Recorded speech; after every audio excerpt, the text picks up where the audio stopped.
about all that. It splits time folds.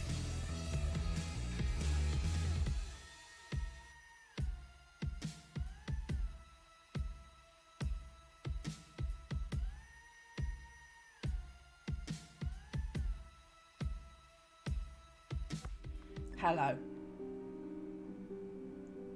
I'm Burville Mantequilla. I am coming back into the groove. We are going back across the grooves. We have the record that everybody wants, and we are going to play it a few more times. And we're going to listen to some B-sides.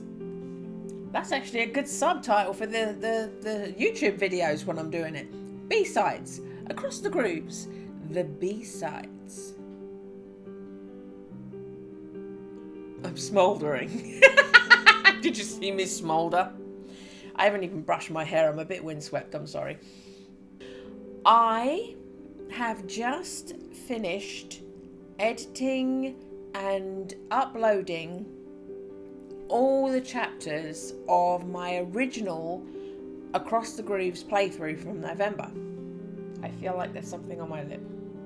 There's a hair. So as I was going through that, as I was editing it for YouTube, I wrote down the opposite options. So basically every time I made a choice in that game, I wrote down the opposite choice. We are going to go through the game again and make every decision different. So at the end of the first playthrough, we had the choice to play the record again or smash the record, and we smashed the record. Completely for the narrative, for the story, for how everything went, for the characters, for the amount of investment I was having in the game. Smashing it was completely the right choice. I'm glad I did it. But now we're going to see what happens if I don't. Also, first playthrough, she became a lesbian and chose her lesbian lover over her original boyfriend, and she refused the guy in London because she was being a lesbian now. We're not going to make the lesbian choices, which is a bummer, but we've been there, done that. Go to YouTube, you can watch the lesbian story again. Speaking of which, let me just put this up and pin. There we go. It is pinned. Manually unpinned or end of stream. That's what we want. Yeah, so the game, without me inputting anything and without me having the ability to remove anything, the game warns for maturity. The game says it is a mature rated game.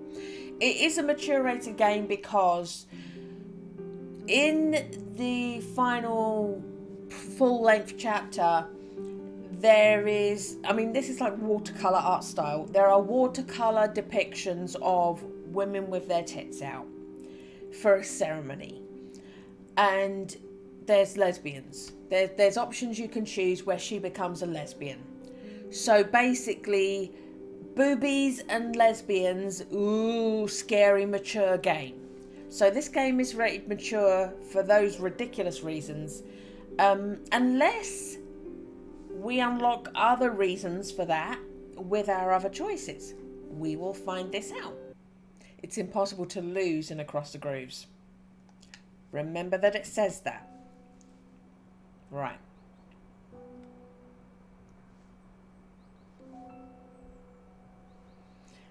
So, we're doing a slow zoom. The first thing on my notes is a lie to Jean-Baptiste. Alice. The interphone buzzes again as I'm putting on my blouse. Alice, can you get that, please? At this time in the morning, it's probably a delivery. I wonder what Jean-Baptiste has ordered this time. Oh! Apparently I got this wrong. I think before I would have answered, so I'm going to send him. You go, I'm not ready. I shout through the door as I slip on my heels. After all, it's probably for him. I hear muffled grumbling and the sound of damp footsteps going down the corridor. I've moved to the kitchen and am making myself a coffee when Jean-Baptiste comes back brandishing a flat, square package. He's a little dishevelled, his shirt half unbuttoned. I notice a blob of shaving foam on his right cheek. I signed for you. He sides the parcel over the table towards me. Do you know what it is? I think it's a record, a vinyl. The shape of the package is so distinctive that my guess is almost a certainty, and the handwriting leaves me in no possible doubt.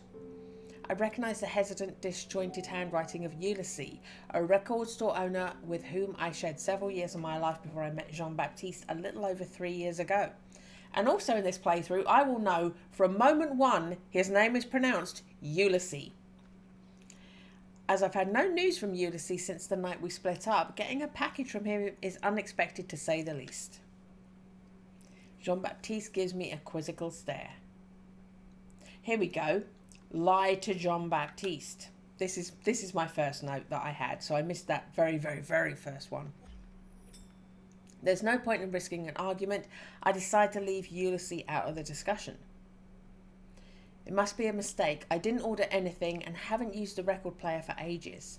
Maybe it's from a label who found my new address and sent me a new release. Mark and Ulysses domiciled their record store at my place when they started out. I used to receive records all the time, even long after they changed their address. Jean-Baptiste shrugs, but he doesn't look convinced. I've got to run. My father has some big Chinese clients coming to the castle at lunchtime. I have to organise the meeting with the cellar master. He plants a quick kiss on my lips. Shall we meet up at the brasserie this evening? I might finish late. I remember that we've planned dinner this evening with my brother and my sister-in-law. Yes, okay, let's meet there. It's easier. I wait, listening to his footsteps go down the steps and fade before I turn to the kitchen to open the package. I need a little privacy to deal with the intrusion of this ghost from my past. I grab a large chef's knife from the worktop and slide it along the fold, cleanly slicing the seal of a brown packing tape. Inside there's a record, a 45, a 7-inch as the English call them. It's protected by a new sleeve, white card without anything written that could give me some idea of what's actually pressed into the grooves.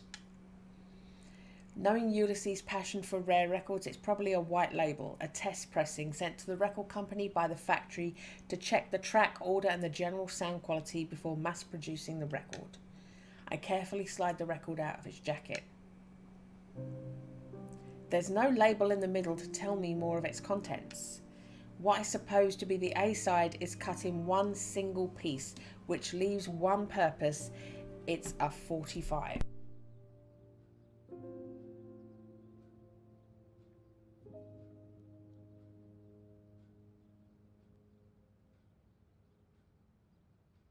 Just making sure audio is indeed okay. Just making sure I haven't accidentally drowned myself out.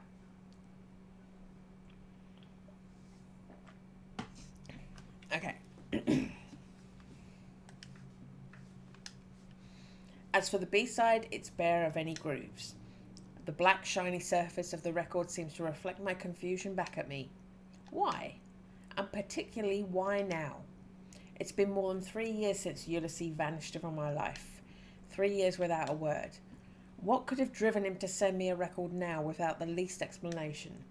I checked the clock on the wall above the door. I still have 15 minutes before I need to leave for the office, which leaves me plenty of time to listen to the record, which can't last more than 5 minutes, maybe 7, 8 maximum. I pick up the packaging to put it in the wastebasket and take a moment to inspect it again, checking there's no note or anything hidden in the fold. Nothing. And no return address either. The postmark tells me that the parcel was posted from Paris, the 10th arrondissement. I take the record, then hesitate again. Do I really want to revisit the past now before work? Or would it be better to wait till this evening? I've got go to work because last time I listened to the record. It's been 3 years since I heard from Ulysses. It can wait a few more hours. And anyway, I'm not so sure I really want to revisit the past. I decide to leave the record where it is for the moment. I put my coat on and leave the apartment. During the short walk from the apartment to my office, I try to organise my thoughts. I try not to think about Ulysses. It's ancient history. I'm in a stable relationship. I've got a good job. There's no reason for me to be shaken up like this. I'm happy with Jean-Baptiste. I go into the bank, say hi to Martine on the counter, then I shut myself in my office. There's a large stack of files on my desk. I decide to get straight to work on them. Despite that, I can't stop myself from thinking about Ulysses, about the record. The day seems never ending. I leave the office right on time and hurry home. I shrug off my coat, go to get the record, which since this morning has patiently waited for me on the kitchen table. I go into the living room. So basically, the only difference to that decision is you get that little scene on the exterior of her bank, because this is exactly what Play the Record Now gives you. Hi-Fi has been relegated to a corner of the room behind the couch. As I lift the cover of the turntable, dust floats up into the room. So that decision was inconsequential. Jean-Baptiste prefers the background noise of the TV, so naturally I've stopped listening to music since we moved in together. I plug in the headphones and put them over my ears. The night is upon me. A dark alley of cobblestone, glittering in the drizzling rain. I take the last turn on my cigarette. A door opens, a door opens. One pulls out through the crack. A distant drum beat rolls louder. A thunderstorm. You look at me, inviting me in. I stay out.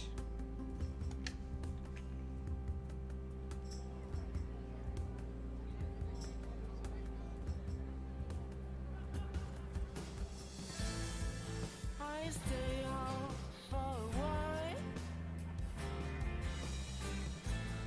to hasten the divide. I once meant this tear in our hearts. Did you really expect me to? You're tearing me apart. I'm shrinking. You're the one who was distant. But it's me who's shrinking. I'm becoming someone else in your absence. Already apart.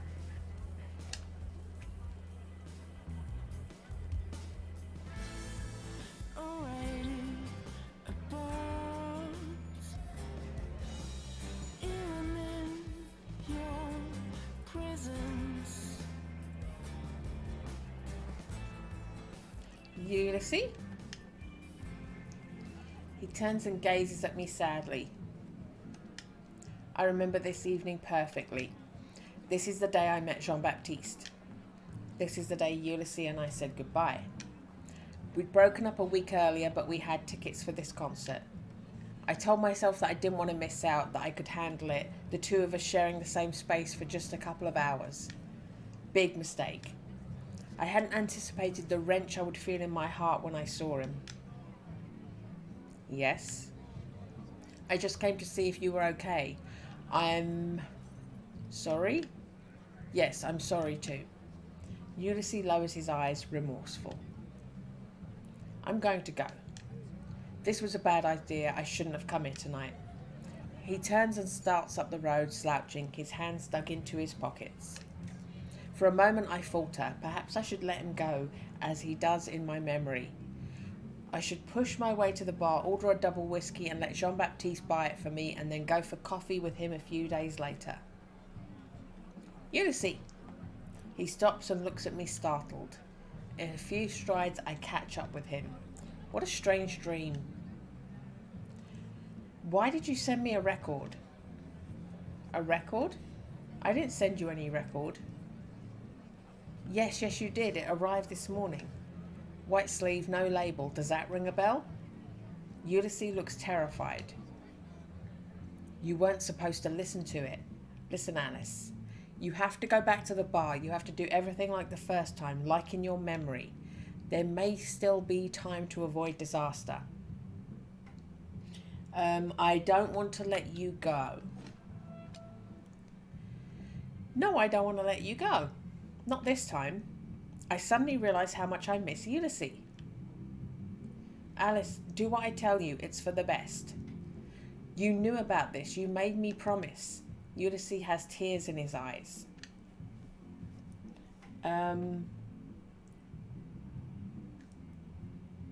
Okay, so this is a new thing. So we know that they went through this originally together. Then he changed the memory and pushed her away, so she was out of this and tried to go it alone. So he's like, we agreed on this when we did this for the first time. So that's something I'm picking up on. I do understand. I don't need him to explain. I miss you. Ulysses, I miss you. I think I... Don't say it, Alice. I take him on my arms and hold him tight. Around us, the world is beginning to break apart. It's too late. I hear the rhythm far away. It rushes towards me like a galloping horse. I am engulfed in the music once more. You're tearing me apart.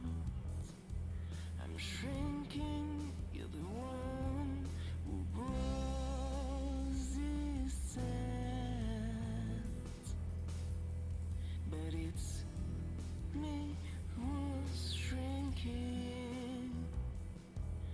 I'm becoming someone else in your absence.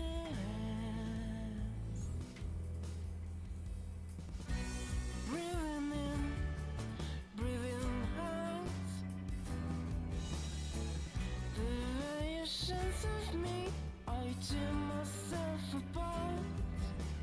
I'm shrinking, I stretch my wings out.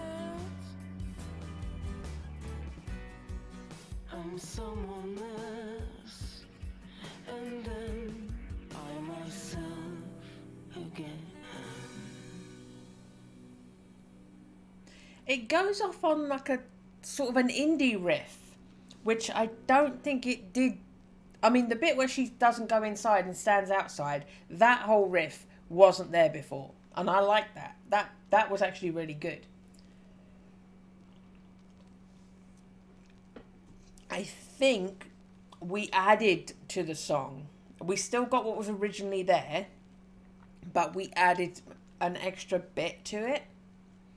I mean, lyrics of specifically walking inside and being at the bar with him changed. But I like that. I like the change. Bordeaux. I stay where I am, sat by the record player, the stylus circling in the central groove in an unceasing hiss in my ears. Did I fall asleep? What happened? I take off the headphones and then replace the tone arm on its rest. I check the time, 10 to 7. I still have a little time. I decide to take a shower and change for the evening. I haven't thought of Ulysses in months. I still don't know what went wrong between us. We were good together. I don't know what happened.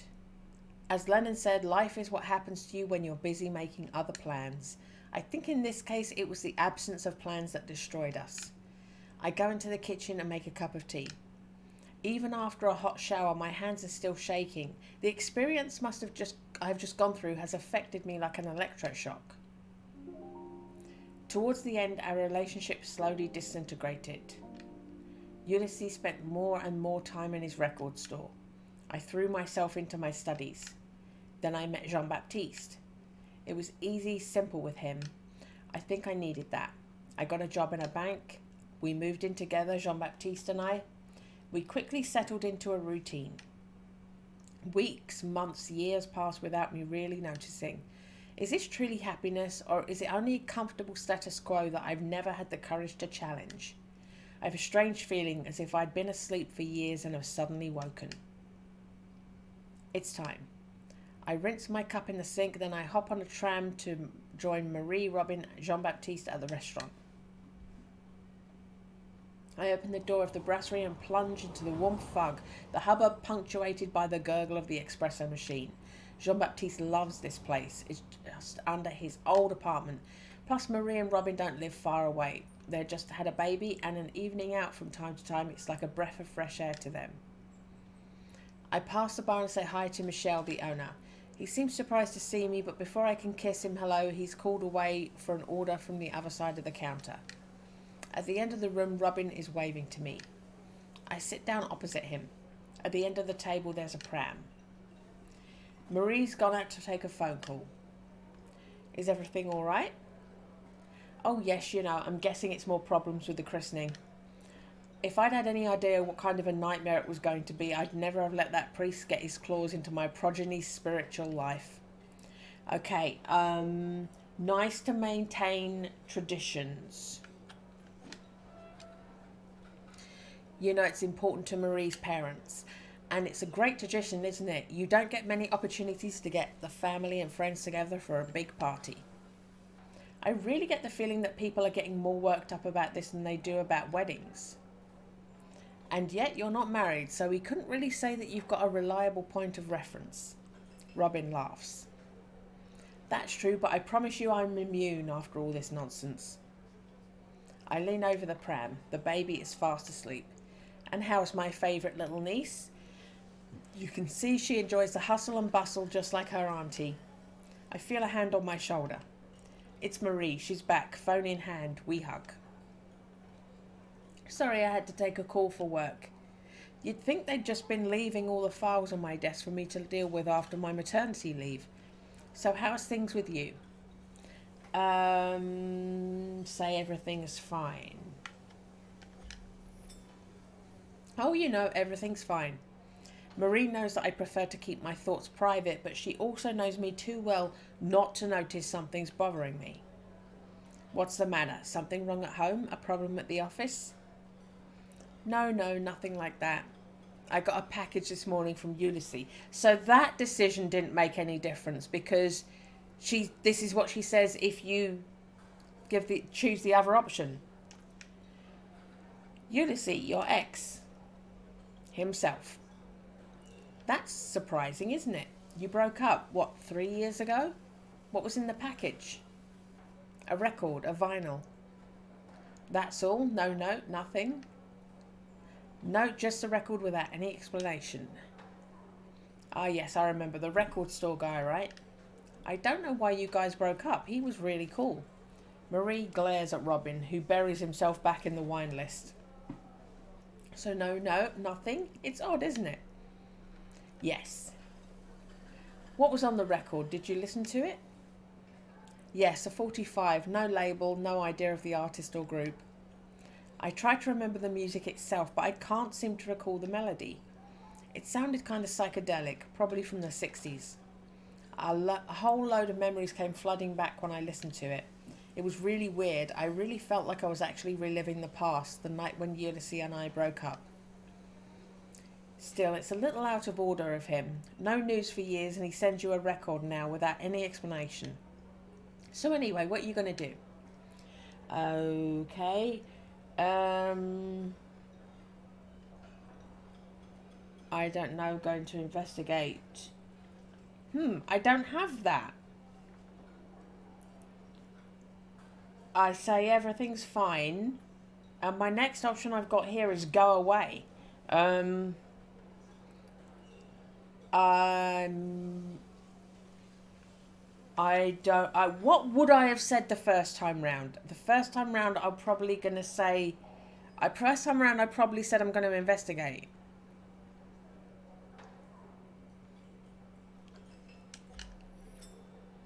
I don't know. I have to admit I'm a bit messed up. On the one hand, if Ulysses had decided to send me a record after 3 years of radio silence, it must be important to him. On the other, without any explanation, I've got no idea what he's trying to tell me.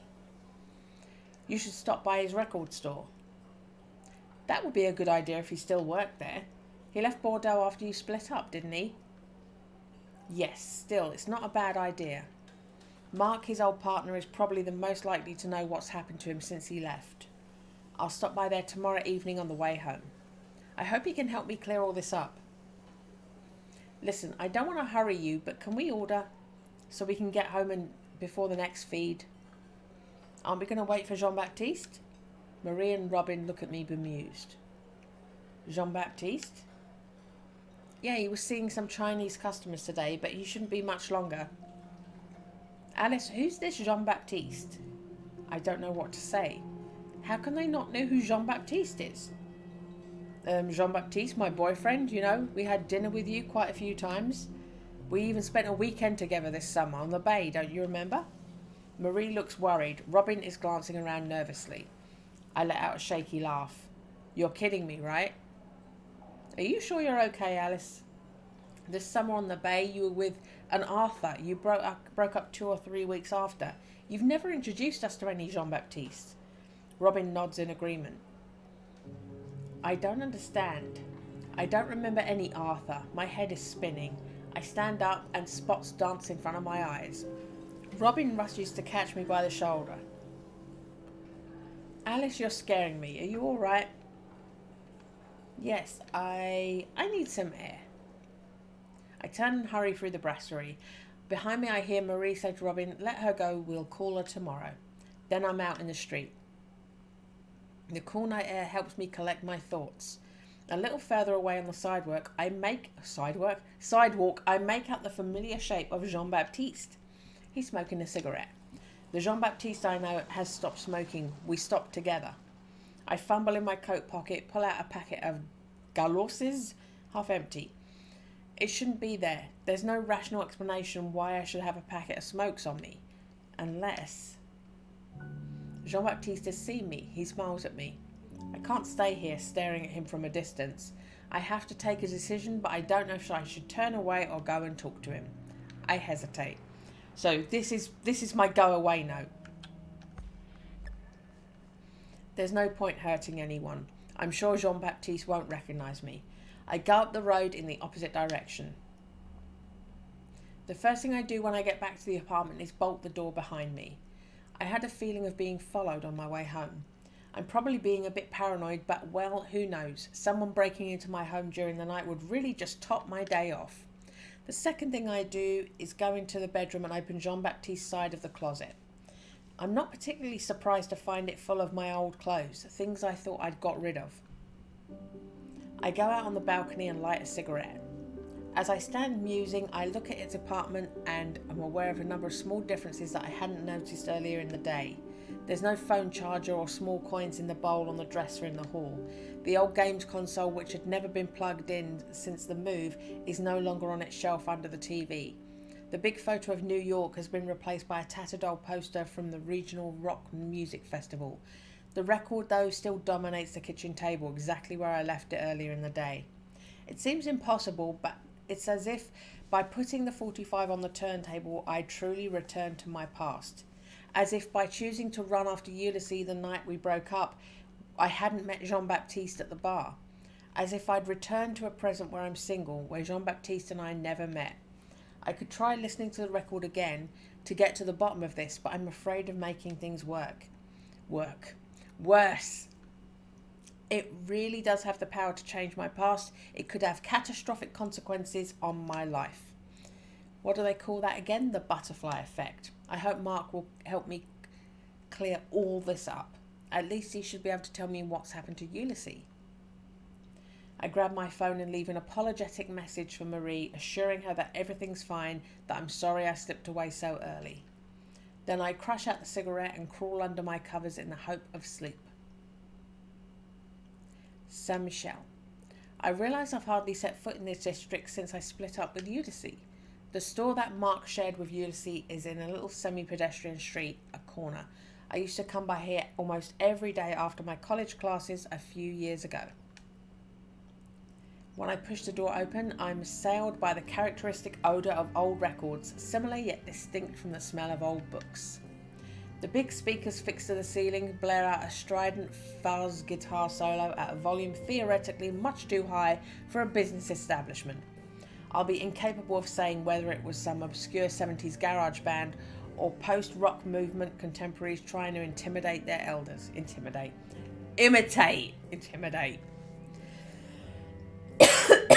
Mark is reading the sleeve with interest. Only when I reach the other side of the counter does he deign to look up. He smiles at me, then murmurs something incomprehensible in the din. I gesture to him that I can't hear anything, pointing at my ears. He flaps his hand at me to wait, then turns the volume on his amp down to something better adapted to conversation. I was saying they're a local band. Pretty powerful, huh? I've signed them for an EP. I just got the pressing. What's amazing with Mark is that even if we haven't seen each other for probably over a year, he behaves as if we spent yesterday evening together. Hello, Mark. Are you okay? Everything's cool, thanks. And you? What brings you down here? Have you heard from Ulysses lately? No. Mark seems a little surprised at the question. Now you mention it, it's been an age. Last I heard he was in Paris. But when I say last, that was 6 months ago. I called him for a customer who was looking for Magma Originals. After it's true we kinda lost contact since. Mark braced off. I guess that in some way he must blame me a little for what happened between Ulysses and me, seeing as how our breakup also cost him a business partner. Anyway, so no news of Ulysses lately. But who do you ask? Why do you ask? Who do you ask?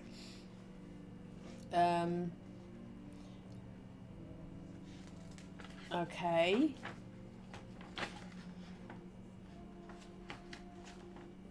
Okay, I don't have this one either.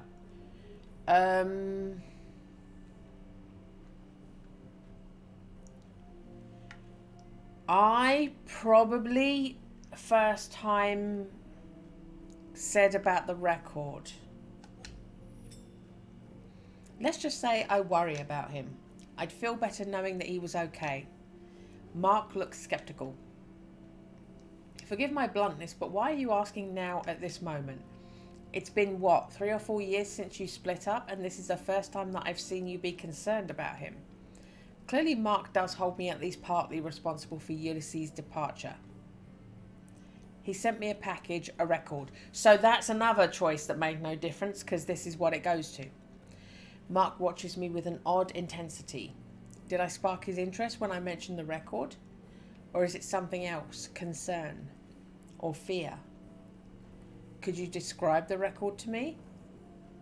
I can do better than that. I'm about to fish the record out of my bag when Mark gestures to me to stop. He hails someone who's rummaging in the reggae Afro beatbox behind me. Hey, sir. His target turns with an air of feigned innocence.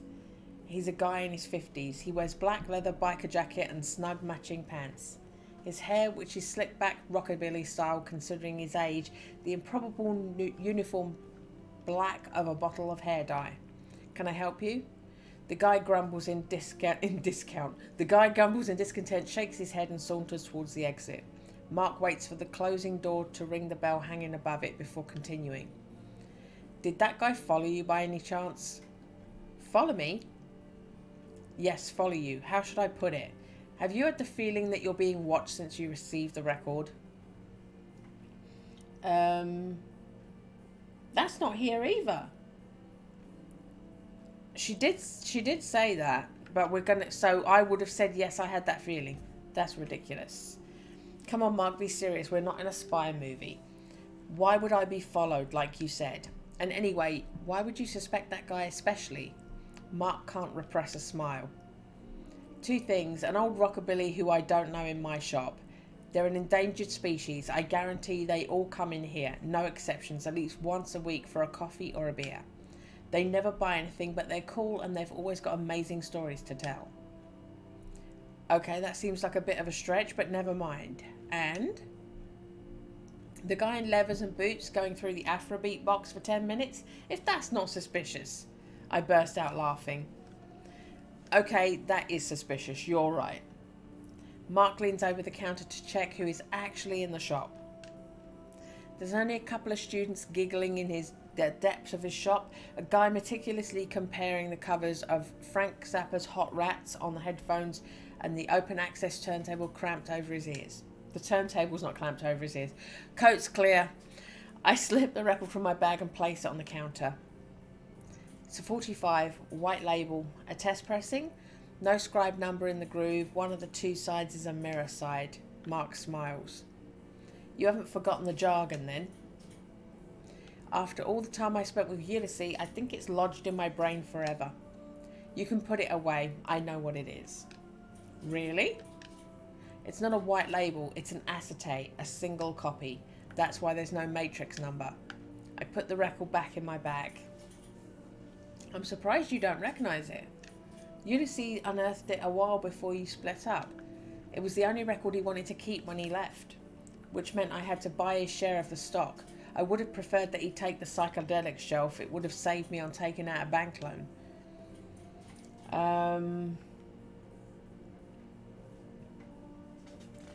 Did I skip on a bunch of dialogue? My next thing that I got written down is me either I don't want to.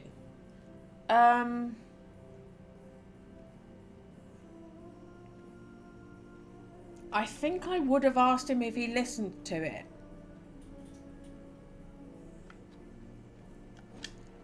Do you know where it comes from? Well, no, I don't know how Ulysses got hold of it. On the other hand, there are quite a few legends going on about that recording. Have you ever heard of Robert Johnson?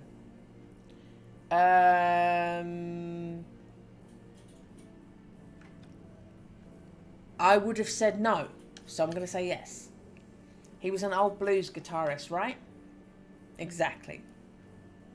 He's the guy who invented tons of great blues riffs at a time when they were barely able to record them.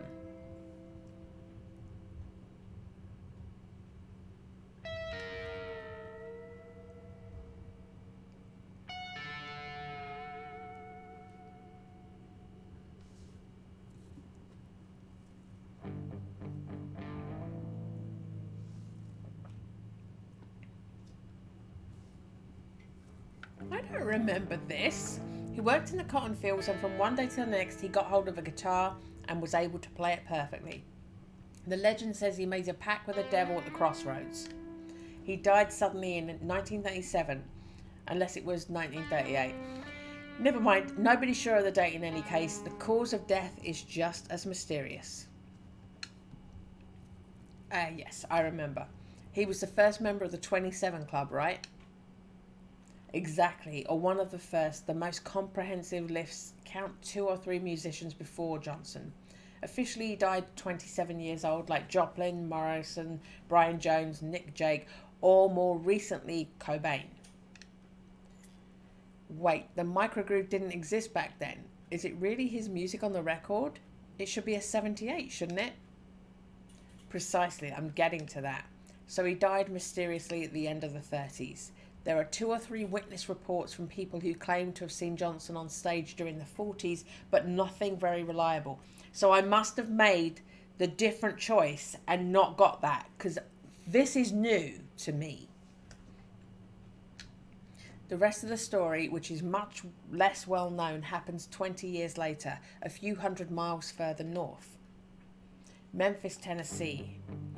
At the end of a golden age of Sun Studios, Presley had already left the label for RCA and Carl Perkins had just had a car accident. And it was then we rediscovered for the first time the recordings of Robert Johnson. Of course, all the producers of the era already knew them. With the rock and roll boom, there was a huge systematic appropriation of black music by white musicians. It wasn't the first time it had happened, and unfortunately, it wouldn't be the last. Johnson's repertoire was a goldmine waiting to be plundered. Not just the blacks either. Did you know that Link Wray was Amerindian? Would you think of the major contribution of a track like Rumble in the history of rock? I can feel Mark starting to ramble and intervene to get him back on the subject. So Sun Studios then. Yeah, sorry, I'm getting off the point. So then this old black guy with a guitar knocks on the studio door. The guy is kind of strange, but he insists to the receptionist that he wants to see the producer. It's late, there's hardly anyone left in the office and she can't get rid of him. Finally, she calls Sam Phillips, the boss, who stayed to work late that day. Sam Phillips arrives, asks what's going on. The guy introduces himself. Hello, I'm Robert Johnson. I've come to record a track. And that's where this record comes from? Absolutely. Are you okay? I'm not boring you, am I? You know what? I'm like, I can go on for hours. Shall I tell you the rest? Okay. Okay.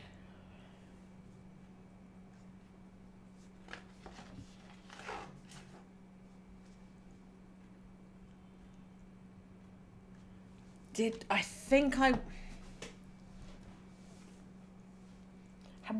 skip so much of this? How did I not see most of this?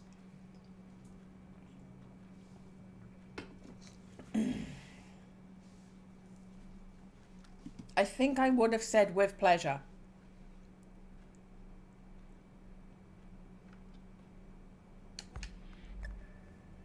No, that's okay, thanks. To be honest, old bluesmen who've been pushing up daisies for half a century aren't exactly my cup of tea. No problem, I understand. Anyway, that's it. All that's to say that this recording is kind of the holy grail of record collectors, if you get what I mean. There are plenty of crazies who say it's got magical powers. If I were you, I'd be very careful. That record attracts trouble. And to be honest, it makes me pretty anxious about Ulysses. It's obviously the most precious thing he possesses. Him sending it to you by post like that, that's not a good sign.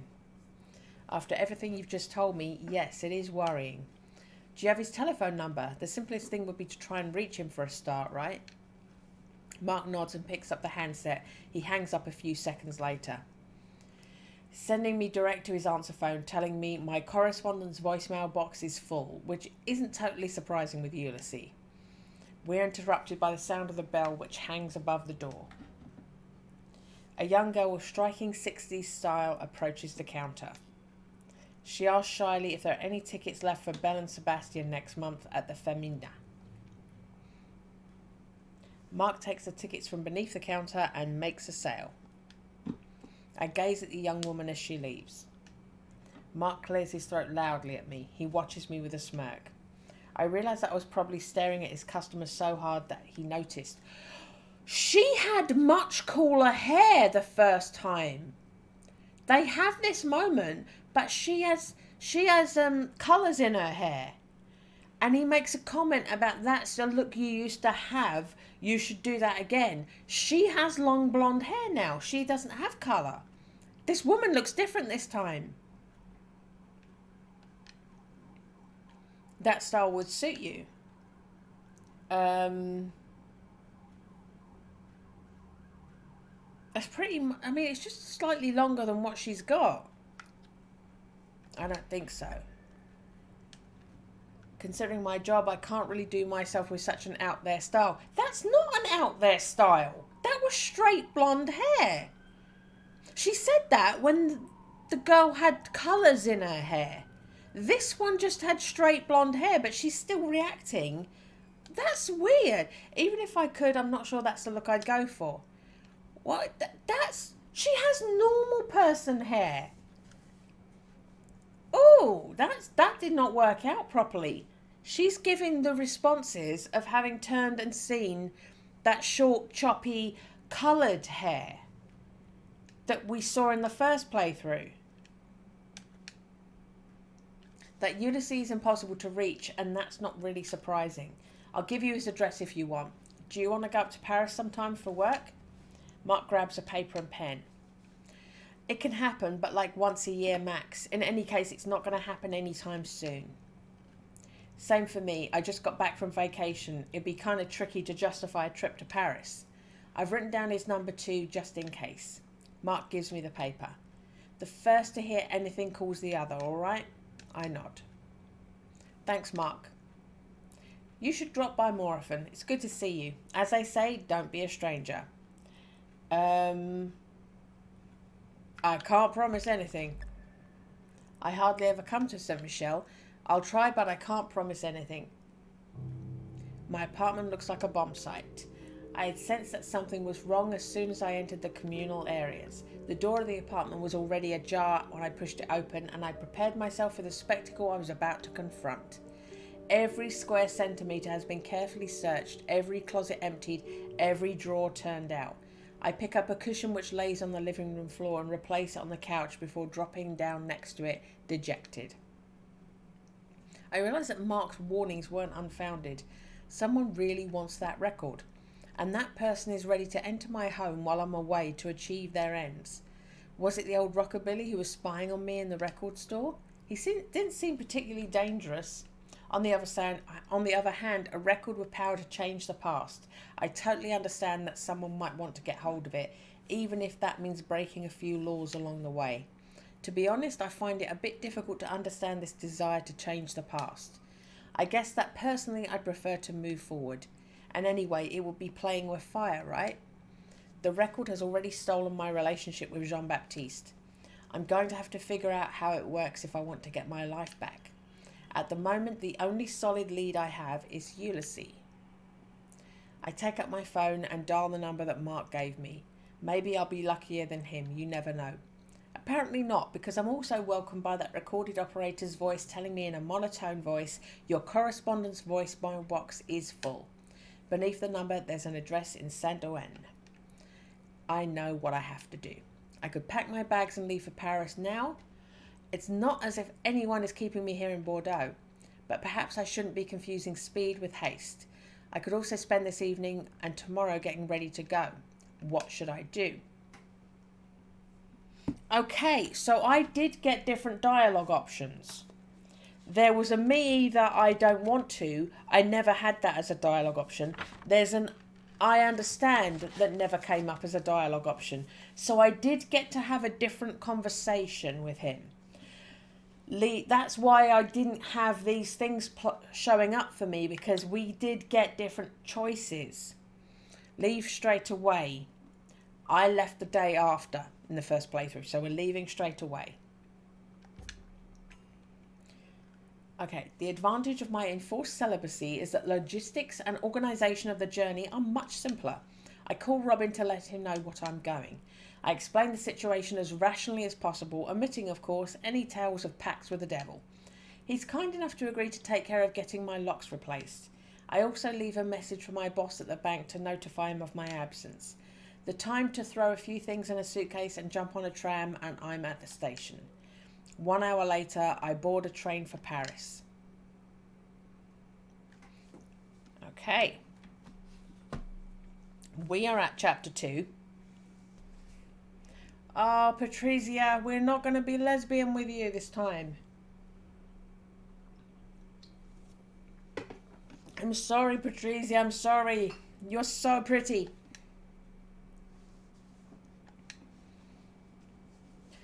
A ray of light seeping between the curtains wakes me.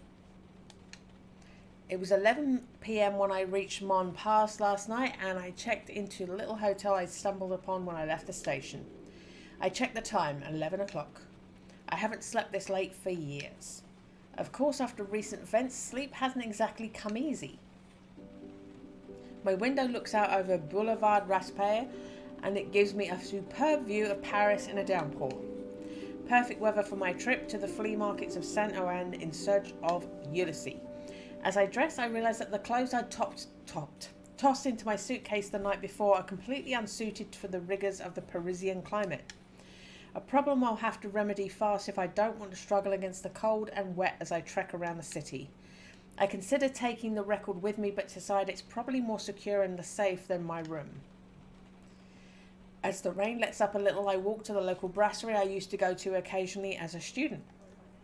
Usually when I come to Paris, it's just a quick return trip to the head office I work for in La Défense. It's pleasant to be able to enjoy the capital without the constant stress, even if I'm not exactly on vacation. Maybe it's a matter of context, I don't know, but I think to myself that this could be a great opportunity to hook up with some of my old college friends. I sit on the terrace under the awning, light a cigarette and order a croque monsieur and a coffee. I mentally catalogue my old friends and realise that those I haven't lost track of have, like me, moved out to the provinces. Of course there's my old pal Frank Duval. Last I heard he still lives here. I could call him, see if he wants to meet up for a drink. Okay. Call Frank. Basically, I called Frank last time. So I wrote, don't call Frank. I wrote, don't call Frank.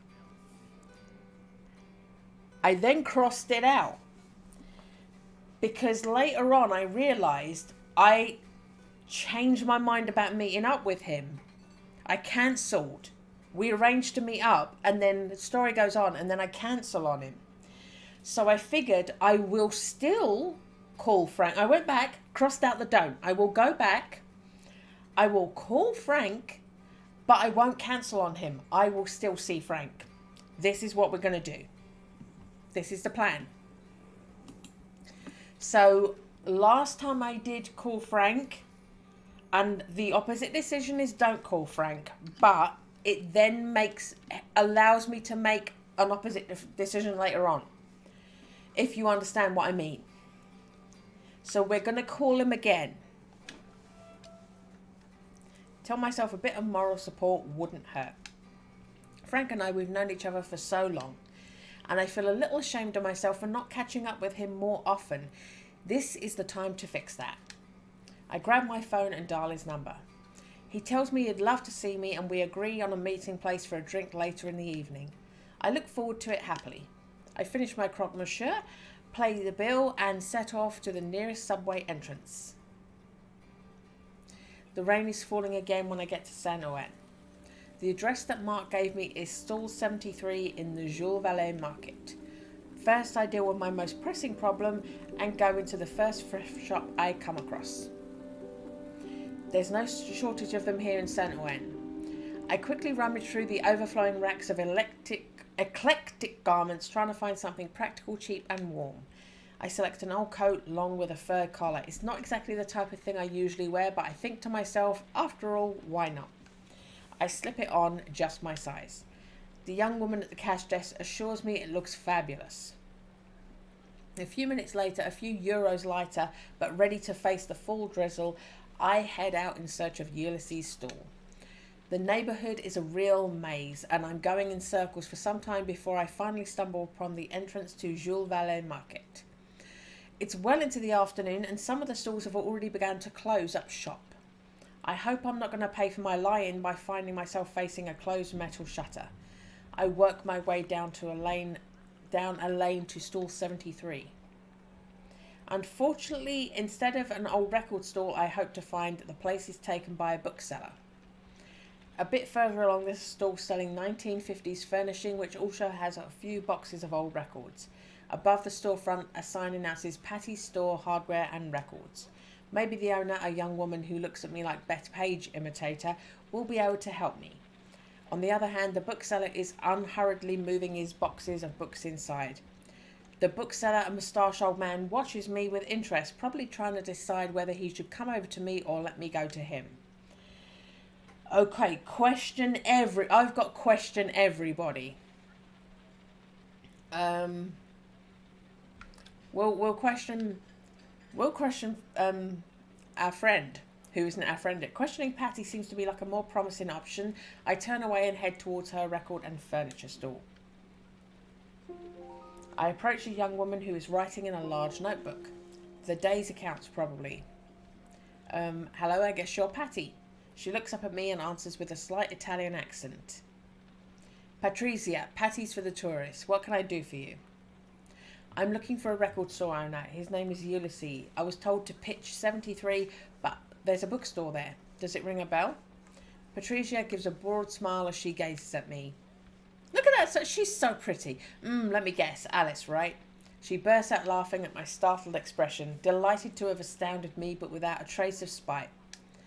It's funny you're not at all how I imagined you'd be. But how? Oh, it's simple. Ulysses told me about you, of course. You really screwed his head up when you left him, you know.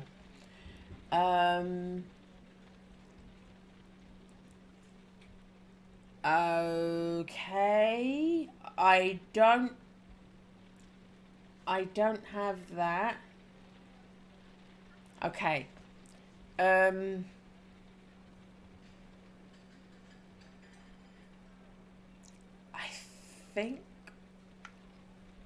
I think I might have said he's the one who left me. That's in the past. It's over. Patricia stares at me. Oh, it certainly wasn't over for him, that's for sure. Or you either, seeing as you're here looking for him. How do you two know each other? He took stall 73 about, 3 or 4 years ago? He was just next door and he seemed nice, so I went over to say hello and we became friends. Something tells me they were more than just friends. I'm reluctant to ask her. Okay. Ask if they had a fling. Something tells me you were more than just friends, right? Yes, we were having sex, your man and I. He even lived at my place for a while when he first arrived in Paris. But it didn't work out? Patricia heaves a theatrical sigh, intensely Italian. No. But it had nothing to do with you, my dear. We weren't meant to last. Ulysses wasn't really my type, if you know what I mean. Patricia gives me a knowing smile and continues talking before I really had the chance to figure out what she's trying to tell me. It's because she's trying to tell you she's a lesbian. And I'm happy to say his hippie music got on my nerves pretty quickly. Let me guess. You're more of a Cramps or Meteors type girl, right? Exactly. We could even see eye to eye on the Sonics and the Kinks, but that gave us pretty small common ground. And soon I realised he was still hung up on you. Anyway, we broke up, but we stayed on good terms. He's not the type to hold a grudge, or Ulysses.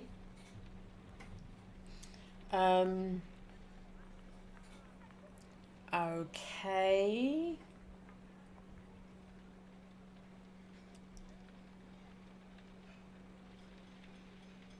I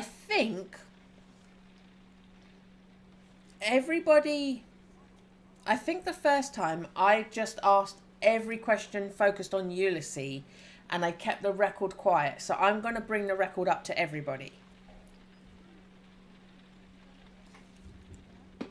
Because neither of those options are written on my list, so this must be new. Did he by any chance mention a record to you, a rare vinyl? An old blues record, Robert Johnson, does that ring any bells? Oh yes, of course, his mystery record. I found it in his things, but he never wanted me to listen to it. I didn't push him, probably some weird psychedelic thing if I know him. Do you know what happened to him after he left Paris? He left in a bit of a hurry, but I think he said something about England. London, if I remember right. What do you mean in a hurry? Well, it pretty much happened overnight. He didn't want to tell me exactly why he was leaving. To tell the truth, I thought he was leaving for you, to go back to you. I guess I was wrong. Patricia rummages in her bag and pulls out her cell phone. She checks the time. It's time to close up. Do you have plans for this evening? Her question catches me unawares. I plan to go and meet a friend for drinks. Why did you ask? That's a shame. I could have introduced you to someone who might have some answers to your questions. I can cancel with Frank easy enough. I can always see him some other time. On the other hand, do I really want to spend an evening with Patricia and this mystery person? See, I wanted to flirt with the lesbian and I wanted more information. But we phoned Frank and ditched him last time, so we are going to see Frank. See Frank is my choice. Okay. I can't bring myself to stand Frank up.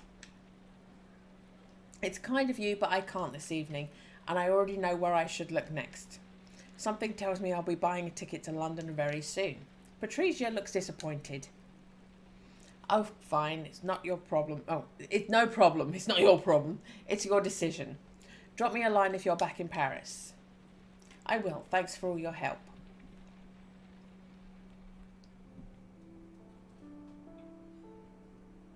I'm in a bar on the left bank. The place stretches into a long vaulted cellar. The notes of a baby grand piano tickle from the corner. This is all new. The pianist plays a section of old jazz standards, trying to play with an Oscar Peterson-like finesse. It's the perfect background music for this early evening. I had time to stop at the hotel and take a shower before jumping on the subway. Frank's always punctual. He won't be long. And just then, as my gin and tonic arrives, I feel a hand on my shoulder. Hey, Al. We hug. It's always good to see Frank. We've been friends since we were kids. We managed to stay in touch when he left on a carpentry apprenticeship and I continued my studies. I feel a bit guilty for not catching up with him for so long. Frank is all smiles, but I can tell something's bothering him. He's even more dishevelled than usual, with shadows under his eyes. I'm about to ask how he's doing, but he beats me to it. So tell me, what brings you to the City of Lights? A high finance congress? Some dough to slash for the winemaking mafia? I smile. No, nothing like that. Get this, I'm looking for my ex, Ulysses, you remember? The record guy? Didn't you break up like 2-3 years ago? Give him the details. He sent me a record a few days ago. But yes, I haven't heard from him since we broke up. A record? You're going to think I'm old-fashioned, but personally I'd have gone for a big bunch of flowers if I wanted to hook up with an ex. That's always a safe bet. Then again, that was your last serious relationship, wasn't it? Maybe this is the moment to rekindle an old flame. I realise that Frank, too, has no memory of Jean-Baptiste. Even though they'd met several times in Paris and Bordeaux, we'd spent several weekends together with Frank and his girlfriend Daphne. They got on pretty well, he and Jean-Baptiste. Well, it's not exactly what you think. Let me explain. Ulysses sent me this record, no explanation, no note, nothing. As if he had to get rid of it and I was the only person he could trust with it. Do you see? Frank frowns. Oh, right, that's odd, right? But you know, I've never hidden the fact that I thought Ulysses was great. In fact, I never got why you two broke up. You seem so good together. What's the record? I don't know. I mean, I'm not sure. There's nothing on the jacket or the label. It's why I came to Paris. I'm trying to find Ulysses and this record is my only lead. I guess I'm really worried about him. I understand. It all sounds a bit crazy. Tell him about what happened when listening to the record. Hang on though. That's not everything. You're going to think I'm mad, but something really weird happened when I listened to the record. A quick smile twists Frank's face, maybe with a touch of bitterness. Oh, you know, not much surprises me these days. I take a deep breath. Oh, well, when I listened to the record, it was as if I'd been catapulted into my past, to the moment Ulysses and I broke up. It was the evening I met Jean-Baptiste, my new boyfriend. Oh, you've got a new boyfriend? No, that is not anymore. When I returned to the present a few minutes later, it was as if we'd never met. As if just by listening to Ulysses' record, I'd changed my past. Frank looks confused. Listen, Alice, if anyone else told me that, I'd have thought they were crazy. But we've known each other for what, 20 years? I believe you, of course. There's a pause in the conversation. Frank needs a little time to digest the information. Also, you're in Paris for what exactly? I'm trying to trace Ulysses to trace the record. It looks like he was making his own inquiries after we split up. That brought me here to Paris. Next move, London. So if I get you, you're trying to find Ulysses so he can explain to you how to use this magic record. That's it. Why don't you try listening to it again to undo what you changed? The problem is I've got no idea how it works. I'm scared of screwing up and finding myself in an even more different reality. Anyway, I'm glad I didn't erase our friendship. That would have been too bad. Frank bursts out laughing. Are you kidding? I put up with you for 20 years. You think that can be wiped out with a snap of the fingers? Don't you mean I've been putting up with you for 20 years? Frank looks serious again. You're right. I was stupid to leave it so long to call you. I realise now just how much I've missed you, Alice. I think it's my turn to ask how you've been. From his grave face, I can tell Frank has a lot to tell me. And you, what's been happening with you since last year? How's Daphne? With a lift of his finger, Frank gestures to me to wait, finishes the beer that he'd ordered when we arrived and asks for a double scotch. This does not look good. Sorry, I needed something a little stronger to talk about it. The last time I saw you, you were a perfect couple, Daphne and you. What happened to... Frank cuts me off before I can finish my sentence. Daphne got pregnant last year. He gulps his whiskey. She lost the baby. Give a sign of affection. I put my hand on his shoulder. I'm sorry. It was complicated. A few months later, Daphne and me, we decided to separate. I figured it would be temporary, that she needed some time. I never thought I'd lose her forever. Then she got an inheritance from her grandmother, big house in the country, in the Creuse. She went to live down there in August, and kind of on a whim, she ditched her studies. That's a pity. That's a pity. If there was one person in the world I could see finishing a doctorate in sciences, it's Daphne. Yeah, it surprised me too. On the other hand, I understand the need to reconstruct, to change. When something like that happens, there's a before and an after. It broke something in me too. Frank's eyes are damp. I don't think I've ever seen him so vulnerable. I realise just how important she is to me. Just how much I couldn't live without her. And what happened after? I did something pretty stupid. I followed her. I moved to the village. I took on a few projects there. I was so afraid she'd forget me. I know she needed time to get herself together, but I should let her go at her own rhythm. Do you remember what you said when we got together? Frank, it was more than 10 years ago. That's a long time. You said it wouldn't last. And still, 10 years after that night at your apartment, we were still together. When I think about that, When I think that I was so beat, I almost didn't go. You know, it was me who pushed for the baby. Daphne wanted to wait until she'd finished her doctorate.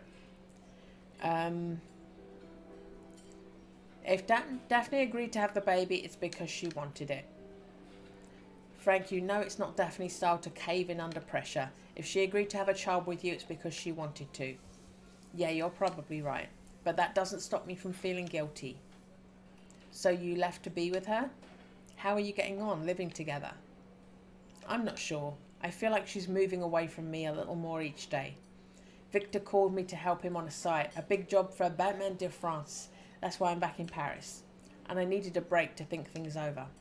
You know he'd like us to work together. He'd been on me for a while, just tried to talk me into it again yesterday. What do you think you'll do then? Frank rummages in his pocket and pulls out a little velvet box which he places on the bar. I don't need to be psychic to know what's inside. I'm going back to Creuse tomorrow. You know how I feel about marriage. Everything I've gone through this year has made me think. I'm truly ready to commit to her forever. I've known for years she's the only woman for me. The child, for me, that was the ultimate commitment. Frank pauses, gazing into space. And I'm going crazy. I need an anchor, do you see? Getting married just because you're lost and confused and you need somebody to tether yourself to is not the reason.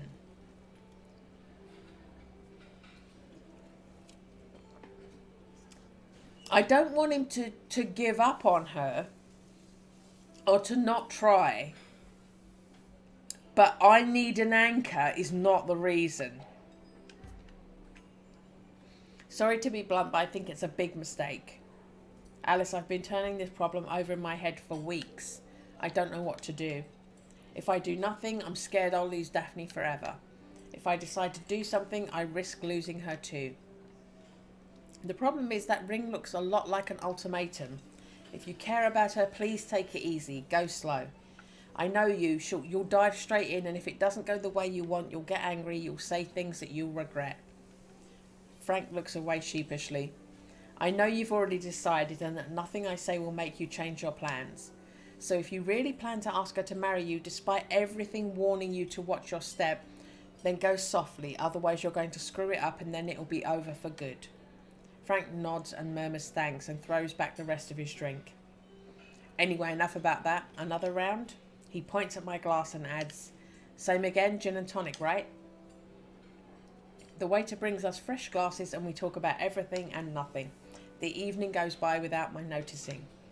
We order a last drink. It's after midnight when Frank suggests we say goodnight. It's late and he's got a long road tomorrow. We pay the bill and we're swallowed up by the Parisian night. It's only a few minutes walk between the bar and my hotel. Frank has insisted on accompanying me. We're recalling old incidents from high school when I start to feel that I'm being watched again. Frank notices and asks me what's wrong. In a low voice, I tell him that I have a feeling we're being followed. Frank, with his usual tact, turns around sharply. You know, I think there's a guy hiding behind that car. Wait. Frank marches up to the car in question. Aware that he's been caught, a guy stands up, a nervous smile playing on his lips. It's the old rockabilly who was listening in on my conversation with Mark 2 days earlier. Good evening, Eddie Black, nice to meet you. Frank turns to me. Do you know this clown? No, but he followed me from Bordeaux. I just wanted to... Frank cuts him off straight away. I don't care what you want. You stop following my friend. But... There's no but. This is your only warning. If I catch you following us again, well, I won't be so friendly next time. Oh, Frank, you're a good friend. Look at you protecting your friend. All right, I don't want any trouble, okay? Eddie Black turns around and goes back up the road. I couldn't tell if he was disappointed or annoyed. Do you know what he wants? He's looking for the record Ulysses sent me. But how would he know you have it? I think he knows Ulysses. It's the only explanation. Yes, it is. But if he can trace it to you, maybe he's not the only one. That worries me too. Yeah, I have to admit that's worrying me too.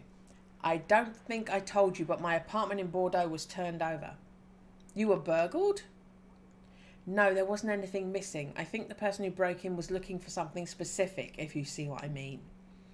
The infamous record, I reckon.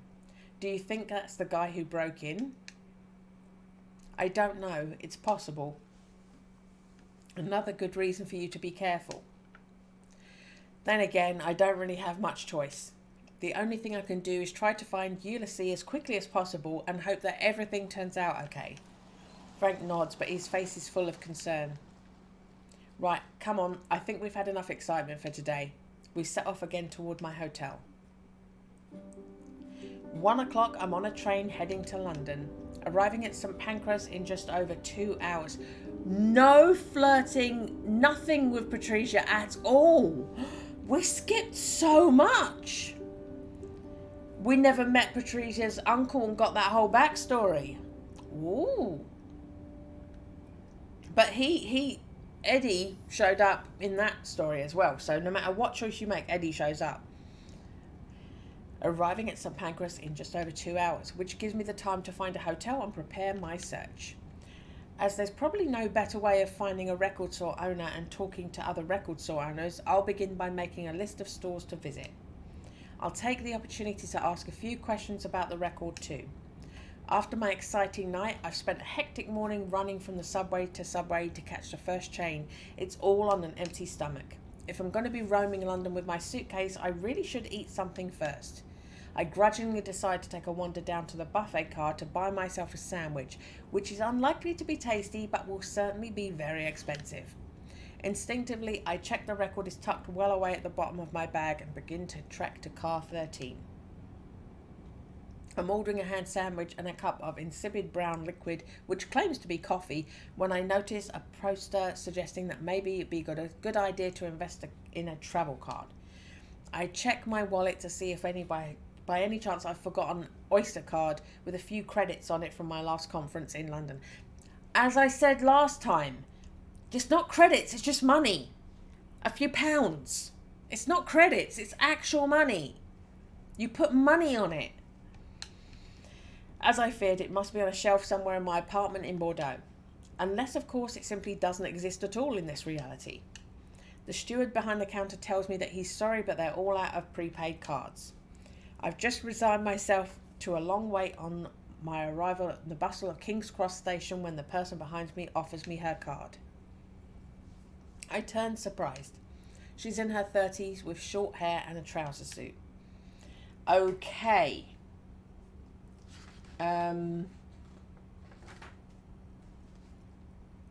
Okay. So all of these notes are from the Patrizia reality.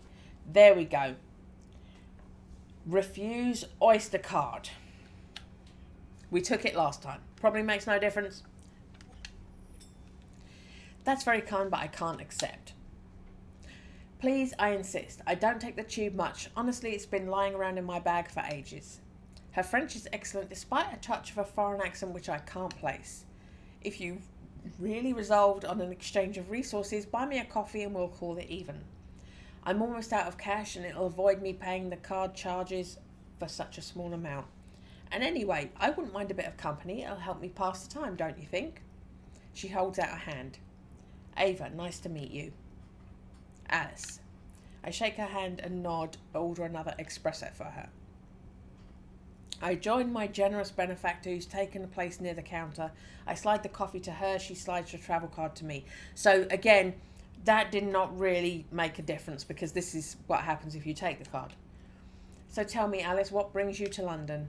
I'll take a minute to watch her before answering. This Eva is a bit odd. Ava. I'm certainly not going to share my private business with a stranger, no matter how generous she is. Plus, there's nothing to convince me she's not the umpteenth person who wants to steal Ulysses' record. Be evasive. I'm looking for someone close who I've lost contact with. Apparently he might have gone to London. Oh, that's exciting. Someone close? Maybe an ex-fiancé? Not exactly. We were never engaged. We did live together, yes. That's a romantic story. I like it. I wonder why you wanted to make contact again. Let me guess. I'd say that you lived through something that's changed your view of the world and you're looking for answers. Is that it? I involuntarily stiffen. So in fact she knows exactly who I am, and her presence in the line was no coincidence. She scrutinises me, her eyes too intense, too piercing, making me extremely uneasy, as if she could plumb the depths of my soul with a glance.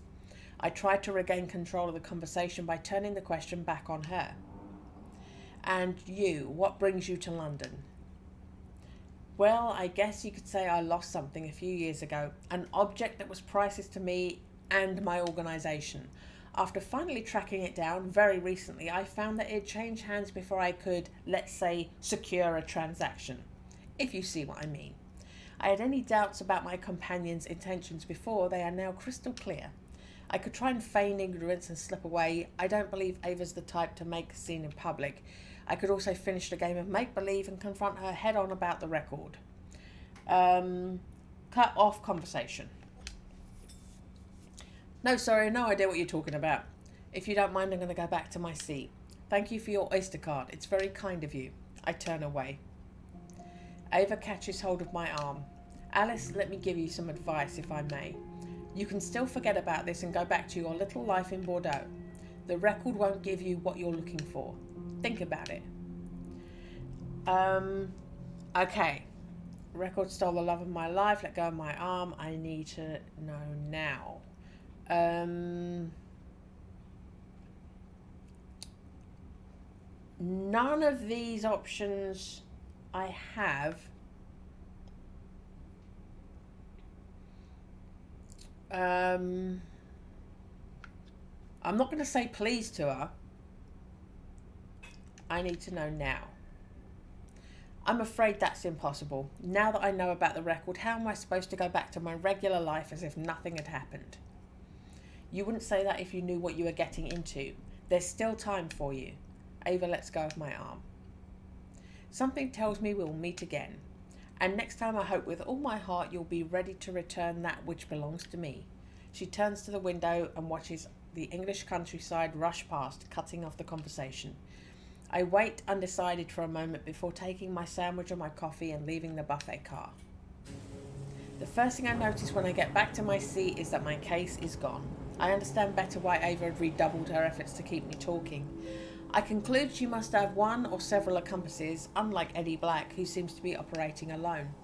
I don't expect I'll see my case again, which in any case contained nothing of any value, just some toiletries and a few clothes I'd bought with me. The record is safe in my handbag with my papers. My neighbour in the next seat looks like she's fast asleep, and I don't have the heart to wake her and see if she's noticed anything. As a salve to my conscience, I question the two teenagers in the seat across the aisle, but they shrug their shoulders and murmur sorry. I drop into my seat, struggling against panic. The thought of finding the conductor and telling him about my problem crosses my mind, but I banish it quickly. And what if that's what they expect me to do? I admit to myself with some difficulty that the conversation with Ava has really shaken me up. Ava will certainly be on the lookout for her first chance to get hold of the record. I'll have to be doubly careful now. The last half hour of my journey drags past in a feverish suspense. When the train finally begins to pull into the station, I leave my seat near the exit, ready to disappear into the crowd as soon as it stops and the doors open. Chapter 3. London.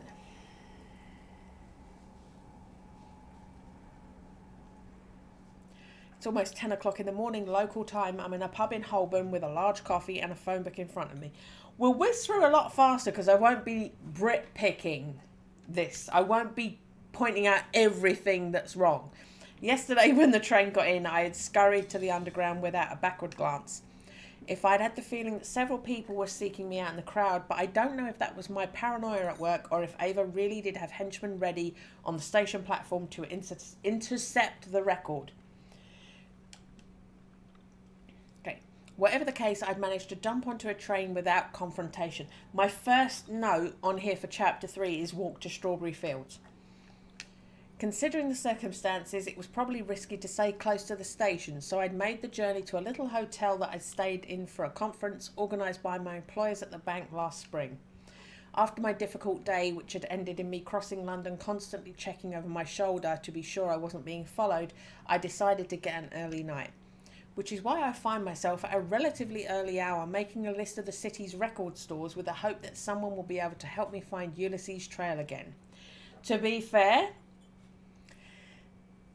it's easy to lose somebody in London. It's easy to shake somebody. You can't. Alright, I'll say it this way. It's hard to follow somebody in London. It's hard to follow somebody who doesn't want to be followed. Especially in broad daylight. And especially at a weekend.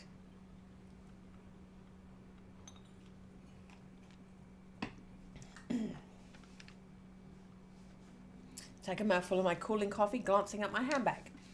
I said I wasn't going to do it. I said I wasn't going to Brit pick. Room that I looked didn't have a safe, so I brought the record with me, not daring to trust it to a reception desk. I turned the page of the phone book, continuing my selection. To avoid spending too much time travelling, I tried to restrict myself to the Mayfair and Covent Garden areas, which have the advantage of being central to being part of the supposedly trendy districts. There's no point making a list as long as my arm. 3 well-chosen record stores should be enough for me to find the answers to my questions. And if none of them can help me, I'm pretty sure at least one of them will be able to point me in the direction of a colleague who may know more. Record store owners are like big cats. Each one has their own hunting ground, but they often quench their thirst at the same watering hole.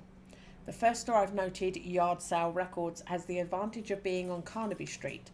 The road is well known for being crammed with clothes and thrift stores. I should be able to buy myself a few clothes here without breaking the bank. With the disappearance of my case, I'd resigned myself to wearing yesterday's clothes, which have already been through the clammy filth of the subways of 2 cities and a train journey, all of which prompts me to start the day with a bit of shopping. I confess when I got up this morning, after that setback, giving up my search and going back to Bordeaux certainly crossed my mind. But I quickly changed my mind. After all, my apartment had been searched before I left. If I give up now, it's only a matter of time before some man manages to steal the record from me. And I need to know what's happened to Ulysses. Not to mention that I still intend to learn how to use the record to return to my reality. even if Ava implied that my chances were very slim. I turned to a phone book. I had a Strawberry Fields record store to my list. The store claims to be the oldest and most psychedelic in the city since 1966. In other words, since the great days of swinging London. Considering the age of the store, I imagine there's a strong possibility that Ulysses has been there. And to finish a little further away in Mayfair, Sidecar Vinyls is a specialised in second-hand records with an advert that says True Rock and Roll Garage and 60s. I gulp down the rest of my coffee, pay the bill at the bar, as is customary this side of the channel, then head west along New Oxford Street. The sky is overcast but not threatening rain. I decide the walk will do me good, especially as Carnaby Street is only half an hour away on foot, as far as I recall. On the way, I stop at a Marks & Spencer that I come across. To deal with the most pressing needs, I buy a small travel bag and throw in some toiletries, underwear and a few pairs of fresh tights, warm tights, combat the hostile chill of the British fall. It's autumn in Britain. I probably said that last time. With the prices in mind, I try to stick to the strictly necessary. Even theoretically, this London escapades would be erased when I listen to the record again. It would be so annoying to run short of funds before that. A quarter of an hour later, I'm in Carnaby Street. I begin as planned by visiting a few... No, you don't on Carnaby Street. I have to say, rather than miss a coat I bought in Paris, which had vanished along with my suitcase. So I begin by replacing it with a short black jacket, which I pair with a pale grey woolen skirt and a beige and white striped sailor top. I complete my new wardrobe with a few tops that can be worn anywhere, some black pants, another short skirt and a slightly longer one. That should be enough for a few days. If my wanderings take me to another country again, at least I'll be travelling light. I use the store fitting room to change and slip my dirty clothes into a pocket of the travelling bag. I instantly feel much better in clean clothes. I look at the time, it's almost midday. I decide that I spent enough time on provisions and it's time to focus on my main reason for coming here. When I get to Yard Sale Records, the store is plunged in darkness. A notice taped to the door window tells me in handwritten capital letters, "Won't open till late, come back later, sorry, not sorry, Alan." Too bad, I'll just have to come back later. Maybe this Alan will have decided to get out of bed by then. Right, walk to Strawberry Fields. Stuck between a bookstore and a pub, a faded old wooden facade for Strawberry Fields record store exudes character. The store is very well located on a touristy little pedestrian street.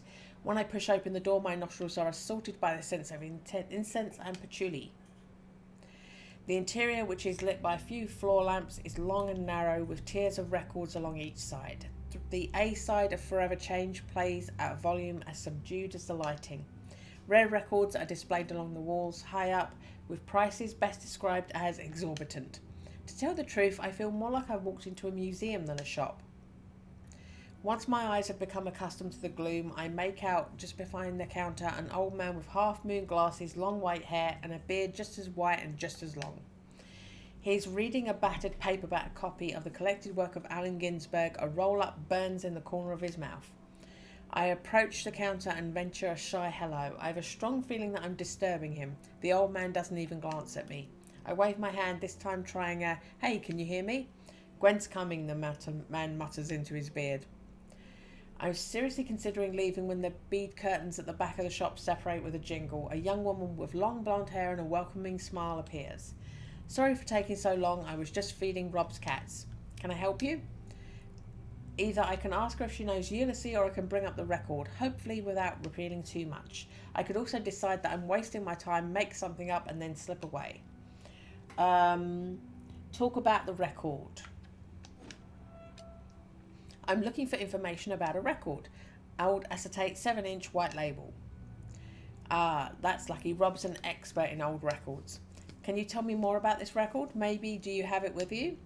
Of course, it's out of the question that I show them the record. I've already got enough people after me. No, sorry, but if you know which record I'm talking about, I think the description should be sufficient. Rob looks up at me. He puts his book down on the counter and crushes out his roach. His lethargy seems to have dissipated instantly. This would be the legendary Crowley recording, would it? Do you know where the record is? If it is that, I can give you a good price. I'm sorry, I don't know where it is. I'm looking for a friend who is researching the record. Ah, pity. If you find your friend and he wishes to part with it, don't hesitate to send him to me, okay? Wait a minute, you said that it's a Crowley recording, right? There are plenty of stories going round. That's just the one that seems the most plausible to me. It's the one that fits best with the supposed powers which people claim the record has. I've had this shop since the 60s. I've seen generations of musicians. That recording comes up in conversation pretty often. As a record collector, I've always dreamed of getting my hands on it, if it really does exist.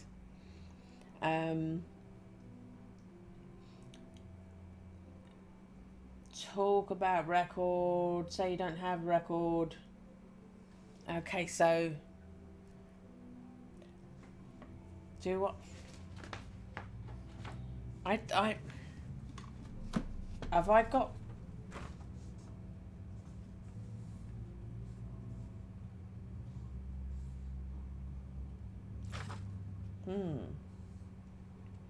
So-called powers, one or two of the stories. Tell me one of the stories. Oh, there we go.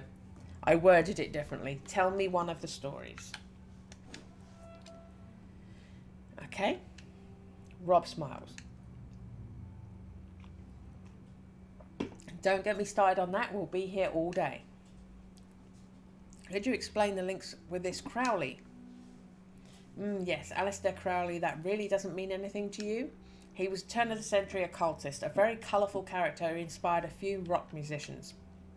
The record's supposed to be the recording of the ritual to invoke Hecate, the pagan goddess of magic and chaos. I see, that's fascinating. Oh, don't give that one too much credit either. What I find most interesting are the anecdotes about the record's travels during the 60s and 70s. There's a legend that the Beatles hid some samples from the record in the mix of the first edition of the White Album when they made the master. And I heard that Hawkwind listened to it just before their performance at the Isle of Wight. I was there and can promise you they delivered. It was one of the best sets I've ever seen in 40 years of festival going. Others say that Jimmy Page had it during the studio sessions for Zozo. Zozo? Yes, Led Zepp 4, the one with Stairway if you prefer. Anyway, as I said, I could be here all day. One last question. If you were looking for information about that recording, who would you ask? Rob thinks for a moment. I'm not really sure. What about your old mate Art? Gwen turns to me. When he comes by the shop, you can't stop the two of them. I think he's the only person who knows who's more of rock history buff than Stoney. Hearing the name Stoney, Rob throws a murderous glance at Gwen, who seems to either not notice or not care. The only problem is that Art doesn't live in London anymore. When the house prices went up, he moved to Scotland. Art, could you give me his full name, please? Arthur Pullman. He worked for the BBC on the radio. As for his address, have we got it written down somewhere, Gwen? Gwen shrugs. I can look in the papers, but I can't promise anything.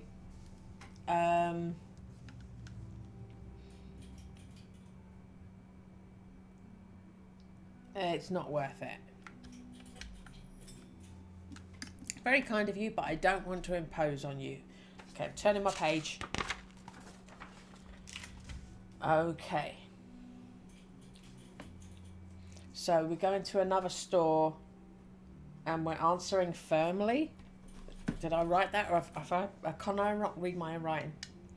I'm sure I managed to find this Arthur Pullman for myself. Oh, it's no trouble. Just give me a few minutes. With a little luck, it won't take too long. She's about to go to the back of the store. Rob puts a hand on her shoulder to stop her. Hey, this is a record shop, not a detective agency. Sorry, but if you're not here to buy... I understand. Sorry. See, this is what happens. If you say yes, that happens. It's still... So, there you go. You end up in the exact same situation with the exact same dialogue, but it's made out to be a different thing. Thanks so much for all your help. Gwen gives me a little wave and I leave the store. Other store.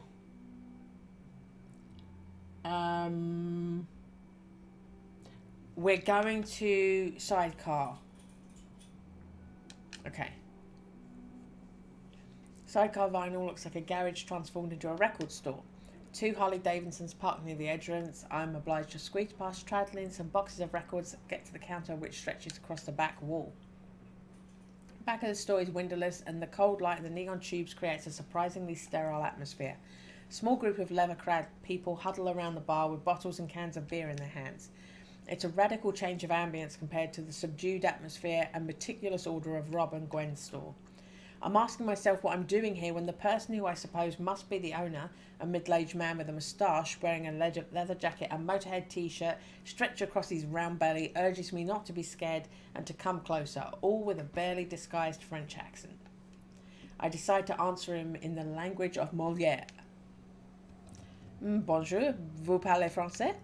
The guy seems caught off guard and seems to laugh after a moment of hesitation. He turns to the group and says, in English on their behalf, "Hey guys, say hello to the froggy." They turn to look at me and hear a chorus of hellos along with a few bonjour mademoiselles from the bolder ones. Excuse the weirdos, it's meeting day for the Mayfair Motor Club, which I'm a member of. He holds out a hand, I shake it. Didier, nice to meet you. Tell me, what brings you here? I don't suppose you're here to discuss chokes and stroke volumes.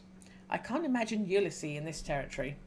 There's very little chance I'll get any useful information, but now that I'm here, I figure it might as well ask a few questions. I'm looking for a friend who's researching a record. Know he came to London, so I'm checking some of the record stores in case someone's seen him. He's a record store owner too. You know, as far as I'm concerned, records pay the bills. Harleys are my real passion, and I need a bit more info. What's your mate's name?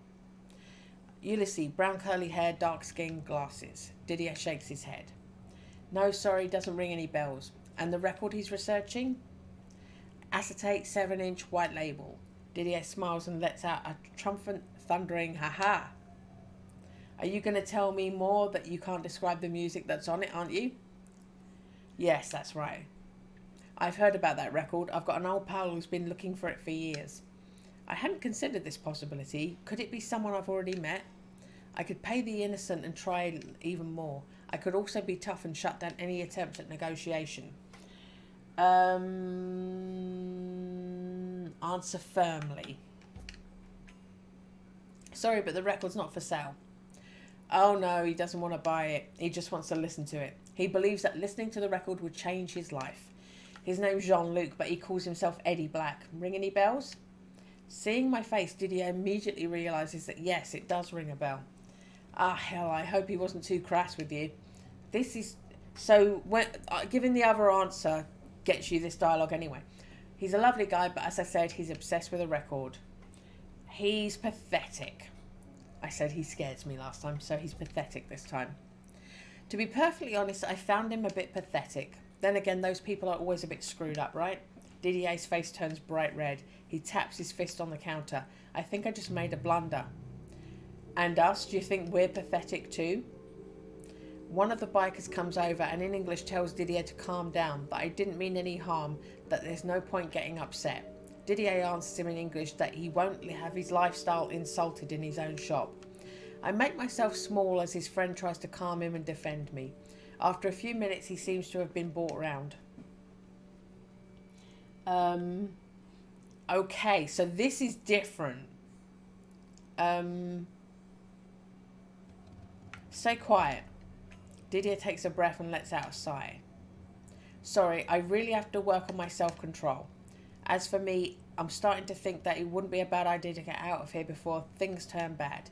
Didier's attitude is a little scary. Anyway, you know, all that's to say, it's not because we wear leather jackets that we're necessarily savages. And I promise you, Jean-Luc isn't a bad old sod. If you thought he was pathetic, as you say, then it's probably because he was awkward.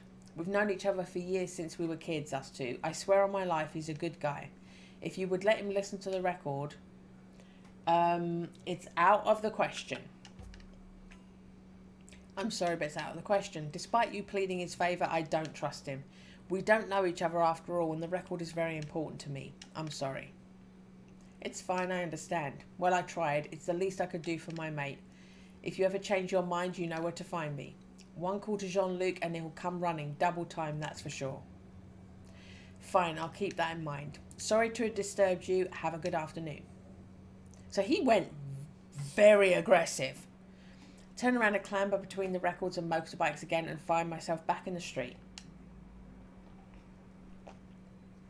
I walk quickly away from the store, hoping that, to cap it all, after this I won't be followed by a biker gang.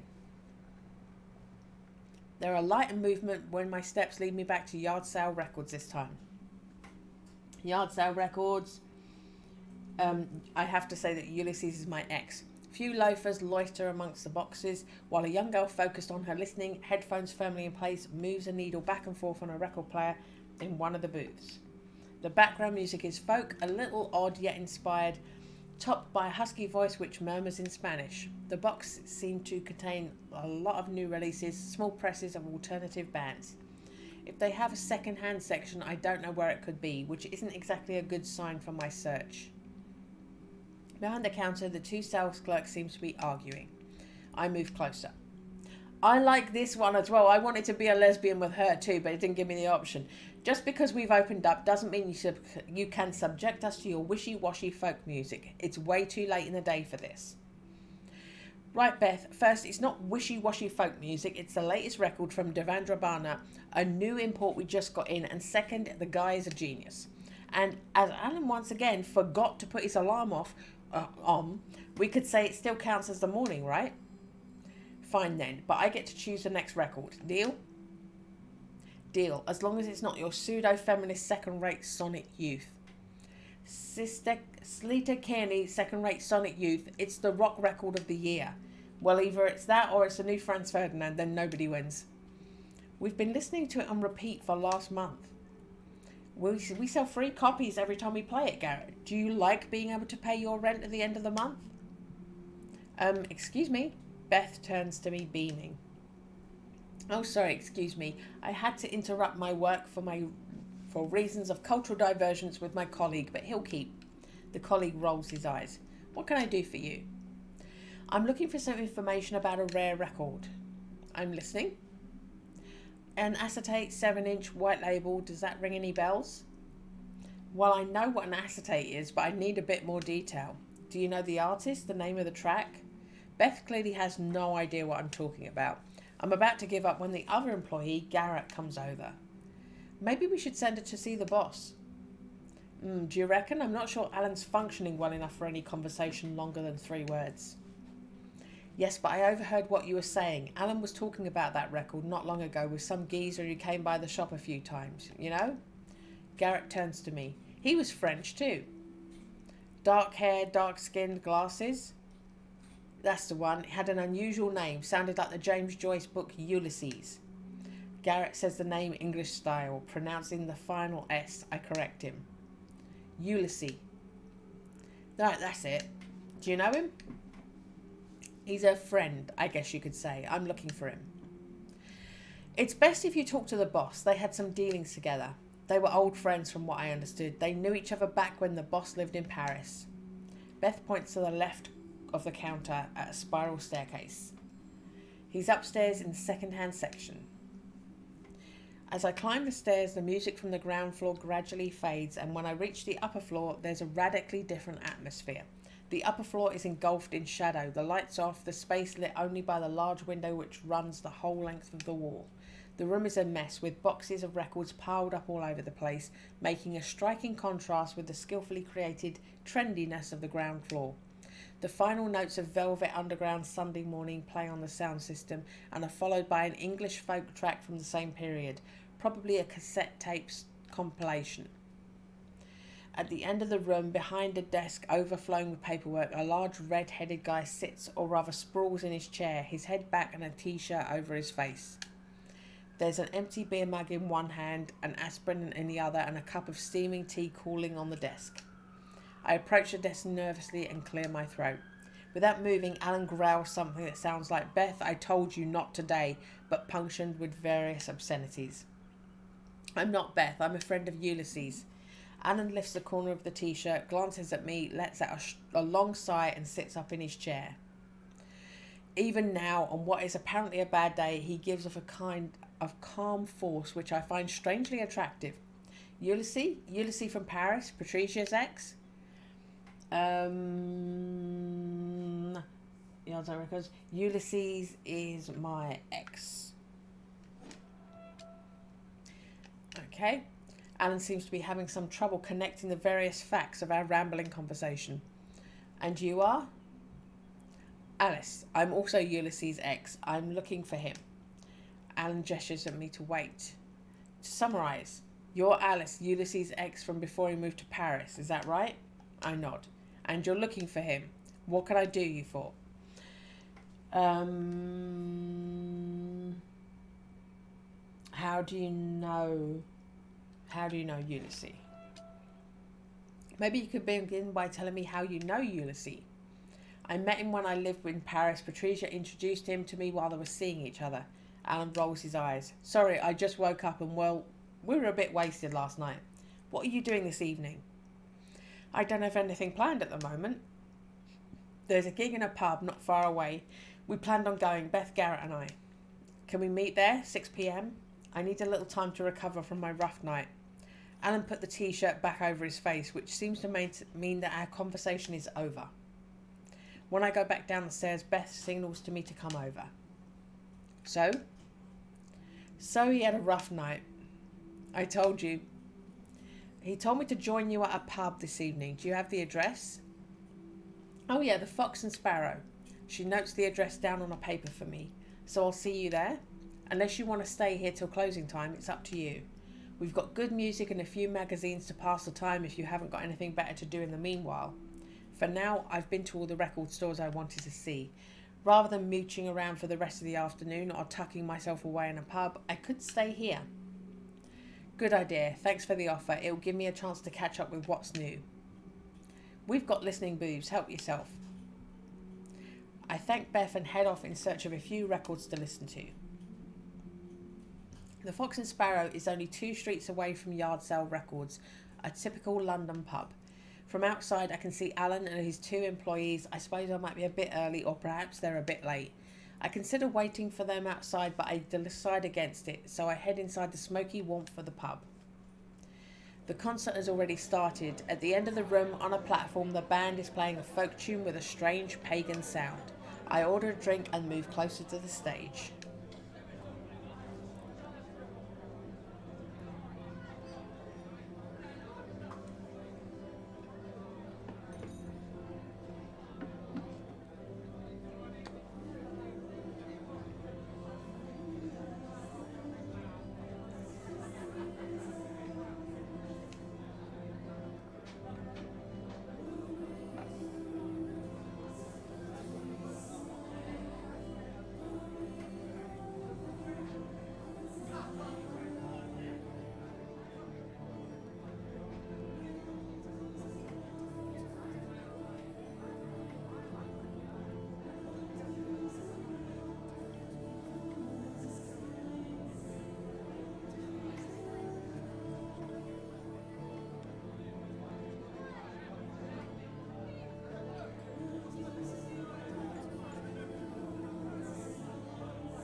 I remember liking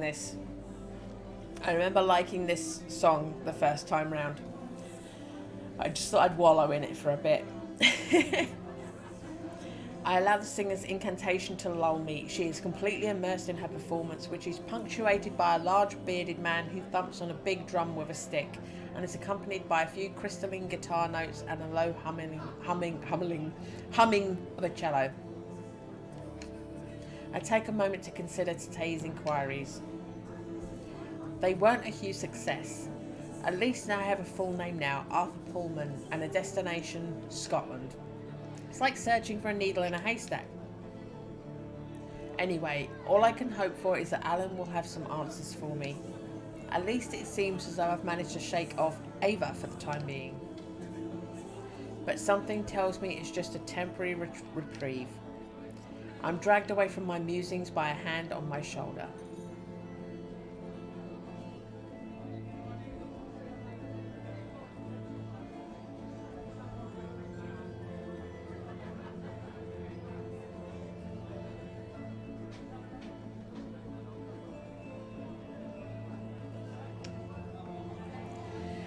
This band do a fantastic version of Willow's song.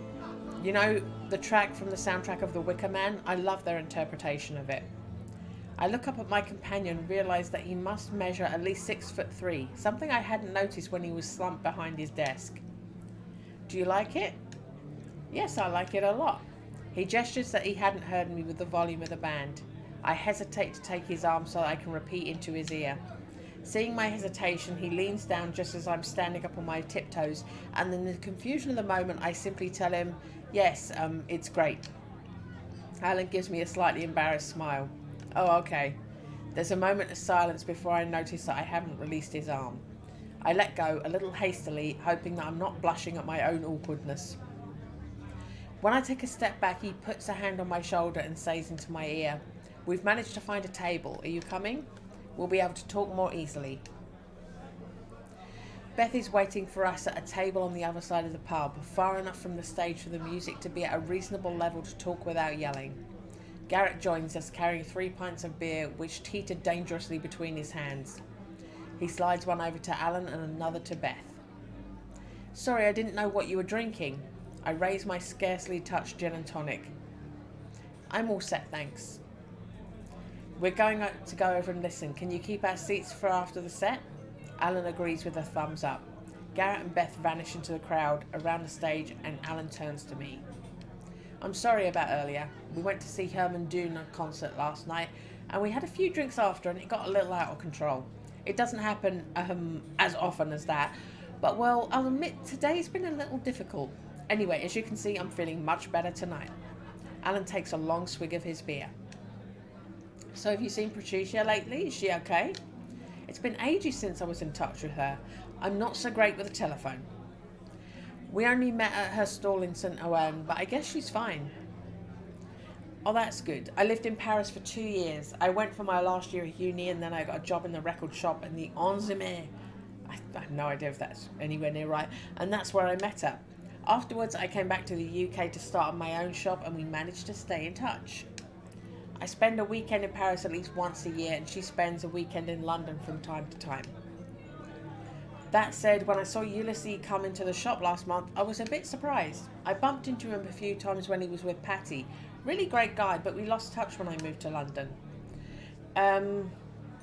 Did he tell you what he was doing in London?" "Okay." "He was passing through. I put him up for a few days when he arrived. The time for him to find somewhere not too pricey to lodge. As far as I understood it, he was tracking down a rare record, an acetate by an unknown artist. When I told him I hadn't heard of the legendary record, he didn't want to tell me anymore, and I didn't push him." "Weren't you curious?" Alan shrugs. "From what I could see, reading between the lines, he was onto something big. Just thought he wanted to keep his business under wraps. He came by the shop, but about 2 weeks ago maybe. This time it was to tell me he was leaving London, and he asked if he could leave his boxes of psychedelic with me for a while." "What do you mean, leave his boxes of psychedelic with you? He left his record stock with you?" "Didn't you notice that second-hand record section was a bit of a mess? I mean, I know I'm not exactly a god of cleaning, but I suddenly found myself with the equivalent of a van load of extra boxes all at once. I've managed to shift quite a lot of stuff for him. There was a Gong fan particularly who took all his originals with no discount. At my surprised look, he adds, 'Oh, don't worry, I write everything down. I take the 20% cut we agreed between us, and then have a big check waiting for him for all the stuff I've sold while he's away.' I'm just surprised he'd leave his records." "I'm surprised too. But well, it's a win-win arrangement, so I'm not complaining." "So he left London about 2 weeks ago, is that right?" "That's it." "Do you know where he is now?" "He told me he was going to keep tracking down his record." According to what Rob told me, the next step would be Scotland. Is that what he told you too?" Alan raises a wary eyebrow. "Rob?" The guy at Strawberry Fields Records." "Oh, Stoney. I didn't know Ulysses had gone to see him. But thinking about it, it's not a bad idea. He's been on the scene for such a long time." "There was talk of him meeting an Arthur Pullman. Does that mean anything to you?" Alan shrugs. "No, nothing at all, sorry." "Hell, that doesn't help me much. Scotland's pretty big." We are interrupted by Beth, who just sat down next to me on the bench seat. "Glasgow." "Pardon?" "Your bloke Ulysses, he said he was heading for Glasgow." Beth crosses her arms, a mischievous smile on her lips. "Luckily, there's someone who's still got a memory on the team. Alan sits up in his chair, a glimmer of understanding suddenly on his face. Oh yeah, that's right. Now you come to mention it. In fact, I'm pretty sure I gave him the address of my old mate Yorgos. He works in a kind of trendy bar restaurant in the centre of Glasgow, the Archery. Beth lifts her empty glass sadly. Hey, shall we get another drink? Will you help me, Alice? Alan, can you keep the table, please? Shouldn't we wait for Garrett? I think Garrett's occupied. His boyfriend just got here. Beth glances over to the other side of the bar and there's Garrett stationed near the stage, discreetly holding hands with a young bearded man. Don't move, Alice. I'll go. Beth puts her hand on his shoulder to stop him from rising. No, stay there, please. I need some girl talk with Alice. I go over to the bar with Beth. You said Ulysses was in Glasgow? Yeah, that's what he said when he stopped the last time. Sorry for buttonholing you like this, but I wanted to talk to you about something else. Beth glances over my shoulder at our table. I think the boss fancies you.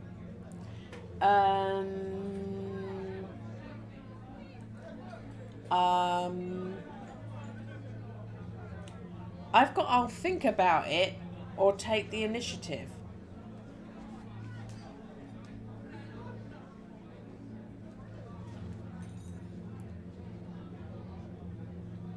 Okay. I'm going to show interest because I didn't become a lesbian in Paris, so there's no reason to be defensive. Really? What makes you say that? Beth takes a deep breath. Alan probably told you that he moved to England to set up his own shop, but actually he left Paris to be with his missus. Unfortunately, they split up a few months ago. It was pretty messy. Since then, he's been going through a rough time. We joke about him not being able to wake up to open the shop, but honestly, he's been in a bad way since the breakup. It really shook him up. When I saw him come downstairs earlier, all showered and perfumed, well, anyway, looking very dapper despite the hangover, I thought to myself that perhaps you were here for a reason. I'll think about it. That's on my notes. I'll think about it. There we go. Okay, I'll think about it. No pressure, eh? I'm just telling you, it's your choice. The overworked barman finally decides to come and take our order. We order, I manage to pay for my round despite Beth's objection, and we go back to our table.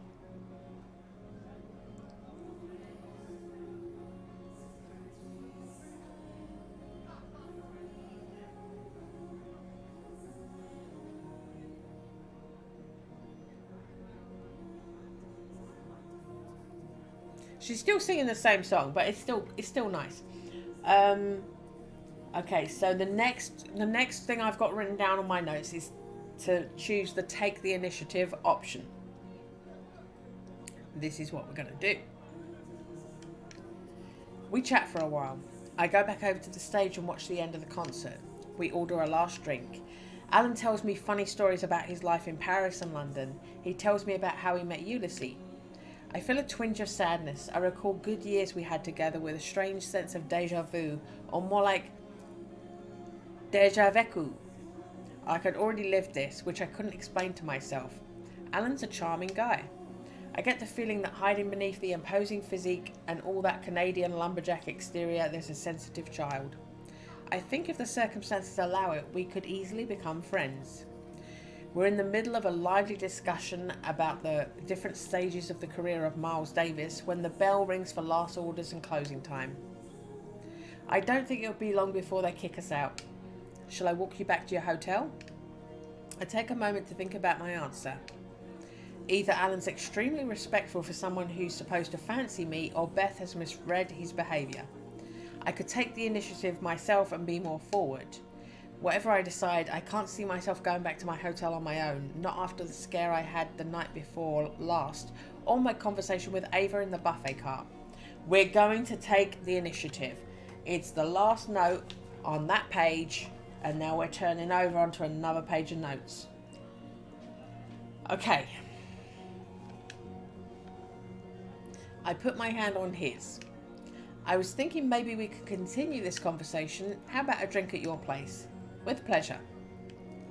Out of the corner of my eye, I see a knowing smile spread across Beth's face. Right, I think it's time we got going. Don't worry about your alarm for tomorrow. I'll sort it out with Garrett for us to do the opening. We say goodbye, go out of the pub and head off in different directions. Alan and I continue to talk about music on the walk, and it's only when our steps bring us to his shop that I realise he lives here. Rather than using the front door, Alan opens up a little door on the side which leads to the upper floors. So all of this is completely new. We did not do this last time. We arrived directly on the upper floor of the shop through a back entrance. Alan goes in front. I try to follow, groping my way through the shadow, gliding myself by boxes of records. He reaches his desk, switches on the lamp, and then he leans down and produces a bottle of whiskey and 2 glasses from the drawer.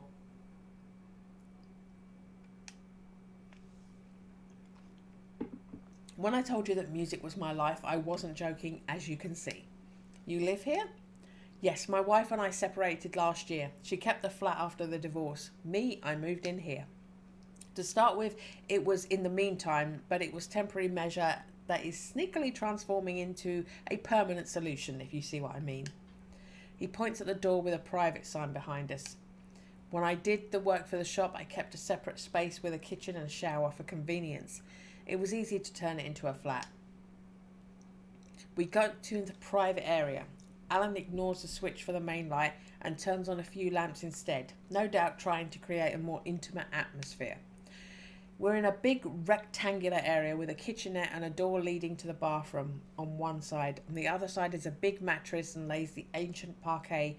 Our long farm table surrounded by mismatched chairs sits in the middle. I move closer to him, take his glass and place it on the table. I try to embrace him, but our difference in height makes it a complicated exercise. I know that feeling. He leans towards me and kisses me with a delightful awkwardness, unsure what to do with his long limbs. He backs off and caresses my cheek softly with his thumb, his hand cupping my chin. I feel a wavering hesitation. For an instant, my gaze is lost in his eyes. My glaze was lost in his eyes as well. Then he says, in a murmur dragged from deep in his chest, "You know, I'm not sure I'm ready to start anything with anyone." I answer him with all the tenderness I can summon up. "Don't worry, I'm just passing through." Oh my goodness! That's a really nice piece of art. That's a really nicely drawn kiss. Holding her up under her bum. I hold onto his back and he swings me around and drops me gently onto the bed. Then I let myself be swallowed up by pleasure and the night. That's a really nice piece of art for a kiss. The night coming through the window wakes me, the pallid light of a London morning in fall. Alan is still fast asleep. I decide not to wake him. It takes a concerted effort of will to extract myself from the snug comfort of the quilt. The old espresso machine on the countertop in the kitchen area looks like it requires a degree in civil aviation to get something drinkable, so I fall back on my other source of morning relief, a good hot shower. I get some clean clothes from my bag. Something tells me that there's a chance Ava and her henchmen are watching the stations, so I try to choose an outfit as different as possible from the one I wore when I arrived in London to reduce the risk of being recognised. In the same vein, I decide to put my hair up, something I rarely do. Then I shut myself in the bathroom. It's clean but stark. When I come out, Alan is sitting at the big table, a cigarette and coffee, both smoking close by. I help myself to your shower. I'm glad you did. I'm afraid I don't have much to eat, but would you like a coffee? Absolutely. I didn't dare touch your machine. It looks tricky to handle. Alan puts his cigarette on the ashtray, heads to the kitchenette and embarks on what looks like a chain of meticulous actions. It's one of the only things I wanted to keep after the divorce. In any case, my ex was incapable of using it without spraying coffee all over the kitchen. It does make an excellent cup of coffee, but it has to be tamed. He puts the espresso in front of me. Do you want a cigarette to complete your breakfast of champions? Hard to resist the call of the nicotine. Thanks. I hope when I listen to the record again, I'll be back in a reality where I've managed to quit smoking. So what are your plans for today? I suppose the next step will be to take the first train to Scotland with a quick stop to check out of my hotel. You're leaving London already? I think for a moment. It seemed like a no-brainer, but it's probably worth pondering all the same. Let's just say that I didn't see what the other information I could get by... Let's just say that I don't see what other information I could glean by staying here. I've got a name, Arthur Pullman, and a place, Glasgow. You already knew Ulysses and you put him up for a few days, but even you don't know any more than that. All I can do is cross my fingers and hope that the trail doesn't dry up. And if this Arthur Pullman really knows more about the record, maybe he'll be able to finally give me some answers. Alan takes a drag on his cigarette, thinking. This may seem a bit sudden, but what would you say if I offered to come with you? His suggestion takes me completely unawares. I'm about to open my mouth to answer, but Alan continues. I don't know, I've got a good feeling about you, Alice. I'd like to see where it takes us. If I let you leave now, I've got the feeling that I might be missing out on something amazing. How did my love life become so complicated in so little time? I have a fleeting thought of John Baptiste. What wasn't the point of all this in the beginning to get back to the life I had with him? And then there's Ulysses, who is very much on my mind. I hadn't thought that by reopening that old wound in my heart, I'd be opening up Pandora's box. And now I have to deal with Alan. I know that this interlude will probably cease to exist when I listen to the record again, but is it right for me to get involved in anything more than just sex? What do you say? This wasn't a thing. Does he come with me? I think it would be interesting to have someone with me.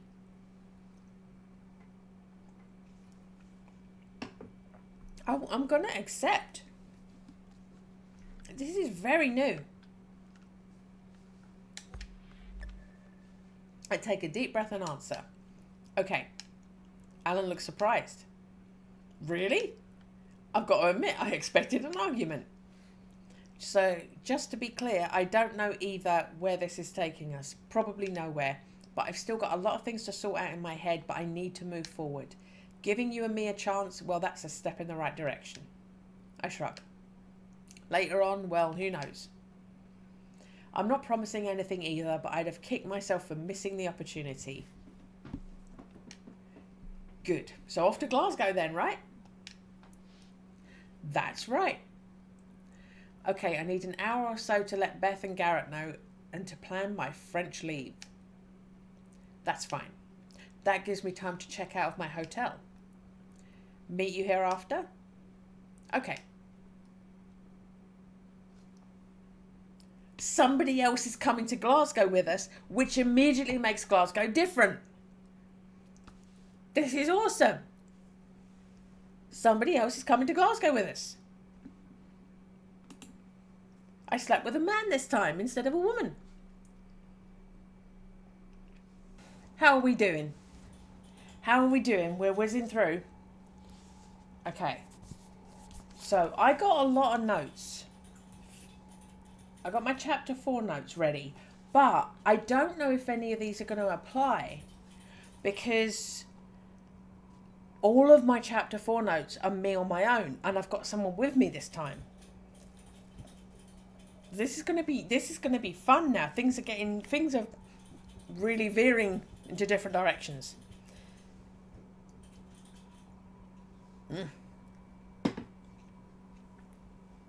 Also, so I don't have to pause, I'll top up my whiskey. Give me a sec. I just got to squat. I'm just gonna squat.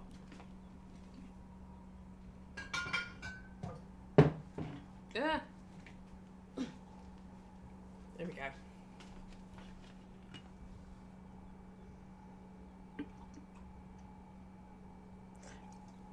I'm gonna be drunk by the epilogue, aren't I? I'm gonna be a drunk person.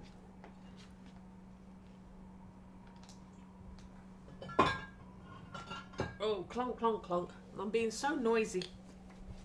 I'm being so noisy and clumsy. It's good for my throat, though. I'm not clearing my throat as much, am I? It's healthy. It's healthy. Right. Let's Go. Ava had been watching comings and goings at the station, saw her as I was going to the platform, but I was inconspicuous enough to pass next to her without being recognised. Alan, with his imposing build, probably helped to shield me from her view. I'm almost certain that I managed to get on the train without her seeing me, but I'm sure she wasn't alone. If one of her collaborators spotted me, then she knows my destination.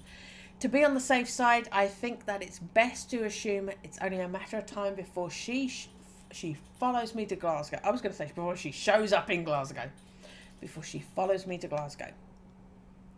I try to organise my thoughts. My present situation is pretty awkward. The trail that Ulysses has left isn't easy to follow, and it seems to be petering out as I press on. Then again, if he was being pursued by Ava's organisation too, I can understand that he would have tried to keep as low a profile as possible. I hope that this Arthur Pullman will finally be able to tell me more about the record if I do actually manage to find him. For the time being, all I've managed to scrape together are rumours and various contradictory stories. It feels like I have more and more questions and no answers. Look, there's somebody with us on the train to Glasgow! I realise that I've let Alan embark on this adventure without him knowing all the ins and outs. Why not use the travel time to tell him about my quest? Despite everything, I decide to omit for the time being the supernatural elements of my story. So as the countryside rushes past the windows, we throw ourselves into a lively discussion, and the 5 hours in the train seem to flash by in moments. After visiting two capitals, finding myself in a more modestly sized city like Glasgow was like a breath of fresh air. The station is right in the city centre, which we cross on foot, heading for the establishment where his friend Yorgos works. We enter the ground floor of an old building, a small room with mismatched furniture and a fire burning in a great stone fireplace. At the end of the room, a long counter stretches across its width. A Mediterranean-looking man seems to be absorbed in carefully preparing a basket of fresh vegetables, probably the famous Yorgos. As we approach, Yorgos looks up and seeing Alan, a broad smile lights up his face. The two men hug over the counter. Yorgos speaks in broken English with a curious blend of Greek and Scottish accents. I admit I have some difficulty understanding him. Quickly sensing my display, Alan presents me in French. This is Alice, a friend. Yorgos slips smoothly into a garbled French with just a stronger Greek accent. Aha, another of your French pals. He wipes his hand roughly on his aprons and holds our wrist over the counter. I shake it as best I can. This entire interaction is with a different... There's two people. I'm so happy. It's so different. Some of my decisions I've been saying to you, oh, well, that made no difference. It's the exact same thing, but they just added an extra sentence beforehand. This is completely different. Yorgos. Nice to meet you. I'm Alice. So tell me, how did this nutter convince you to come so far south, so far north? How does the word nutter translate into French?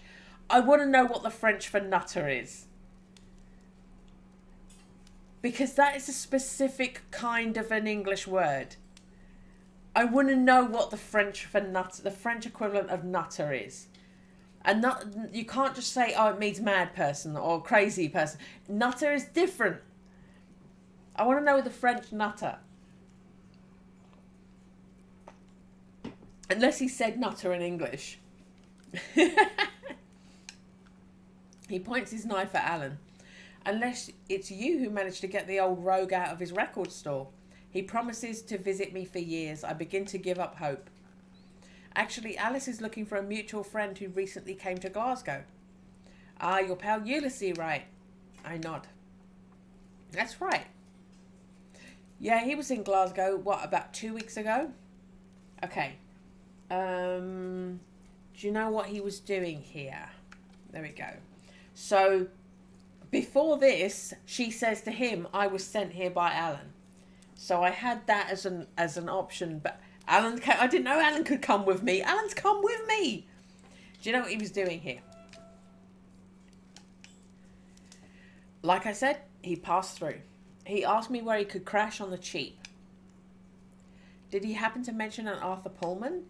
The steady clack of the knife on the chopping board stops for a moment as Yorgos tries to recall the details. Yes, a radio presenter, right? That's right. Did he say where he thought he'd find him? No, I'm sorry. Maybe we could go and try and find something out of the local radio station.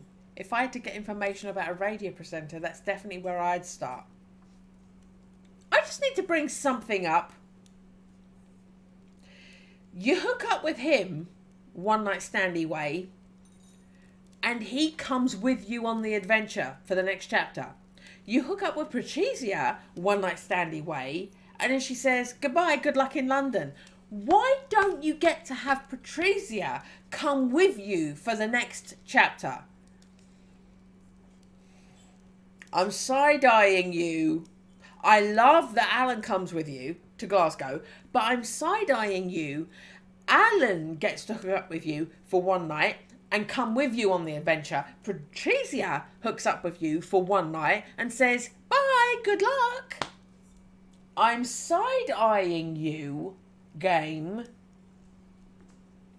You give me mature content warning because of lesbians. Let the lesbian come with me.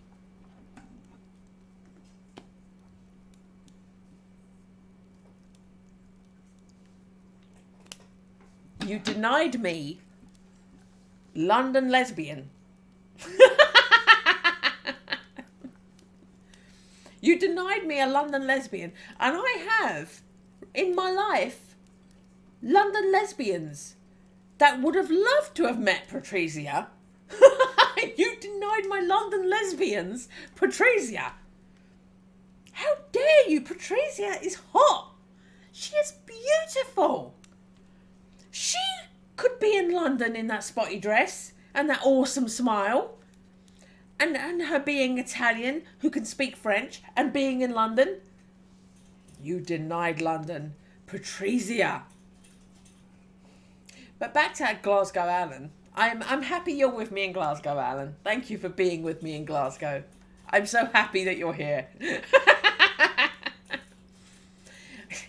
Whiskey, anyone? Okay. Back on track. If I had to get information about where a radio presenter, that's definitely where I'd start.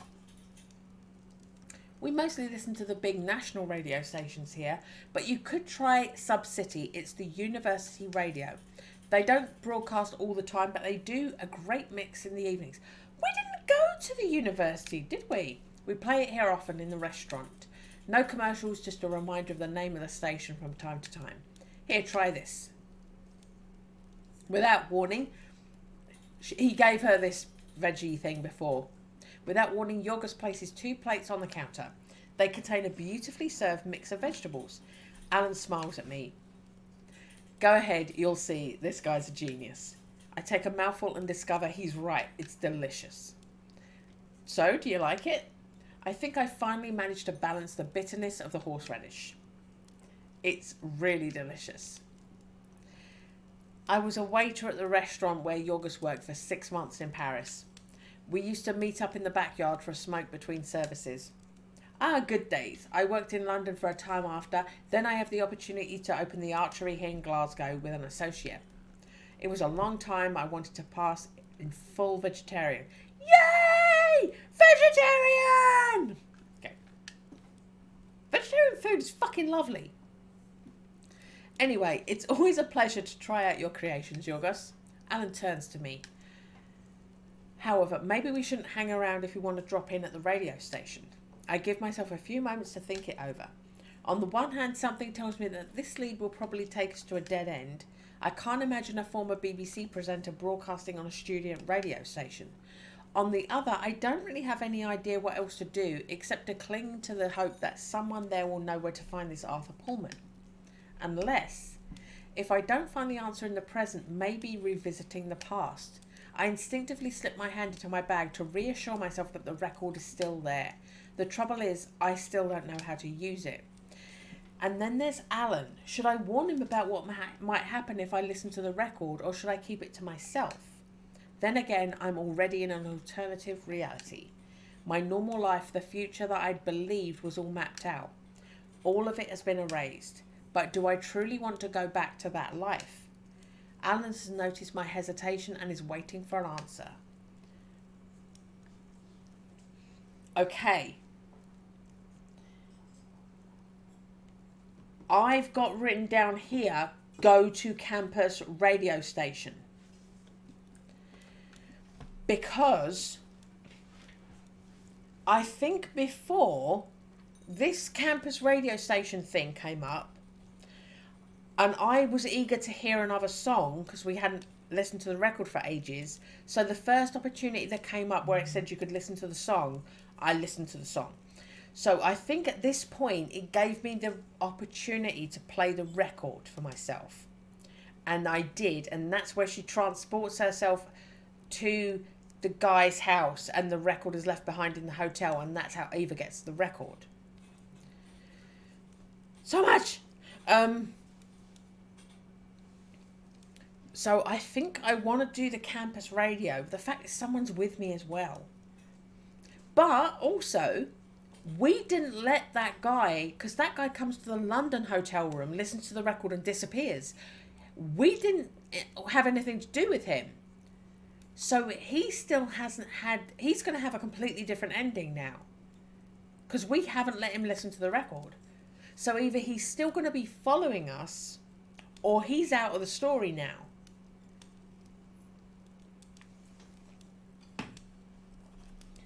Alan's noticing my hesitation and is wondering if the person controlling this game is rambling on and drinking whiskey. Yeah, Alan, I am. Alan Baby. I have a real life friend. I call him Alan Baby. Alan Baby is very ginger. You're just slightly redheaded. Alan Baby is so ginger. I love you, Alan Baby. Alan Baby, you're out there. I'm calling you out on my Twitch stream while drinking Jack Daniel's Tennessee Fire. I love you, Alan Baby. Anyway, let's go to the campus radio. There's no harm in trying the campus radio. Something tells me you're not convinced about this lead. I don't know, Alan. A former BBC presenter on a student radio station, it seems extremely unlikely to me. But after all, you never know, eh? Perhaps someone there will know where to find this Arthur Pullman. And you never know, maybe Ulysses dropped in to see them for some reason. We don't know. Quite. Well then, let's get to campus. We say goodbye to Yorgos and set off to the University of Glasgow.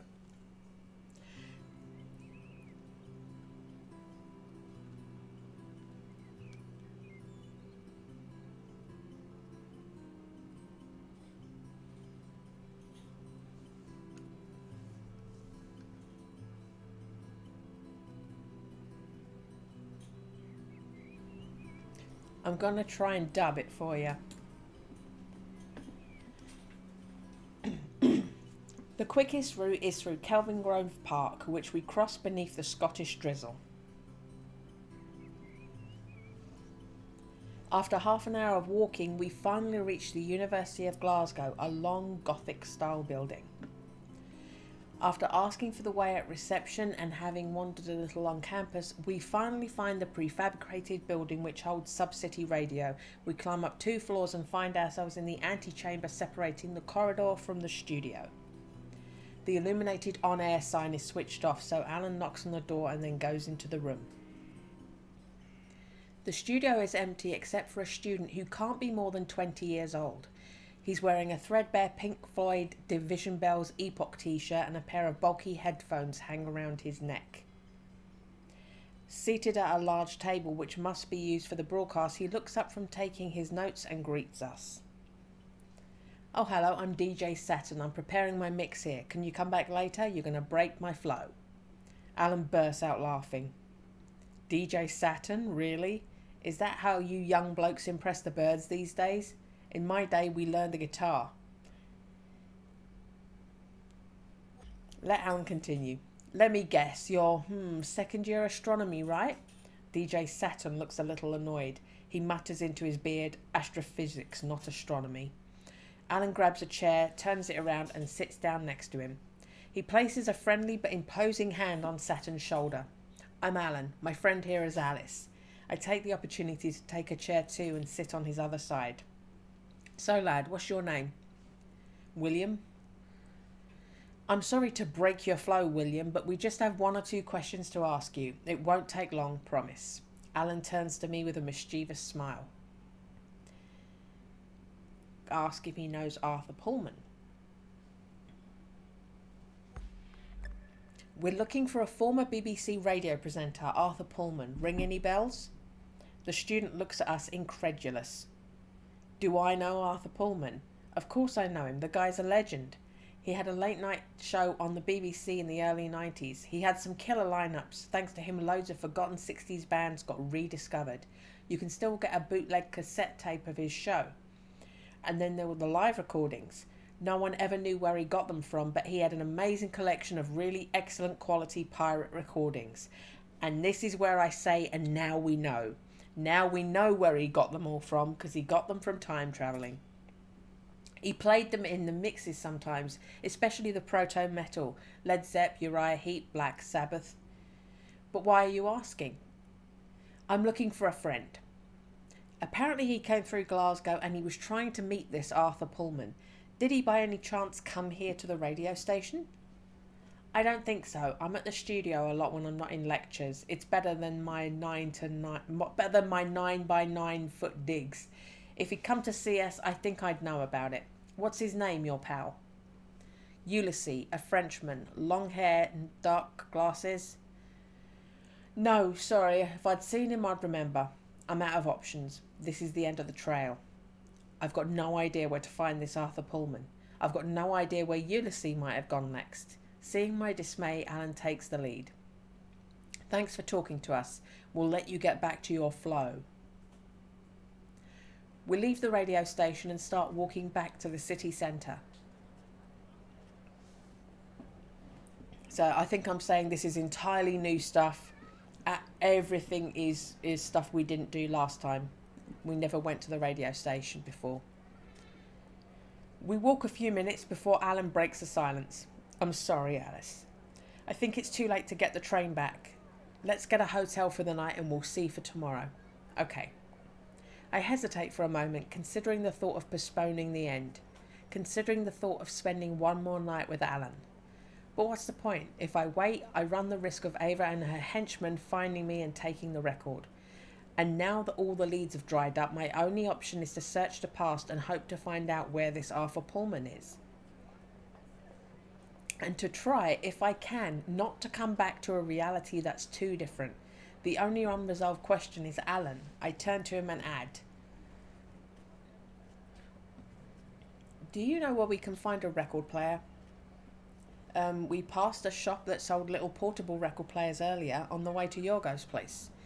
If we don't hang out, we should still be open. But why? Tell him everything. I take a deep breath and tell him everything, all in one go, without stopping and without hiding anything this time. Ulysses' parcel, the record, listening, the upheaval that made to my reality and my decision to figure all this out. Paris, then London, Ava and her organisation, all of it punctuated with my doubts and questions. Alan listens carefully without interrupting. I finish with, there you go, now you know it all. I know it all seems a bit crazy, but I promise you it's the truth. Alan takes me by my shoulders and holds me in his arms for a moment. I understand why you didn't tell me everything straight away, Alice. After all, we've only known each other for 2 days. I won't lie to you, this story of a magic record, well, it takes a bit of time to get my head round. I can't imagine how much stress you've been under for these last few days. If you need to listen to the record, we'll find a way for you to listen. And no matter what happens, whether there's magic or not, I'll be there to go with you. Thank you for your support. Thank you for being so understanding. I'm really touched that you believe me and support me. We'll talk about it when you get back from the past with Arthur Pullman's address.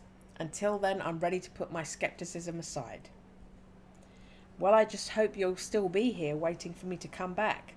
Alan laughs. Where do you think I'll go? Come on, let's go buy that record player before the shop shuts. An hour later, we book into a hotel next to the station.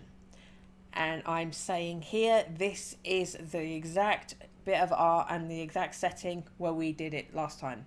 We go into the room and I open a little leather case which contains the record player. I plug it in and put the record in place.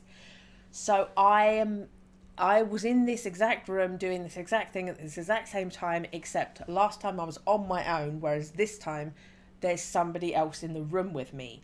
So I am wondering aloud if when she disappears, he takes the record and it doesn't get stolen. Come on, Alice, don't look like that. I'm staying right here, right next to you. Everything will be fine, you'll see. I don't try to disabuse him. He doesn't believe in the power of the record, and that's probably for the best. I put my hand on the back of his neck and kiss him. If we don't meet up on the other side, I want you to know I had a wonderful time with you. We sit down next to each other at the end of the bed. I put the headphones over my ears and switch the player to 45 revolutions per minute. Before putting the needle in the groove, I take Alan's hand, then I close my eyes and let the music take me over. A percussion intro. I try to focus on Ulysses, how he looks, his voice, his laugh, his smell. The walls of the hotel room begin to resonate, to distort and stretch. The air blazes with iridescent particles, shimmering. Then the world implodes and I am somewhere else.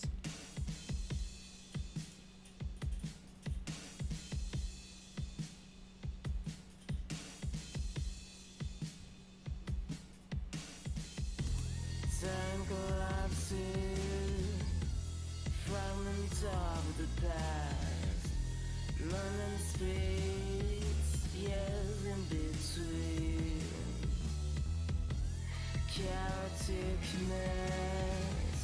memories as grains of sound in the everlasting now.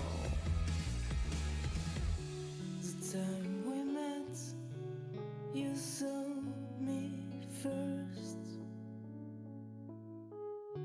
We talk, we listened, your life and mine.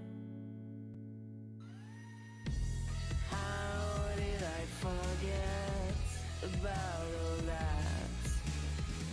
It splits, time folds.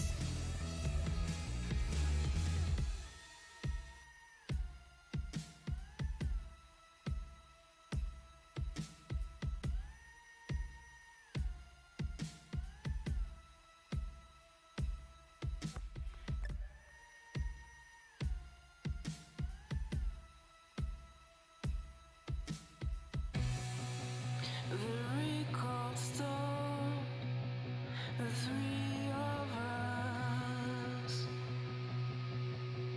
Mark smiles, simple happiness of starting anew.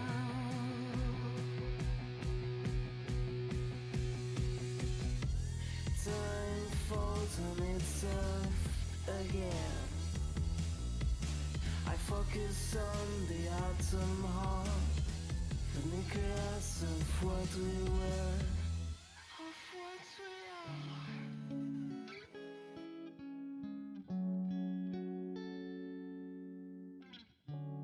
Golden light through the window, evening sun, Sunday afternoon. You there on the couch, me at the piano.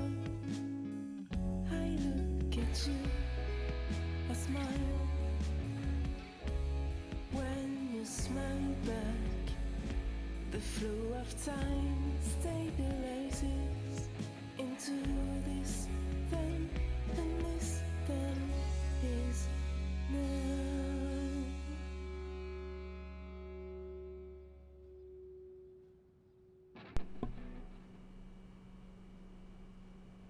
The lyrics are the same, the music genre is different. The music genre, this version of that song is so much fucking better. This is the same lyrics as we got the first time, but it's indie. There's electric guitars. She was all breathy and wistful and drifting away, and you could barely, the piano. And this one is like, I am lead singer for the yeah, yeah, yeahs, but French. I love it. I love it. This version is so much better. The lyrics are the same, but the genre changed. Okay, we're going to carry on. I also don't know if maybe I was muted for longer than I intended to be. Sorry if I was muted for a while there. Okay. Drinking, remember. Are you okay? You stopped playing all of a sudden. I got the feeling you were somewhere else. Yes, I'm fine. I hold myself together. I know that my time here in this moment is precious. I don't want to allow myself to be overcome by emotion. Are you sure you think you've seen a ghost? Ulysses stands up. I'm going to get a glass of water. I'll be right back. Don't move. I'll get it for you. While Ulysses goes into the kitchen, I have time to look into the mirror above the mantelpiece. I still have long hair. I cut it a month or two before we split up, which tells me that we're probably somewhere in the summer before our breakup. We're still happy back then. Then in September, at the start of the new school year, he began to be more distant. I was trying to say became, but it wasn't what I was reading. He began to be more distant. Was he already thinking of leaving back then? Ulysses gives me the glass of water. I drink. He sits down on the coffee table facing me and puts his hand on my thigh. Better? I nod. Thanks. I put the glass down on the piano. My time is short. I have to get to the point. This will probably sound strange, but do you know where I could find Arthur Pullman? Arthur Pullman? The radio presenter who played old records in the 90s? Yes. It's funny, there was actually a short article about it in Les Rock last week. He snatches up the magazine on the coffee table, rifles quickly through it, and holds it out to me on the right page. The heading says Jimmy Page's Loch Ness house is sold. Apparently he bought Boleskine house. Boleskine? It's a house in Scotland that Page, the Led Zeppelin guitarist, bought in the 70s. It appears in some parts of their film concert. The song remains the same. I've got to say, I'm not totally surprised. Pullman's always been a Led Zepp fan. He played a lot of their live footage in his shows. I put the magazine down next to me on the piano stool. And that means something different now, because we know he was going back in time to make clear recordings of stuff that nobody ever heard. I hope I'll remember all the information when I get back to the present. I didn't know you knew so much about this stuff. It's because of Mark. He's a big fan of the guy. He's got cassette copies of almost all the shows. If you ask me, some of these mixed choices aren't fantastic. Frankly, paying ultimate spinach straight after the Garden of Earthly Delights from the United States of America is almost tasteless. As for his almost fanatical infatuation with Chelsea Girl.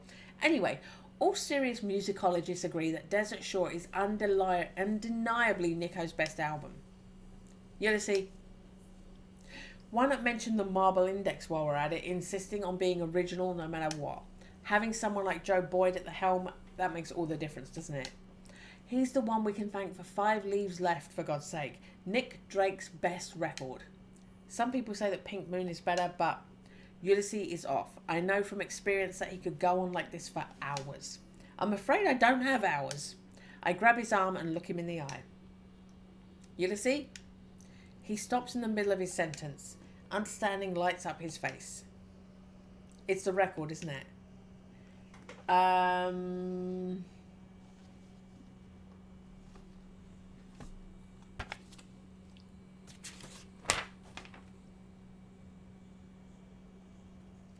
Avoid the question.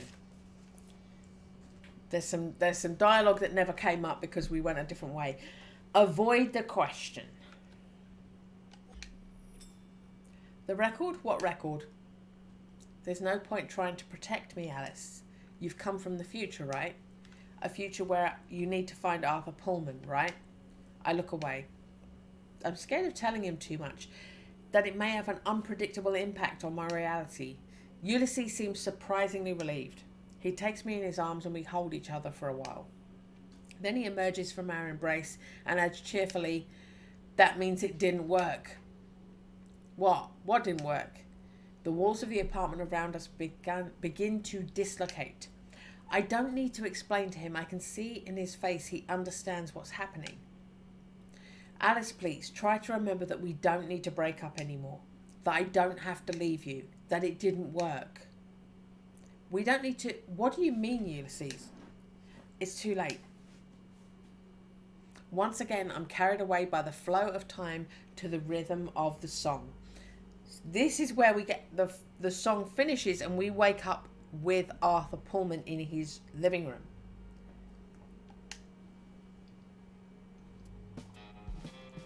Time collapses, fragments of the past, moments split, years in between, chaotic mess, memories, grains of sound, in the everlasting night.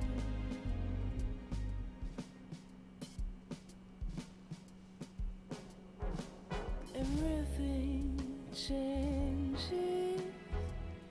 I shed the remnants of my whole skin until the fall of time stabilizes into this new present.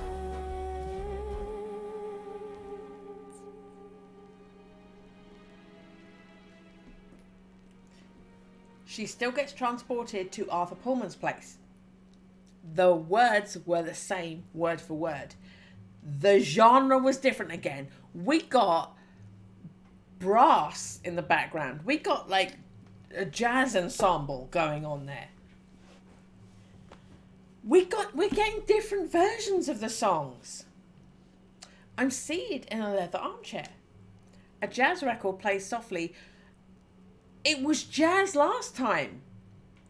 We woke up in his place and it was jazz. The song we just had was jazz. The one we had in the first playthrough wasn't. It was breathy, folky, minimalist. Oh my God. I don't immediately notice the older man who is watching me, surprised from an armchair with which matches the one I sit in. What I do however notice is that I'm certainly not in the room, the little hotel near the station in Glasgow. Now, does she have pink hair? Because she had pink hair last time. I look down. I'm wearing a gingham print sheath dress which comes to my knees. On my feet, that's a different outfit. On my feet, crimson pumps. My nails are long and perfectly painted with a shiny polish that matches my shoes. Not feeling my hair long against my neck, I grab a strand and pull it in front of my eyes, discovering that it's now short and curled and held in place by a large quantity of lacquer. The man in front of me clears his throat to get my attention.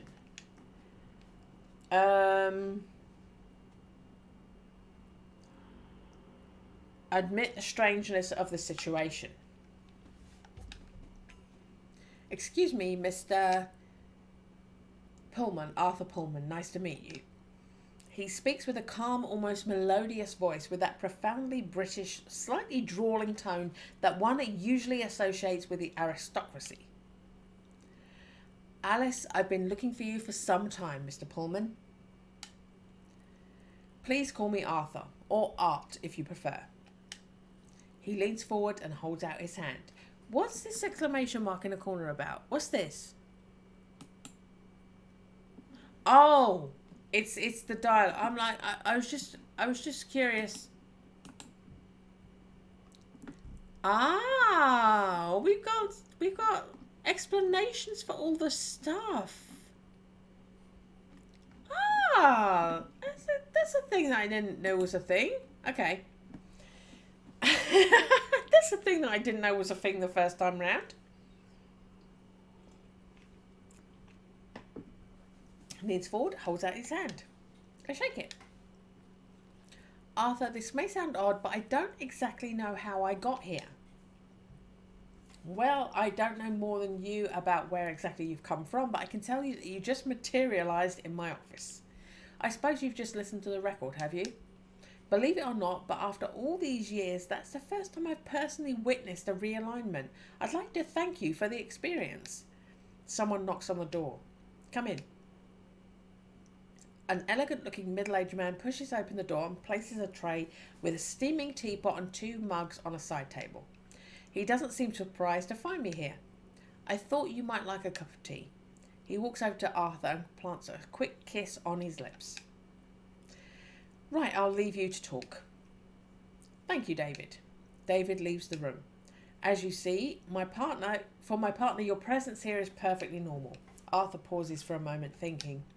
Now, I suppose after all the efforts you must have gone through to find me, you no doubt have a lot of questions. Fire away.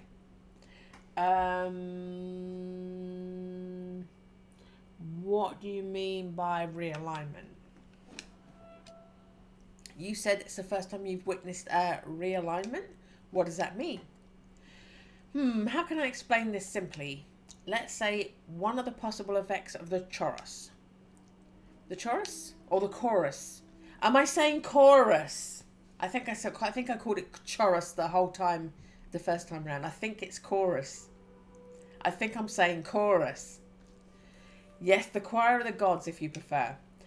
That's what we call the vibration on the record during the joining time. What do you call it then? I shrug. I don't know, I just say the record. Arthur smiles. Yes, that probably makes more sense. Each time that someone listens to the record, reality changes. I lost that. But it's probably the word for word what we had last time. Our memory, our recollections are some of what we are, as it were, remains intact. And there is principle or economy, if you wish, which makes the changes as limited as possible. It's extremely difficult, indeed very probably impossible, to instill a global change. Generally speaking, someone's listening does not affect others.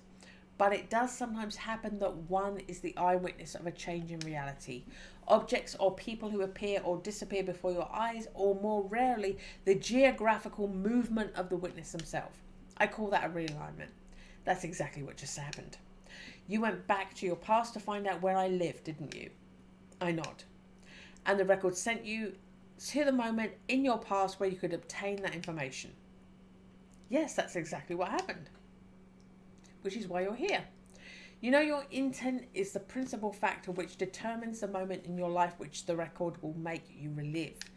Do what thou wilt shall be the whole of the law. That's the reason I saw you appear in my office a few moments ago. But how do you explain that you were aware of my sudden appearance when your partner reacted as though nothing odd had happened? I don't really have an explanation. Or at least I'm not prepared to suggest something I'm not completely sure about. Nobody truly knows how it all works. Generally speaking, the person who's heard the chorus... Can I get the thing to come up again?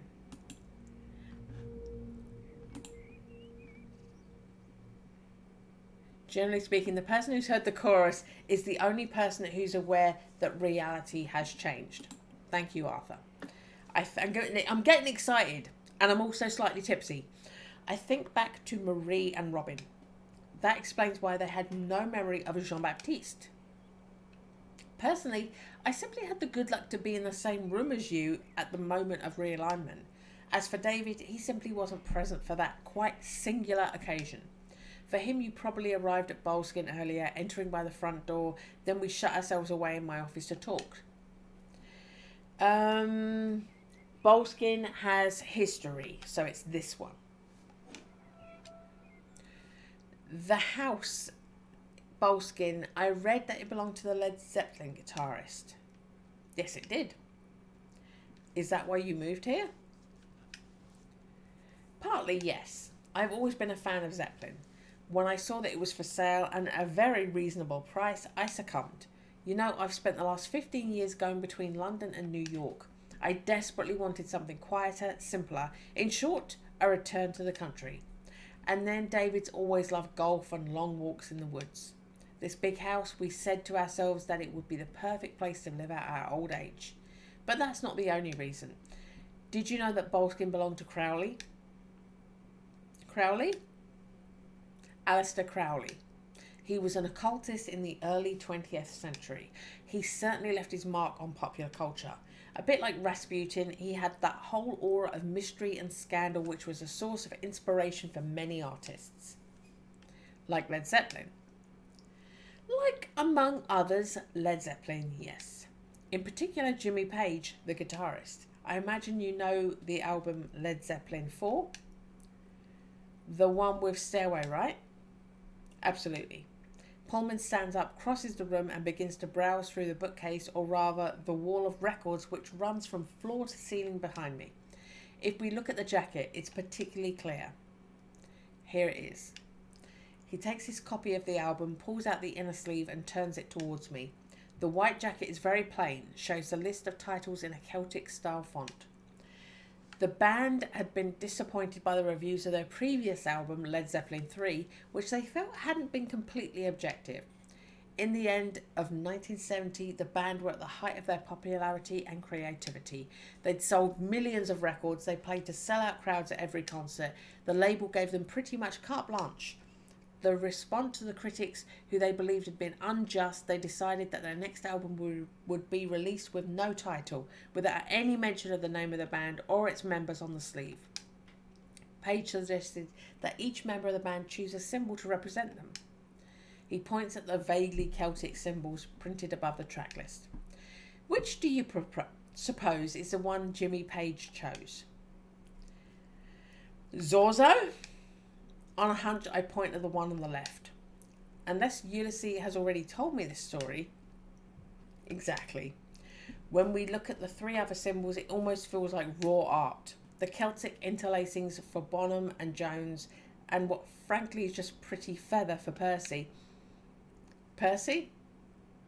Yes, sorry, that's Robert Plant's nickname. Arthur taps his finger on the left-hand symbol. But look at Page's.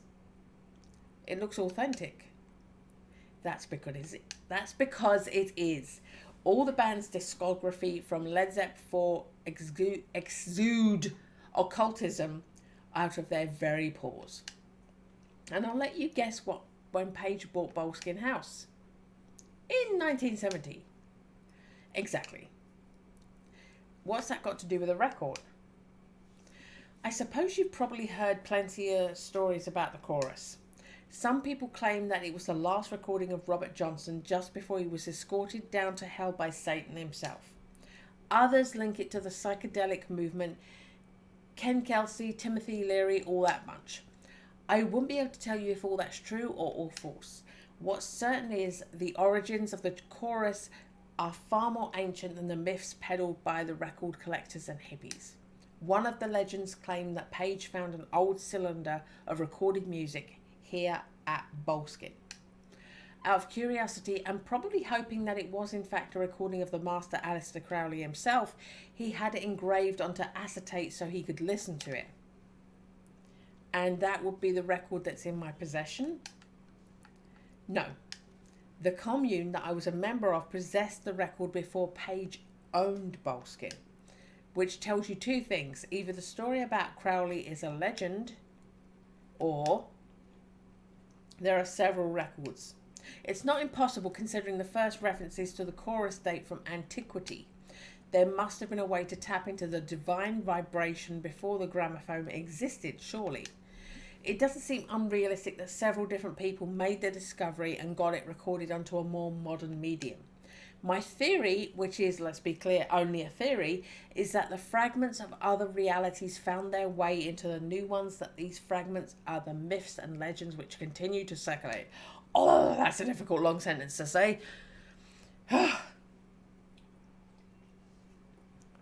Arthur pauses for a few moments to allow me to drink. However, you said the record that's in my possession. Yes. You should say the record that was in my possession. I suddenly realised that I haven't checked if I still have the record with me. I grab my bag, which rests by my feet, and frantically rifle through it, trying not to panic. Clearly the record is not there. Alice, I understand your reaction, but do try to stay calm. Where were you just before you materialised here? In a hotel room in Glasgow. The record stayed there then? Pullman nods. Yes, I'm afraid so. Can I use your telephone? I tell myself that the chances of finding it are slim, but I have to try. Arthur points to the office door. In the entrance hall. Turn right when you go to the office, then left at the end of the corridor. I'll wait here. Thanks. I have no trouble finding the entrance. She looks completely different to when she was at Arthur Pullman's in my first playthrough. I have no trouble finding the entrance hall. The telephone is on a small desk across from the front door. I'm about to pick up when I notice my reflection in a large mirror which hangs on the wall above the desk. It takes me several moments to realise that the image I see reflected is my own. As I had suspected, I now have short hair. My curls are skillfully arranged in a style that wouldn't look out of place in the golden age of Hollywood cinema. I'm wearing far more makeup than usual. My lips are dark red. And this gingham dress makes me look very classy, a bit retro, maybe a little haughty.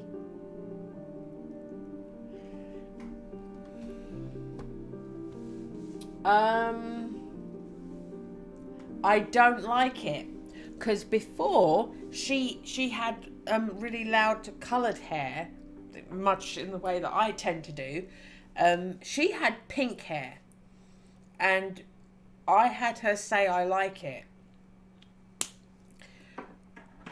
Before referring to my notes, I wanted to say I don't like it. And my notes say I don't like it. So I get to. I don't like this as much as what she had before. The new Alice doesn't please me.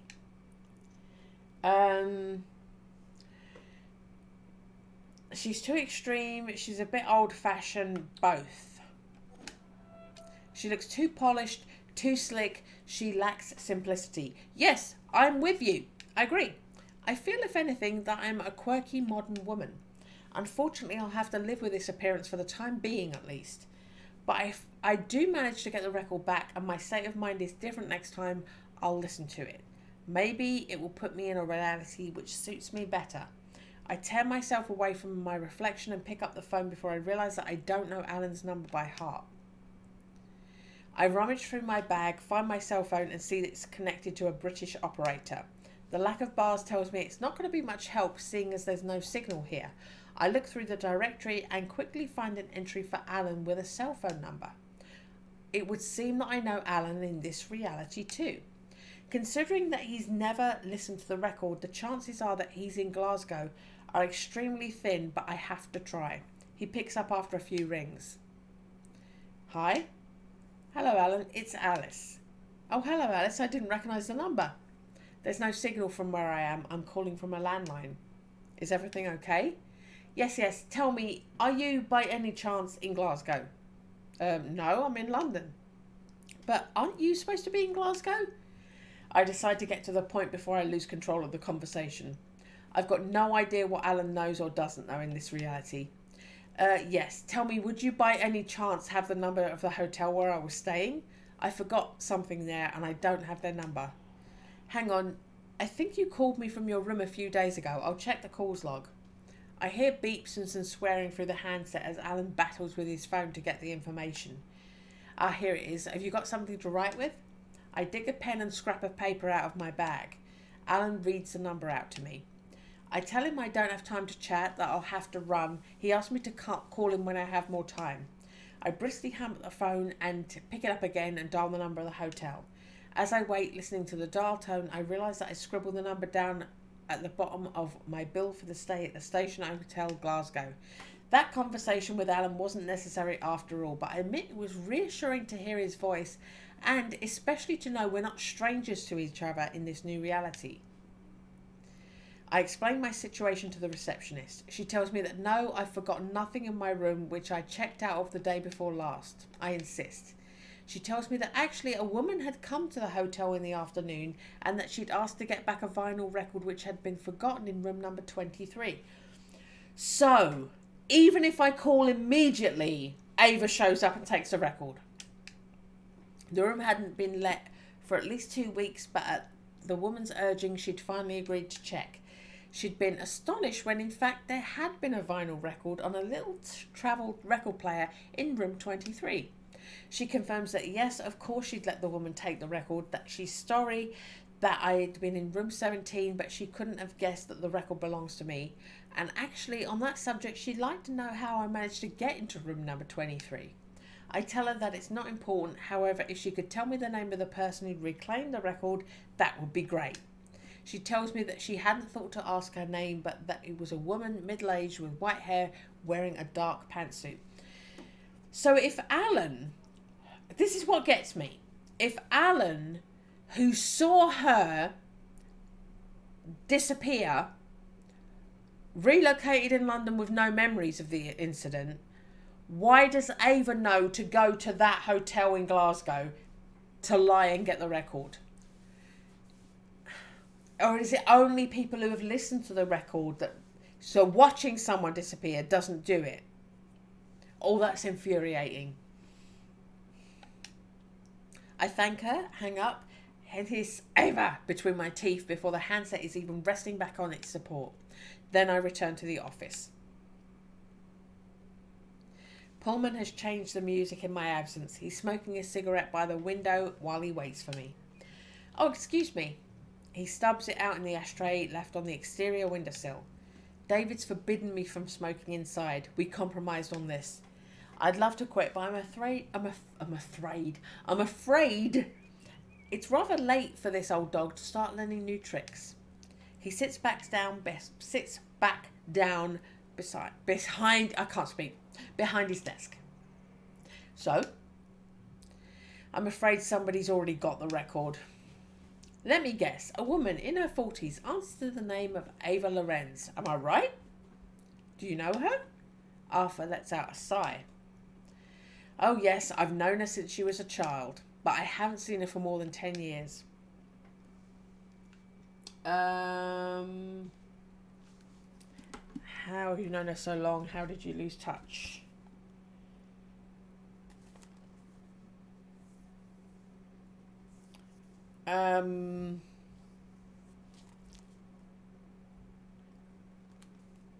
Okay, that's not an option. So this is different. I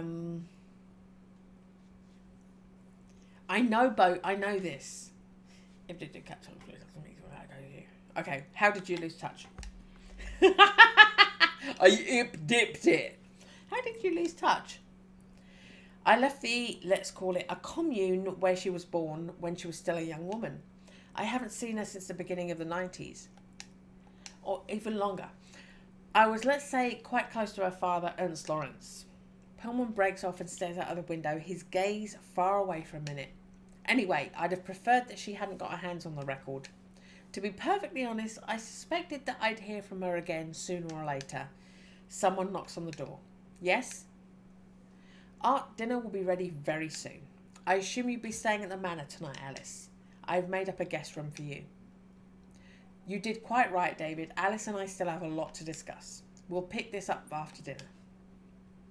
Okay, she doesn't want to impose. That's very kind, but I wouldn't want to impose. Oh, not at all. We love having people stay at the Manor. David checks his watch. And anyway, the last bus for Inverness left half an hour ago. Okay then, in that case, thanks for having me. I follow my host into the dining room. David has cooked up a simple but delicious meal. He serves me a glass of red wine while he scrutinises me with a piercing, curious gaze. Tell me, Alice, what do you do? I imagine it's something to do with music, considering how much time you spent with art. I smile and take a sip of wine, winning myself some thinking time. I admit to myself that I've no idea. One thing's for sure, I'm certainly not a banker, not in this reality. On the other hand, I could answer vaguely that I work in music, which isn't exactly a proven fact, but does seem in line with this new reality. On the other, I could answer honestly and tell him that I work in a bank, in spite of all the clues which suggest that that's now entirely improbable. I work in the music. I work in music. I work in the music industry. Yes, I do work in the music industry. I needed some information about a rare record that only Arthur could give me. David smiles. That doesn't surprise me. Art's a real font of knowledge. Now that he's retired, I keep pushing him to write something on the subject. What do you think, Alice? Arthur cuts us off. David, surely you're not going to interrogate our guest, are you? No, sorry, I didn't mean to pry. I hope I haven't made you feel awkward. I tried to point the discussion in a less prickly direction. How did you get to know Arthur? My dad was Latino, my mom American. I grew up in Queens. I met Art in a club in the East Village. He was a local correspondent for the BBC. It took him a few years to persuade me to move to London with him, but I'm happy to say I don't regret it a bit. Arthur, who'd risen to clear away our plates, strokes his partner's shoulder with affection. Cheese or straight to dessert? David gives me a winning smile. Whichever you prefer, Alice, but if we put the cheese on the table, it would give me an excuse to eat it. This hurts me. This hurts me because I was gleeful and joyous and I chose cheese. And I have to choose the other option because we're doing the opposite of all my choices playthrough. I have to turn down cheese.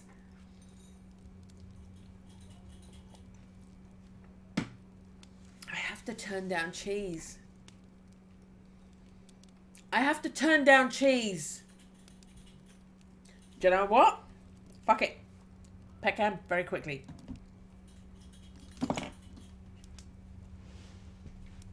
Topanga, what's this doing here?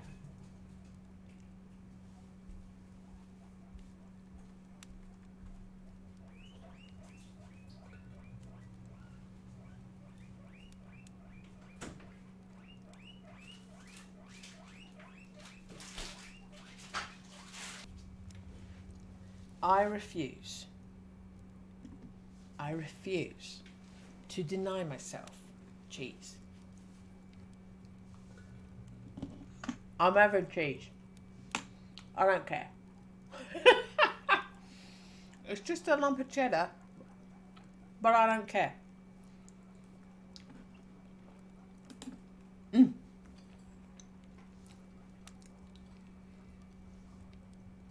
I'm having cheese. I'm going to write it down in chat.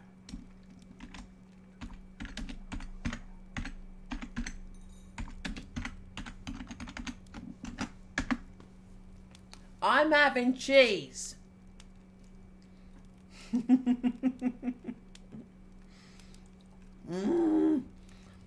I have to turn cheese down in the game.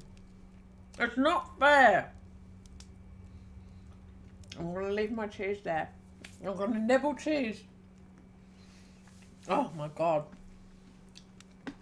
I have to turn cheese down. It's not right. It shouldn't be allowed.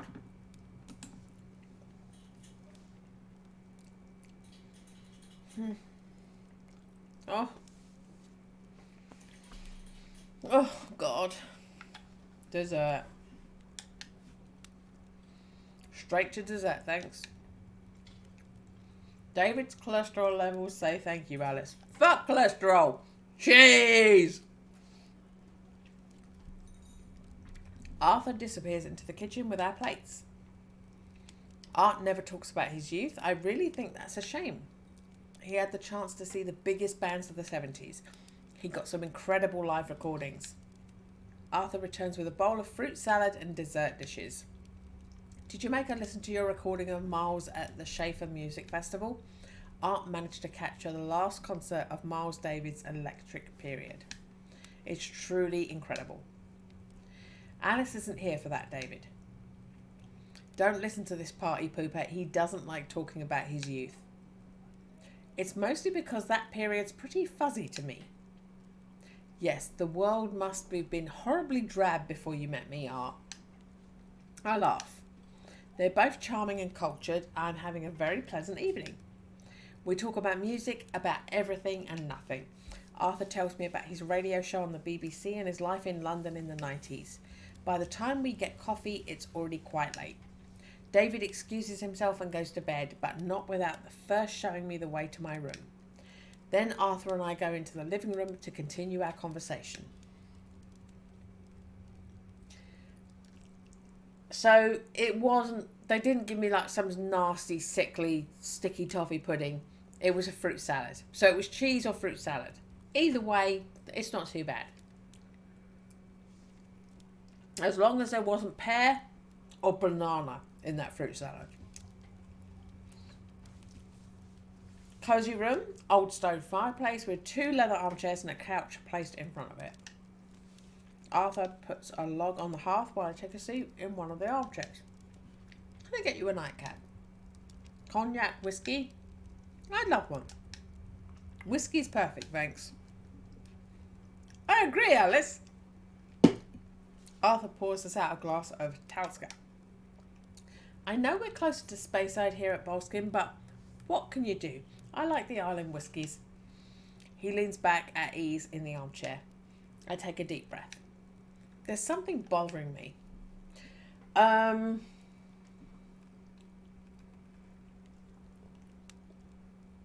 Why have you decided to help me? Why have you decided to help me? I mean, we don't know each other. You watch me pop up in your office and you're so kind and supportive. Why? It's Arthur's turn to take a deep breath. I feel rather responsible for what's happened to you. The record, I should have destroyed it when I could have. But I was selfish. Instead, I chose to escape by throwing myself into the best life I could imagine. I hope you'll finish what I started if you get the chance. Let me start by telling you my story, please. It should help shed light on a few shadowy areas for you. Very well. I'm listening. Pullman takes a gulp of whiskey and puts his glass down on the coffee table. I'm still eating cheese.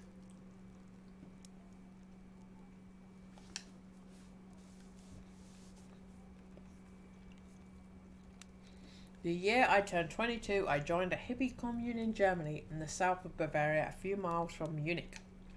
I was young and I dreamed of freedom. I had a terribly middle-class family and I thought that I had better get a move on and have a few adventures before my ingrained middle-class sensibilities could take root. I took a ferry for the continent. I wandered around France and Italy for a few months before taking up residence in that commune in the Bavarian countryside. It was there that I met Ernst Lorenz. For a while he was my mentor, maybe even my friend. He was an extremely cultured man with an incredible charisma. He was over 30, one of the oldest of us, which gave him a sort of natural authority. The commune aimed to be staunchly democratic, but in reality it was often he who guided the direction and who decided when a decision needed taking for the governing of the community. Those first years were fantastic. We lived a carefree existence. We cultivated the land. We did a bit of crafting, wickerwork, pottery. In exchange for that, we couldn't produce ourselves. There was music every night. We took acid frequently. Okay. I've got to change pages.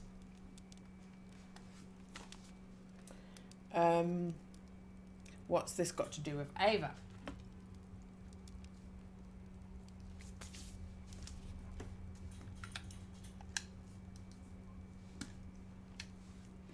Arthur smiles. Have patience, I'm getting to it. Ava was born the year before I arrived. Her mother, a young woman in the commune, died in childbirth. Ernst adopted her as if he were a father, which was certainly a possibility, but was absolutely not a certainty. It was the era of free love. The concept of monogamy was pretty hazy for the members of the community. Whatever the case, he raised her as his daughter. Ava was an odd child. She was clever, precocious. She often seemed more adult than child. I found out years later that Ernst had made her listen to the record several times during her childhood, so she could be liberated as soon as possible from the yoke of reality. I've got no idea what the effects of the chorus could be on such an immature psyche, but I imagine that it must have been a determining factor in the construction of her identity.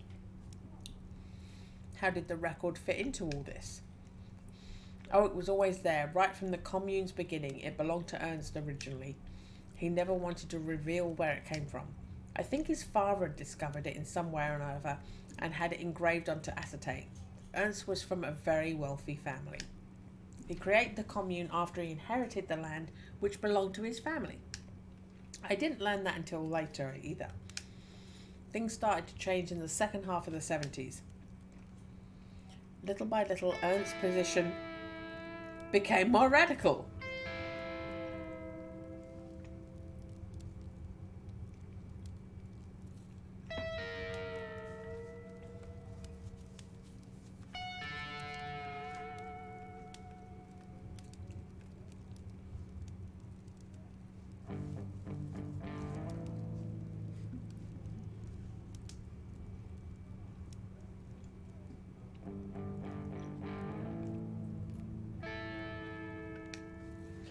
It was insidious, but the commune began to change gradually into a quasi-religious splinter group. The enchanted interlude of the hippie era was ending, and not just in our community. There had always been arrivals and departures in the commune.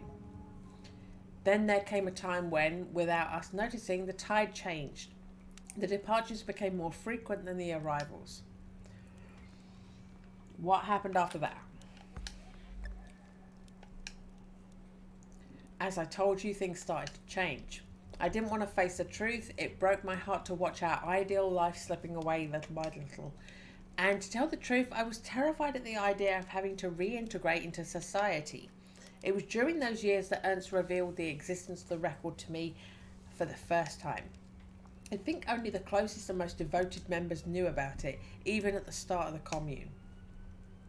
I heard the chorus for the first time in 1981. It was an incredible experience, as it was for all the initiates. I relived the times in the first years of the commune, moment of simple happiness and bygone days. For a very long time, I had no idea that the chorus allowed you to change the past. Ernst needed me to manage the day-to-day organisation of the commune, and that suited me to a T. By 1985, there were only a handful of yearly residents left. There was Ernst, his daughter Ava, 3 other followers, and myself. We moved to the great Lorenz family mansion. I had become the de facto personal secretary of Ernst Lorenz. Bluntness, where'd the money come from? Okay. Excuse my bluntness, but where did the money come from to finance all that? Arthur smiles and takes a mouthful of whiskey. Officially from generous donors, Ernst had always kept me away from the dark side of the organisation. With hindsight, I think some of the members were assigned to financing.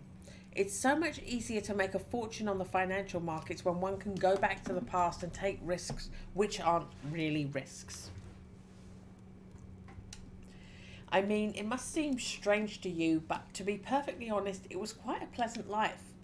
It took some time for me to mourn the loss of those hippie ideals, but once I got into the new routine, well, I don't really regret those years. In that case, what makes you leave? A combination of various factors. For some, that and the RFA's intelligence service had been watching us. Like the sword of Damocles, the menace of their strike on our network hung over us. Ernst has sunk into a kind of permanent paranoia, which was only worsening with time. With hindsight, I'm sure it was a warning sign of his illness. With the fall of the Soviet Union, we took advantage of the chaos generated by the reunification to emigrate to the other side of the Iron Curtain, to Prague. I think it was Ava who whispered that idea in her father's ear. I imagine she'd realised that with all the upheaval, she'd have the opportunity to carve herself out a more important and decisive role in the organisation. Which is exactly what happened. So the organisation relocated again and presented itself as a kind of a cult allegiance club, vaguely Masonic, at least from the exterior. The Ein Karos Lodge. What does that mean? You may have guessed the name wasn't chosen by chance. The concepts are rather complicated to explain. Do you want the long version or the short? The short version. The short version will do, thanks. Arthur smiles. That's just as well. I'm not sure I'd be able to clearly explain the whys and wherefores of the secret doctrine of our organisation. As I told you, there was always more on the operation. I was always more on the operational side of things. To keep it simple, the name is connected with the way the Greeks conceptualized time in ancient Greece. Aeon and kairos are two of the different terms that they use to define the different aspects of temporality. That seems fitting. Yes, as I said, the choice of name was carefully considered. But all that doesn't tell me how you managed to escape. Sorry, you're right. I'm afraid I got a bit off track there. I tried to stick with the basics, but I could talk to you all night without getting through everything that happened during those 20 years of my life. Anyway, it was the move to Prague which marked the beginning of the end for me. Ernst was suffering from an early onset and aggressive strain of Alzheimer's disease, undiagnosed of course. While we stayed in Bavaria in the house that we'd always known, I think he managed to counteract his progressive memory loss. In a completely new environment, however, his condition worsened rapidly. Ava became more and more important, finally superseding her father as the head of the organisation. Little by little, she moved me to the sidelines. When Ernst died in 91, I really began to question my own commitment to the lodge. I suppose you could call it a midlife crisis, but the fact is, I wanted to change my life. And also, while Ernst and I simply defended our way of life, Ava had other ambitions. She was the most diligent student of the chorus, to which she had access all the time, unlike the other initiates, who only had the chance to listen to the record during special ceremonies which were organised twice a year. How did you manage to steal the record?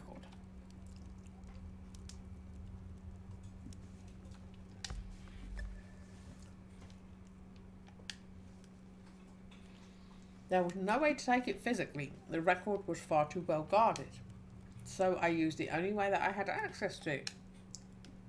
I used the first ceremony of the chorus after Ernst's death to change my past. And without knowing it, I managed to break the rules to move the record out of Prague. But you told me the record couldn't be moved geographically while being listened to. There's a loophole to that rule. Let me explain. Having spent most of my adult life in the commune, then in the Lorenz home, the chorus systematically sent me back, give or take a few years, to the same place. I had very little manoeuvring room to change anything in my past. This time was no different. What was different, however, that I was desperate. I realised that I couldn't escape by changing the moment the chorus had sent me to, so I listened to the record again in the past. This time the record took me to London before my departure to the commune, which gave me the opportunity to decide not to go. And when you came back to the present, you were a radio presenter on the BBC. Exactly. Not only did I find myself sitting on a treasure trove of live recordings of all the great bands of the 70s, but also I was in a relationship with a charming, funny, cultured man who you met earlier. On the one hand, this time the change the chorus had wrought in my life was radical, and my new life had almost nothing in common with my original reality.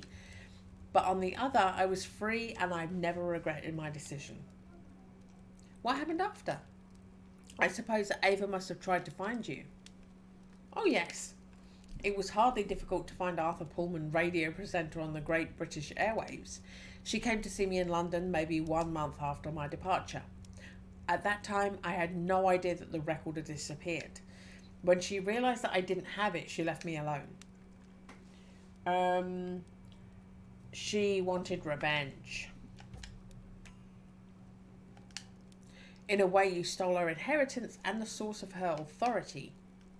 You know, despite all our failings and shortcomings, the Lodge remains a successor to the hippie ideal. Ava would always choose the non-violent option.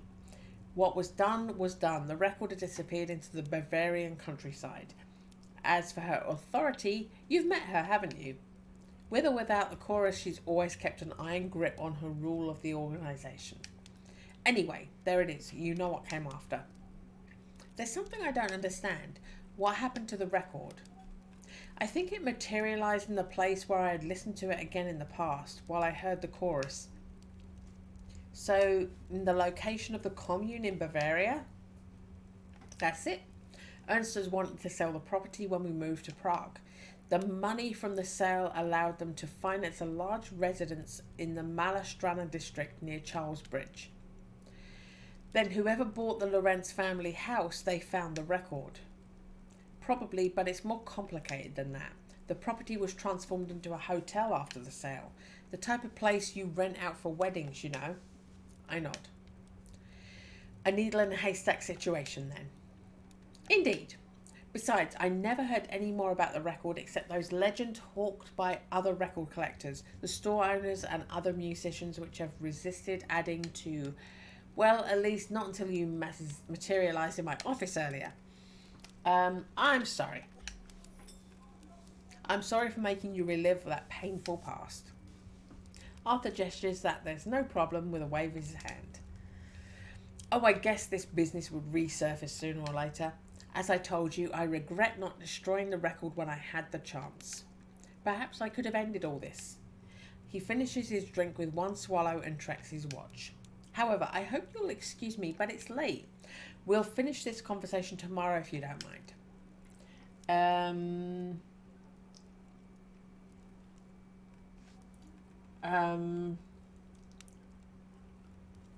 Okay. I don't have either of those. I don't have either of those.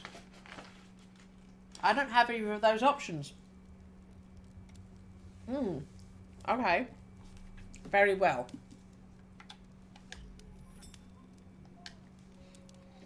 Thanks again for your kindness and your hospitality. Arthur smiles at me. Come on, I'll walk you to your room. The Boleskine guest room is a big room decorated in cosy rustic style with an adjoining bathroom. My travel bag rests on an upholstered seat at the foot of the bed. My hosts certainly know how to receive their guests. I go quickly through my bag, realising that it probably doesn't contain the same things as before I listened to the record. Unsurprisingly, my new wardrobe is all femininity and sensuality, with a selection of retro dresses and silk blouses to choose from. It would seem that this new version of myself doesn't like to wear pants much. I pull out my dressing case and nightgown, then I go into the bathroom. I take a quick shower and remove my makeup and slip between the sheets, hoping that sleep isn't too far away. I enter the kitchen shyly. David is reading the newspaper as Arthur prepares scrambled eggs. The radio, probably tuned into the BBC, delivers the morning news report. It's he who notices my presence on the doorstep. Oh, good morning, Alex. Did you sleep well? Obviously, with all the adventures of the previous day, my night has been a little disturbed. But does Arthur really need to know that fact? Does she say?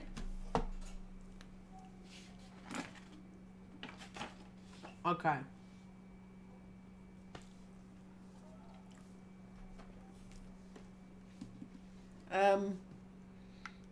She said it was disturbed. After all my adventures, my night was a bit disturbed.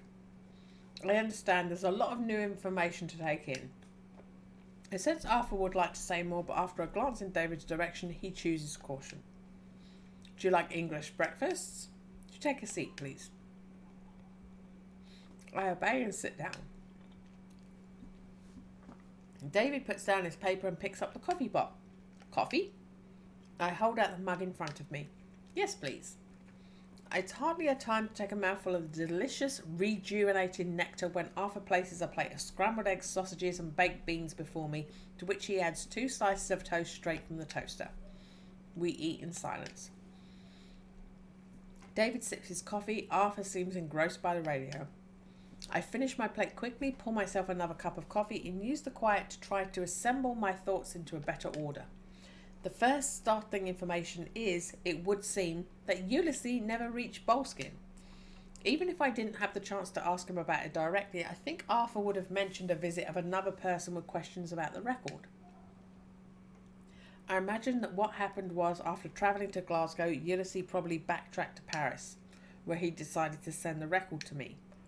I can only think of two reasons why he would have decided to give up his journey to Boleskine. Either he judged that his visit would be too dangerous. I suppose that he was also being closely followed by Ava and the members of her lodge, Aon Carros. Realising that the noose was tightening, perhaps he preferred to muddle the trails by changing his route and by getting rid of the record as fast as possible. The other option is that for him too, the trail to Arthur stopped in Glasgow. After all, I was only able to discover the address of the Pullman's new home by returning to the past. It's possible that he hadn't remembered that the sale of Boleskine had taken place and that the person he was seeking was the one who had bought the property. So he would have returned to Paris to seek out a new lead, and the Aon Carros must have caught up with him there, and he sent the record to me rather than let Ava get her hands on it. Which makes me even more mad at the idea that it's my fault that Ava was finally able to achieve her purpose. As for me, I find myself stuck in this new present, in this new life that I know nothing about. At least Alan still knows me, which is reassuring. But how about the other people I've encountered during my journey? One thing's for sure, it's that there's no way this new Alice leads a tidy little life in Bordeaux. It all seems so far away, although only a few days have passed. Arthur's voice drags me from my reflections. I'm going to pick up the post at the letterbox.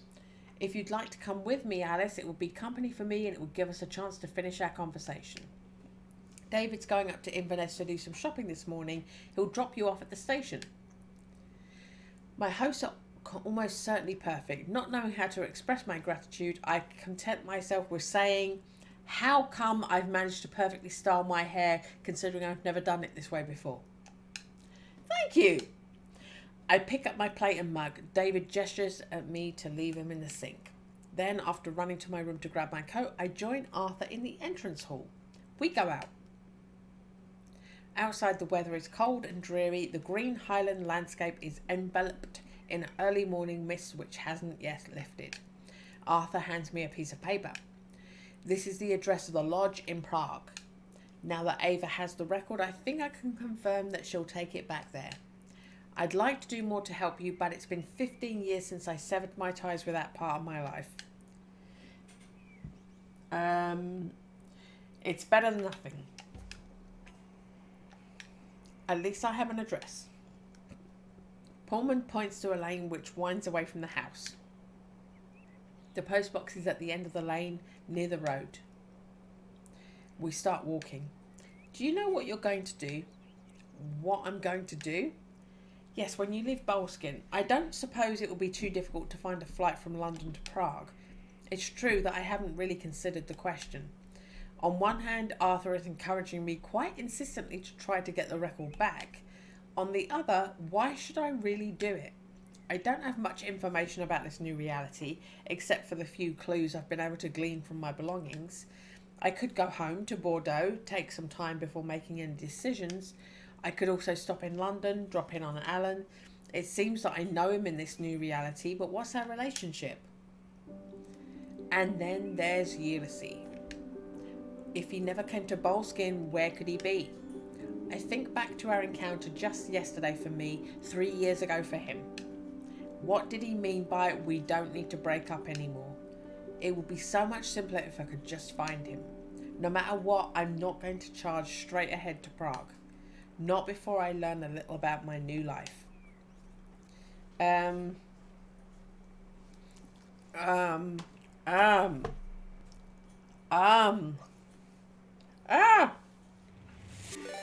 I'm being raided just as I've eaten a piece of cheese.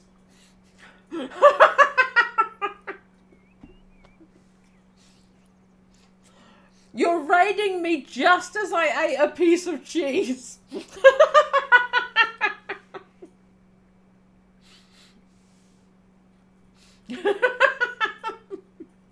I'm sorry. Yay!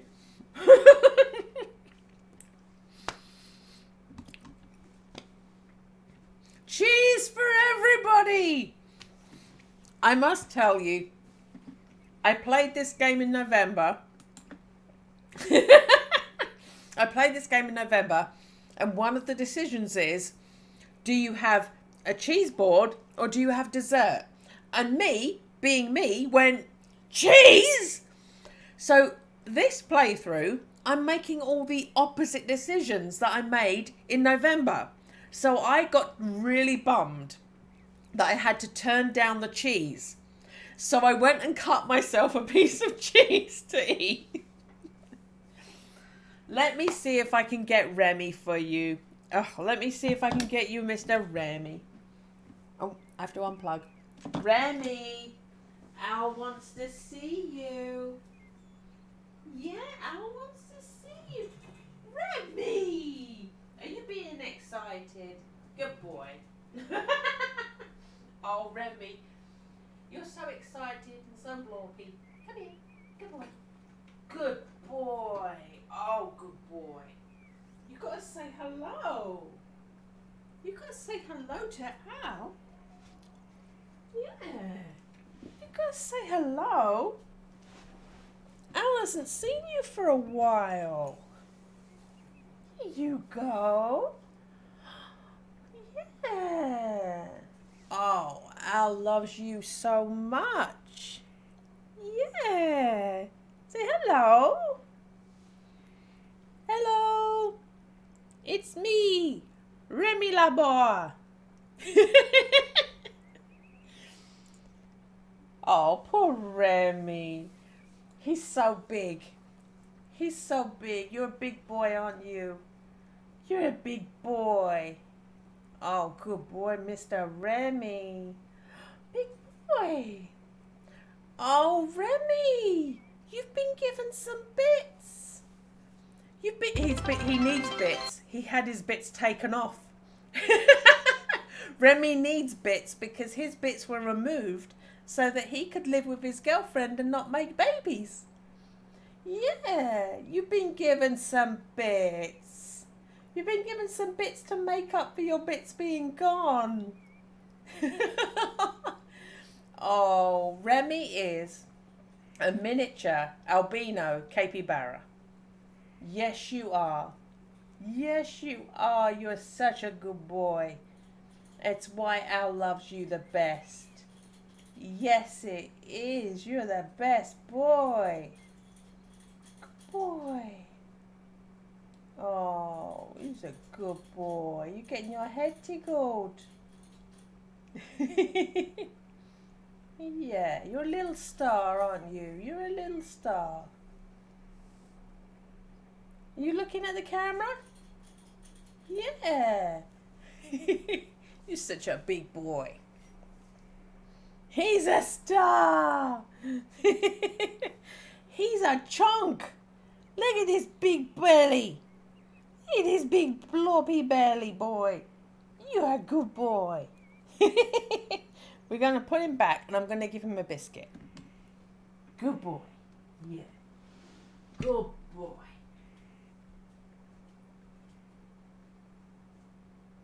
You down? Good boy. Remy. Remy, your biscuit.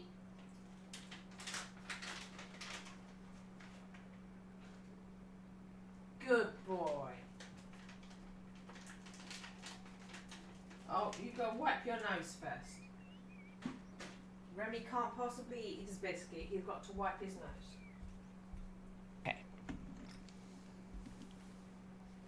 Okay. Okay, so I am making every decision differently. So, I think go back to London. I wasn't given this choice last time.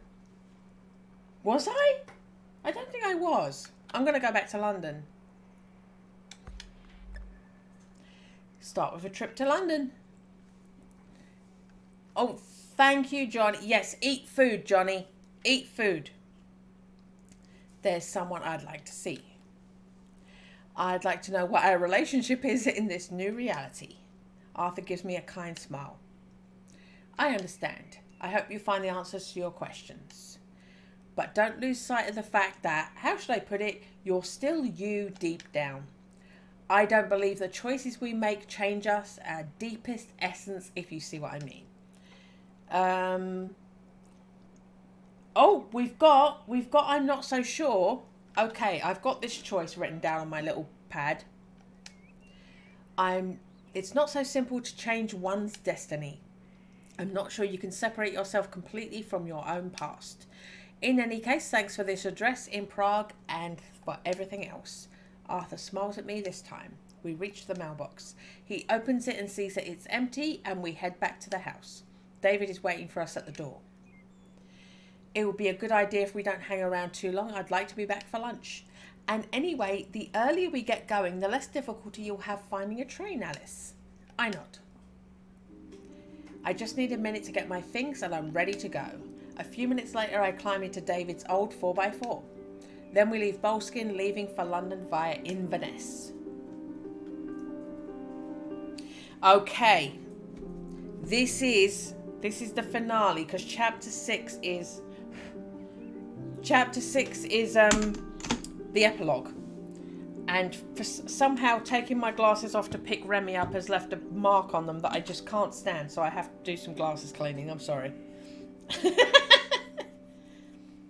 But this is Ava. She's a bitch. She stole our time travel record. And we're going to try and get it back. We don't like Ava. She's a bitch.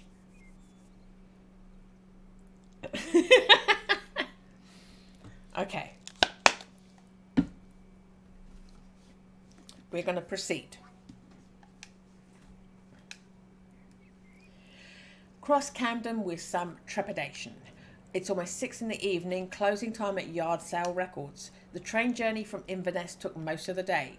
I hadn't realised that Boleskine was so far to the north of Glasgow.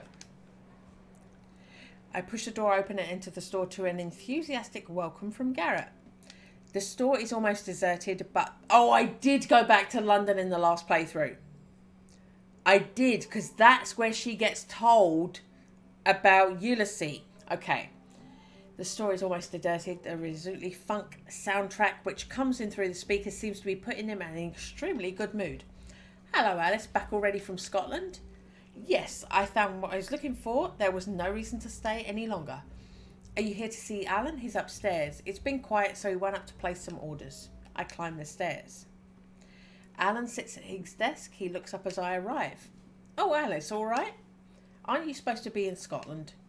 Considering the way he's just greeted me, it seems that we're friends, Alan and I, in this new reality. I don't know if I should be relieved or disappointed. They slept together in the previous reality. Oh my God! Better Man. I've had a double raid. Better Man, you shiny thing. Thank you. Oh my word. Hello.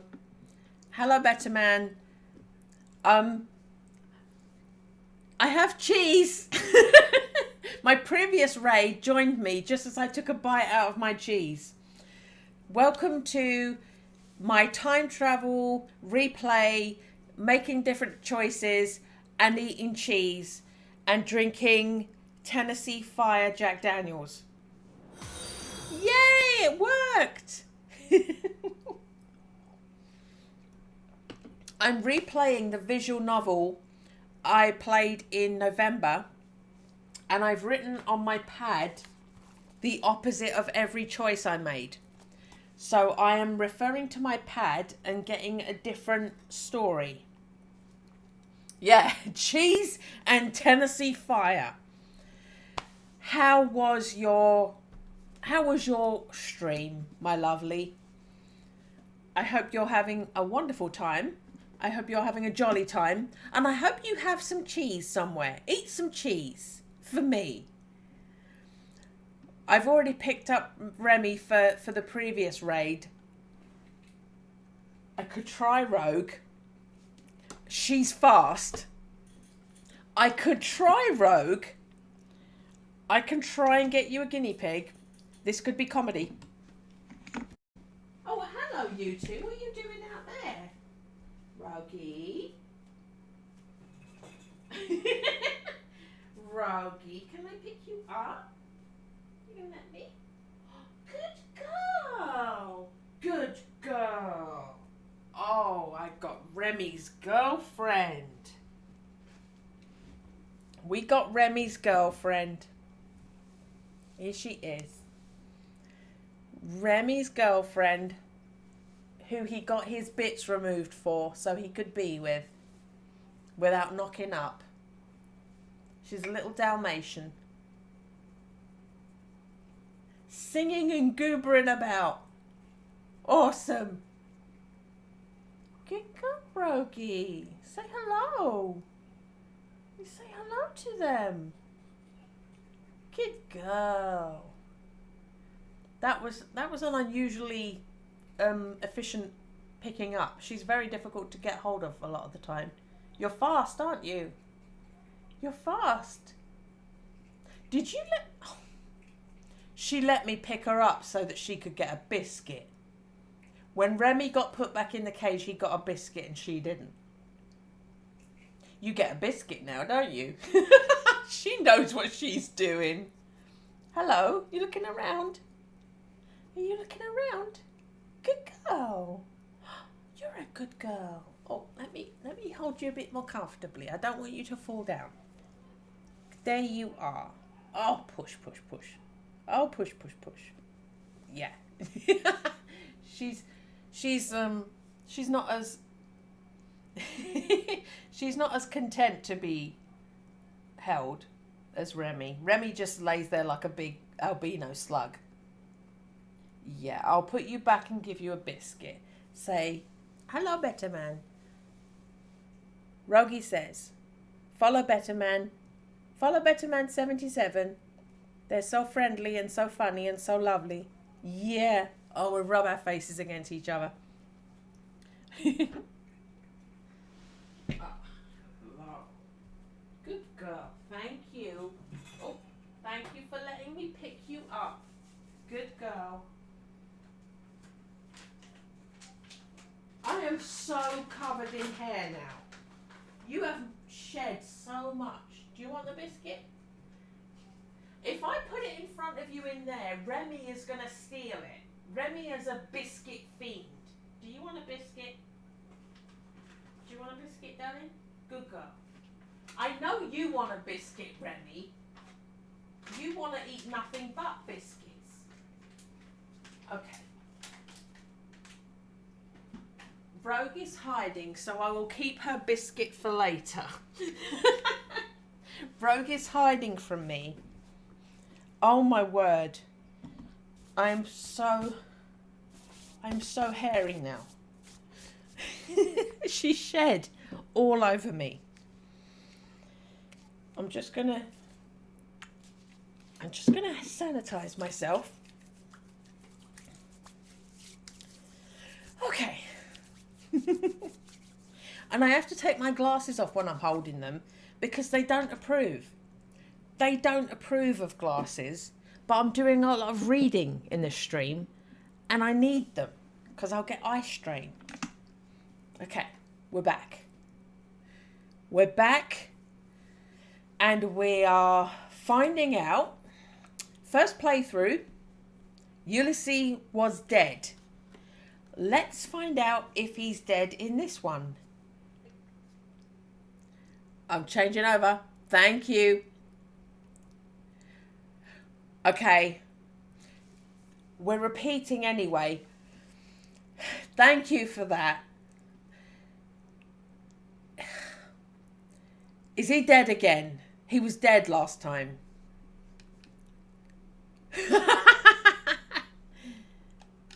Yeah, he's dead again. Okay. So no matter what choices you make, he always dies in chapter 5. Okay. In one stroke, it's as if the world is collapsing around me. Alan looks distressed and turns away, allowing me the time to take in the information. If Ulysses is gone, it's because of the record, because of me.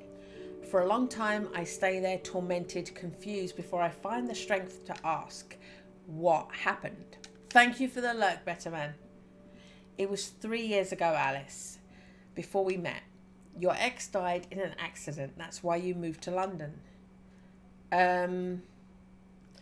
Do I have a thing? Okay. I don't want to knock my cheese over. Protect the cheese at all costs. Right, chapter 5. Run away. Okay. I've got to run away because I did explanations in November. I'm eating cheese. I'm sorry. I'm running away and eating cheese. I stand up. Have to go. I have to get away from here. I mutter a sorry I have to. I don't finish my sentence. Alan catches me as I'm about to go down the stairs. Wait, Alice. Please come back. Let me tell you about it. I can't let you leave in this state. Do you even know where you live? I realise that no, I have no idea.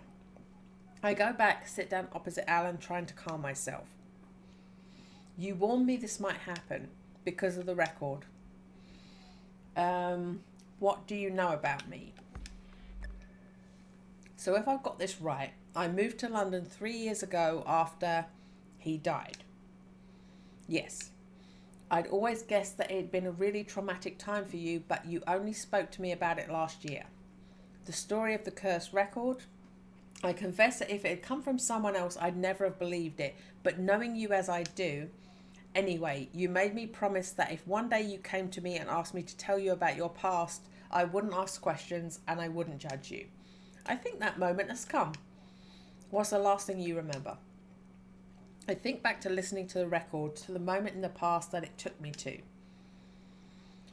It was the summer about 3 years ago. I was with Ulysses and we talked about the record. Do you remember what you decided at the moment? I tried to recall. Ulysses, he realised that I'd come from the future. He decided not to leave me. What did I tell you exactly about the accident?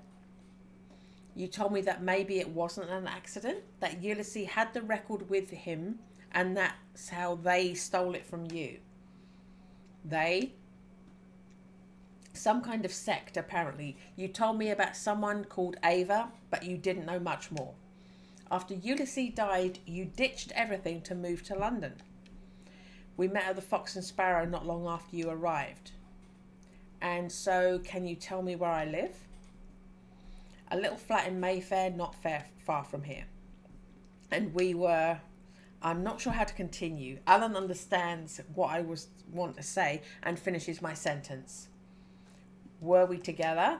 When we met, I was still married. My marriage was already on the rocks, but messing around with someone else, no, that was out of the question. When the divorce became final, we had a thing together for a while. But it didn't work out? No, to be honest, I think you never properly mourned your ex. I can't seem to wrap my mind around the idea that in this reality, Ulysses is dead. I'm sorry. There's really no problem. We tried it and it didn't work out. Anyway, as you can tell, we're still good friends. I decide to plough on before an awkward silence has the chance to set in. Right, so what do I do for work? You do the scheduling for a little concert room. Let me guess, specialising in jazz. Exactly. That explains my clothing choices. I left for Scotland a few days ago, right? Yes. You told me you had to lead to find your record and that you had to go up there. You were going to meet someone who you hoped would have information for you. By the way, did you meet him, the great Arthur Pullman? Yes, and he was lovely. As I told you, he disclosed to me that the record's in Prague. What are you going to do then? I realise that I don't have any choice. Ulysses is dead in this reality because of me. I know I can't accept that information, not while I have the possibility to get him back. Not while I have the possibility to set things right, to erase this reality, this fake world. No matter what price I have to pay to succeed. I'm going to Prague to get the record back. All right. Alan glances at the wall clock. It's closing time. Give me 5 minutes to help Garrett with everything and I'll walk you home, okay? Yes, of course. Take your time. Quarter of an hour later, we set off to Mayfair. Alan stops in front of a building in a small street. I rummage in my handbag and extract a bunch of keys. One of them unlocks the door without difficulty. Alan tells me it's on the second floor on the right. I give him a kiss goodbye, then push open the door and climb the stairs up to my floor. And this is where, in November, I did a big rant about she does not afford that. She does not afford a loft in Mayfair on her own. No. I go into a little London studio apartment. Considering the price of property in the city, I wasn't expecting to be living in a loft. What strikes me, though, is that the apartment seems to be completely soulless, a ghostly reflection of life which hasn't truly been lived.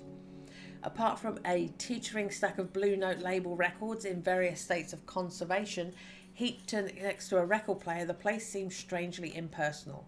Something ineffable reminds me of the apartment I shared with Jean-Baptiste in Bordeaux. But I chased the thought from my mind and opened the refrigerator, hoping not to find it completely empty. After a frugal meal and long hot shower, I roll myself into a blanket on the sofa bed, which I can't be bothered to unfold, and let weariness sweep me away. Day after the first thing, I jump onto the tube for Heathrow Airport, hoping my bank account in this new reality will allow me to pay for a London to Prague flight without too much difficulty. It's so weird doing all this with her having blonde hair. She had pink hair for this bit. It's already late when the bus from the airport drops me in Andel. The first flight I was able to find left early in the afternoon with time for check-in and all the security checks. When you add an hour of travel by public transport to get to the centre, the winter sun had almost set when I was walking down the long avenue along the side of Petrin Park. Snowflakes began to spin gently down as I turned into a small street on the right to enter the heart of Malastrana, the lesser town which faces the old town across the river. The Lorenz Mansion is a great 19th century edifice with classically inspired colonnade facade. On the frontispiece, embossed in gold, Greek letters spell out the words, "I'm not pronouncing that, to save my life, for all to see." I have two options. I could try the direct approach, ask to talk to Ava, and try to convince her to let me listen to the record.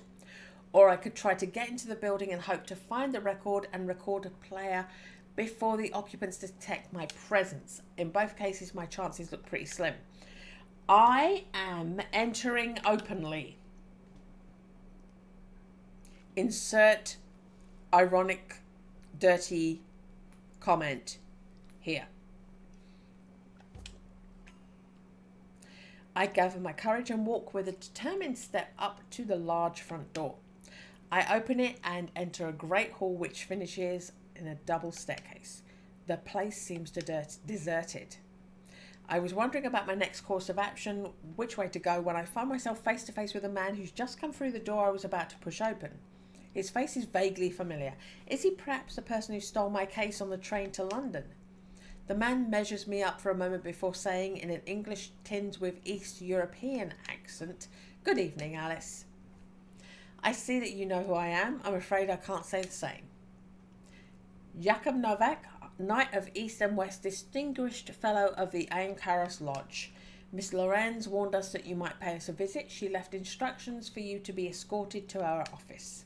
I have to tell you that I am authorised to use force if you make trouble, but you're not going to make any trouble, are you?"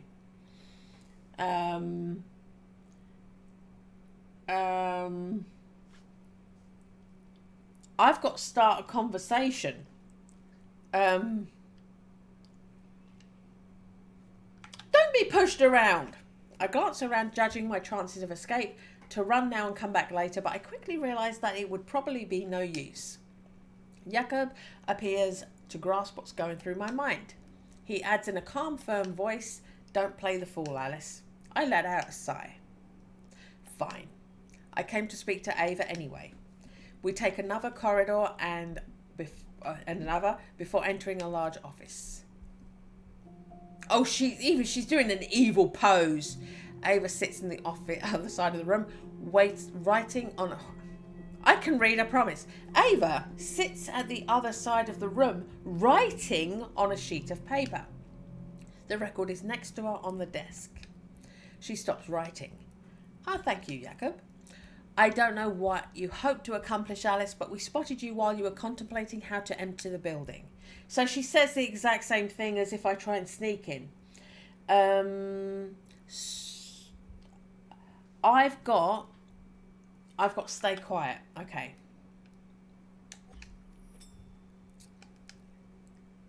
Nothing to say in your defence? Very well then. To be perfectly frank, I've been expecting your visit. You've given us quite a hard time, you and your friend. What was his name? Ulysses. I turn to look at Jacob, who stands behind me. He looks away.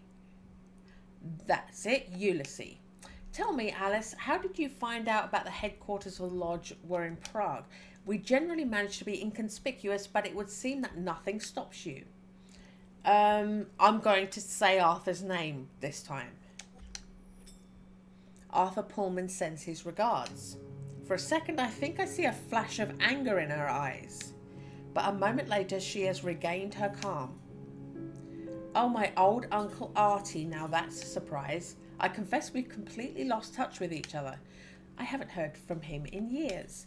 He was so unworthy of receiving the grace of the chorus that our whole brotherhood was punished for his transgressions. But after 13 long years of repentance and self-sacrifice, the chorus has finally been returned to us. Well, all families have their black sheep, do they not? It would seem that Ava has no idea of how Arthur took the record from them. She continues, nevertheless, none of that concerns you, Alice. I don't know how familiar you are with the technicalities of our brotherhood's mysteries, so I'm going to try to explain things simply and precisely to you. As you can imagine, I'm a very busy woman, and you haven't chosen the best day to grace us with your presence. It's been brought to my attention that one of our brothers, Jakub Novak here, is responsible for the accident which cost your partner his life in the last emanation. I suppose that your presence here, as well as your renewed determination to steal the chorus from us, is very certainly linked to this tragic death.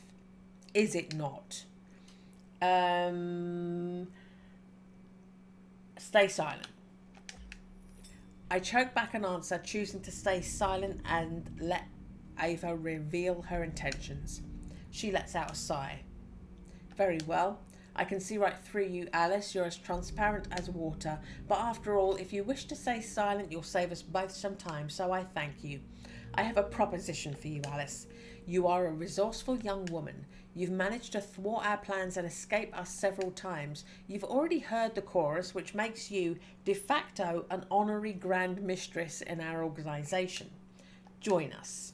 We'd be honoured to count you as one of us. One of us. One of us. Wait.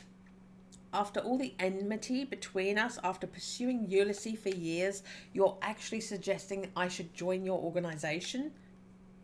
To be honest, most of all, I'm thinking of your capacity for causing trouble. Of course, if you accept, you will have access to the chorus as much as the other members who have reached the rank of master within the lodge. And if I refuse? If you refuse, then I will ask Jacob to escort you to the door, and I'm afraid we shall just have to put up with your troublemaking capacities. I can feel Jacob becoming restless beside me. It would appear that Ava's attitude is making him uncomfortable. I take a minute to weigh up the pros and cons. Ava seems very sure of herself. She has the record and believes herself to be in control here. She doesn't appear to be aware of the danger she faces by letting me listen to the record again. What with Pullman told me I should... Pullman told me I could completely change the destiny of all the people in this room and give myself the best chance of Ulysses being once more alive. By doing that, I know there's a strong possibility that I'll find myself in a completely different reality from everything I'm familiar with. But that's a risk I'm willing to take. On the one hand, I could, of course, pretend to accept, but I mustn't seem too enthusiastic about it if I don't want to alert her suspicion. On the other, I could also try to negotiate by promising to stop annoying them if she lets me listen to the record one last time. and I think that in her desire to be generous, maybe she'll accept my proposition, even if it's just to clear her conscience and that of the lodge. Ava waits patiently for my answer. What have I got? I accepted last time, didn't I? Yeah, I'm refusing. Okay. I'm sorry, but I have no intention of joining your ranks. A shadow of anger sweeps across Ava's face. I have a counter proposal for you, however. Let me listen to the record today one last time, and I promise to leave you in peace. Ava glances at Jakob, who still stands beside me, and her expression changes from anger to doubt. As I'd hoped, the presence in the room of a member of her organisation who feels responsible for the situation seems to play in my favour. I remain quiet, hoping she'll take the bait, which she finally does. Do I truly have your word that you won't try to contact the lodge again or try to steal the chorus from us if I let you hear it this evening? You have my word truly. She allows herself some thinking time. All I wish for the lodge is that it should have peaceful ownership of the chorus once more. But in my role as sovereign protector of Aon Karos, I cannot go against the principles of our brotherhood. I know that Mr. Novak has been strongly affected by the accident which cost your friend his life.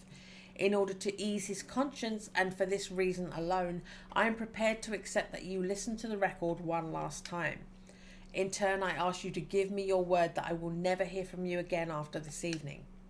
Ava holds out her hand across the desk. I shake it.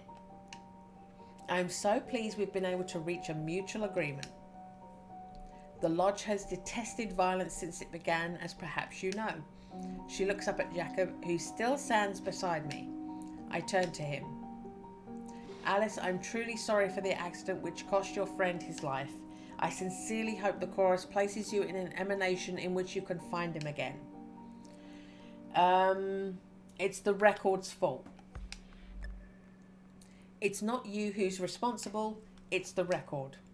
I made changes in the past, changes which had unpredictable consequences. If anyone's responsible for his absence, then it's me. Jakob glances at me with profound gratitude before returning to his place at the end of the room near the door. Ava checks her watch. Right, it's almost time. I'm going to have to get ready to host the council. Jakob will accompany you to the prayer room. Given the somewhat strange circumstances of your presence here, you will hear the chorus at the very end of the ceremony. It's been 13 years since we had a new inductee in the Brotherhood. I hope you will be able to respect our rights. I'm counting on your sense of decency and on your discretion. I nod. Very well, I thank you in advance. Mr. Novak, if you would accompany our guest to the prayer room. Ava picks up the record and her notes and leaves the room. Now, first playthrough, we're about to get a lot of watercolour titties. Jakob and I follow her out. There they are, watercolour titties. Men don't get their dicks out, but watercolour titties for everyone. The prayer room is situated on the ground floor. It's a long rectangular room with a checkerboard marble floor. The room doesn't look as if it's been renovated in the last 20 years, which would lead one to suppose that Ernst Lorenz had in fact been bought a former Masonic temple at the moment the Iron Curtain fell, probably aiming to cover up the true allegiance of the Aon Karos Lodge, or rather its lack of allegiance. The assembly must number around 30 people gathered into two groups on either side of the room, leaving a central aisle free. After a few minutes of silence, mingled with some whispering around the room, Ava makes her entrance. Free the peen! Sam demands dick. Okay.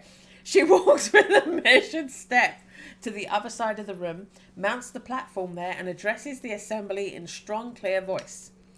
My very honoured brothers and sisters, I must thank you for coming so numerous and for some so far in such a short time. I would not have convoked you to this exceptional council if I didn't have excellent news. Since the death of our sovereign protector Ernst Lorenz, we have moved heaven and earth to find it. Today, it gives me great joy to tell you that the chorus has finally been returned to us. After a long crossing of the desert, the Aon Karos Lodge will finally be reborn. All of you here, the most loyal, who have kept faith in the Brotherhood, the teachings of my father, in my government as the second sovereign protector, all of you will be rewarded when your time comes by the knowledge of the chorus. She holds out a hand towards us. For this first ceremony in 13 years, we have two beneficiaries, our brother Jakob, who joined the lodge a little over 10 years ago, and our brother Alexander, who represents new blood of our organisation. Both have been instrumental in the recuperation of the chorus, and the Grand Council has decided to reward them for their devotion to our cause. They will thus be the first to be liberated from the false world and to rise above the chaos of the multiple emanations of the physical reality. Jacob stands up and approaches Ava, genuflects, and then goes to sit on a throne. Ava places the record on the turntable while Jacob removes his cape and puts the headphones over his ears. Brother Jacob, are you ready to no longer be the slave of the false creator, to take yourself from the emanations of the false world and to relieve the light of knowledge? Yes, Sovereign Protector. Ava switches on the turntable. The room fills with sparkling reflections. Then, when the needle of the turntable reaches the central groove, everything returns to normal. Jakob takes the headphones from his ears. There's something subtly different about him. Perhaps his stubble is a little less closely shaved, or maybe his hair, which is slightly less peppered with grey. Or maybe it's something in his posture. The assembly applauds as he rises and goes to sit on the left of the stage with the two people who wear the purple capes. The ritual repeats itself for another neighbour, Alexander. Once again, the strange shimmering in the air which stops when the record ends. It's Alexander's turn to go and sit on the left next to the initiates. Then Ava speaks again. As the custom, I will take my turn to hear the chorus. As sovereign protector of the Ankaras Lodge, my role is to perpetuate our community and to make it grow. That is why I'm going to make myself place the lodge in the most propitious available emanation, and the great masters present here will testify on my return. Ava sits, puts the headphones on, and starts the record. For the third time, the air begins to vibrate with glittering particles. This time, the room also seems to change. Heavy velvet drapes appear on the walls. The furniture becomes more opulent. When the record ends, the assembly applaud, and the room, which was half empty, is now full, suddenly holding a multitude of new caped initiates. For the first time, I am fully conscious of the danger the record represents put in the wrong hands. If Ava is as ambitious as Arthur Pullman believes, the Ankaras Lodge could quickly concentrate so much wealth and influence that she would become uncontrollable. She lays the headphones on the table, and I notice that her hair has grown, intensifying her air of a great pagan priestess. Before closing this council, I would like one last person to hear the chorus. We have among us this evening the previous guardian of the record who lost someone dear to her heart in a previous emanation.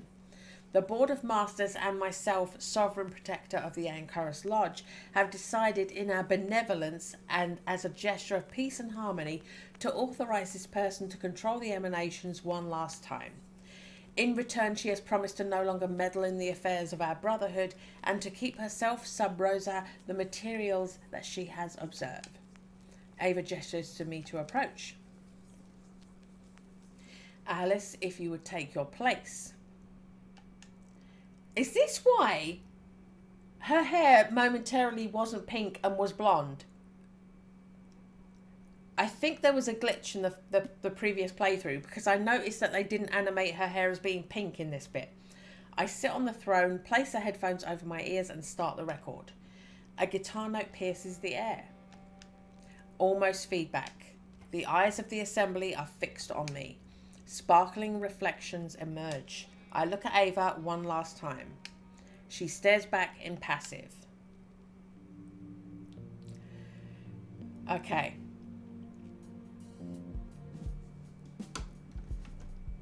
Okay. I'm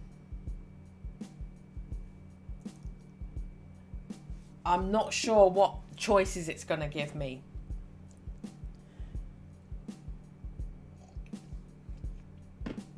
Okay.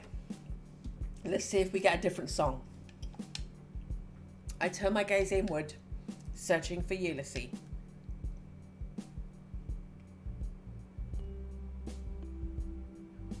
spring we met, in the fall we came undone. I am for the middle of the road.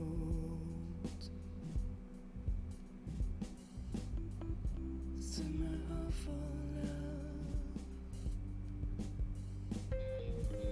sunsets over the roofs, ties shimmering like mirages. The golden hour, the right time. It's time to put the recall cream. It's time to bring you back from the mist of oblivion. In your emanation, I put the headphones down as you enter the room. Sun to my moon.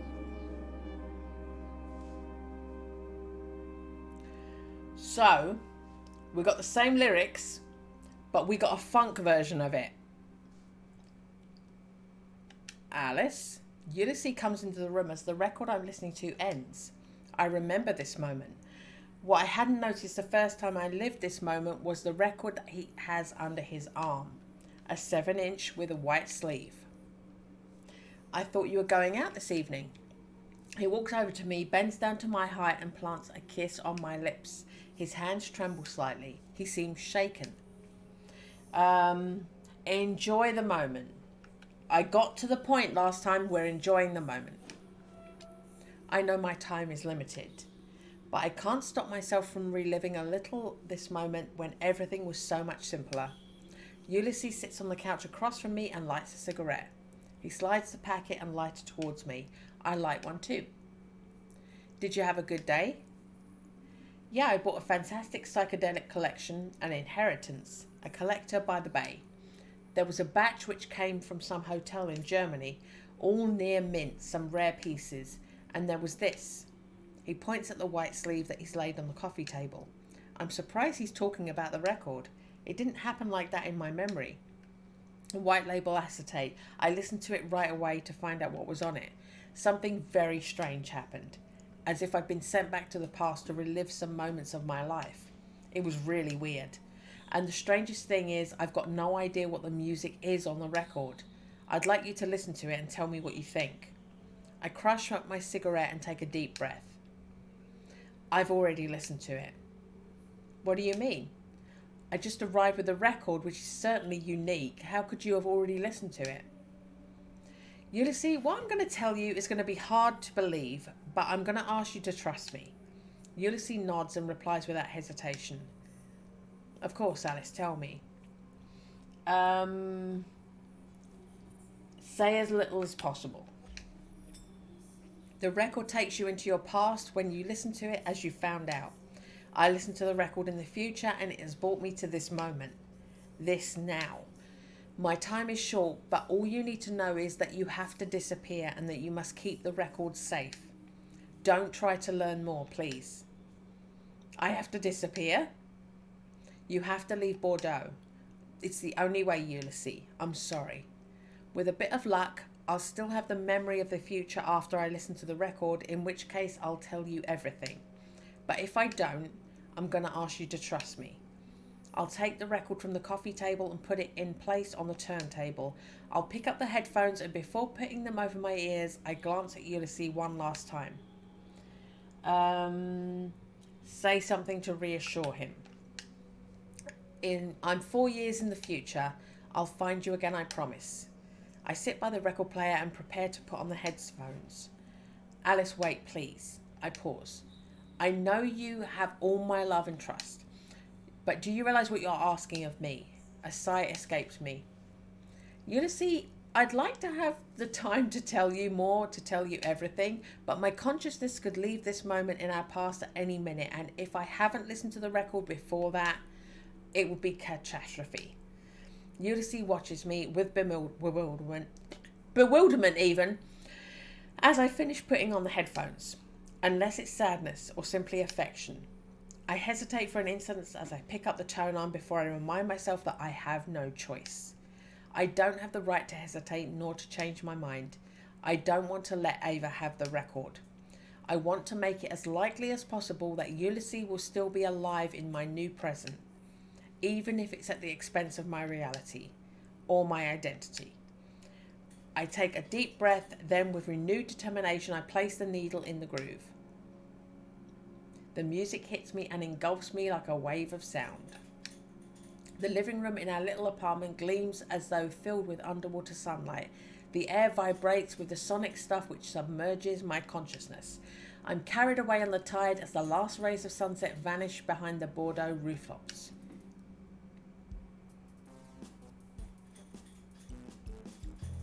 And if I was a sonic wave engulfs me as I drown in the mists of oblivion. I sacrifice my whole self on the altar of your survival. Lost and found, my soul is torn in pieces until nothing remains. My old self is lost. I'm laid bare before the creation. The wave crashes on the shore of this alien world, a new emanation. And as the sun retreats, I see what I've become. I slip into her like in love. The old Alice is lost, nowhere to be found. I embrace my new destiny.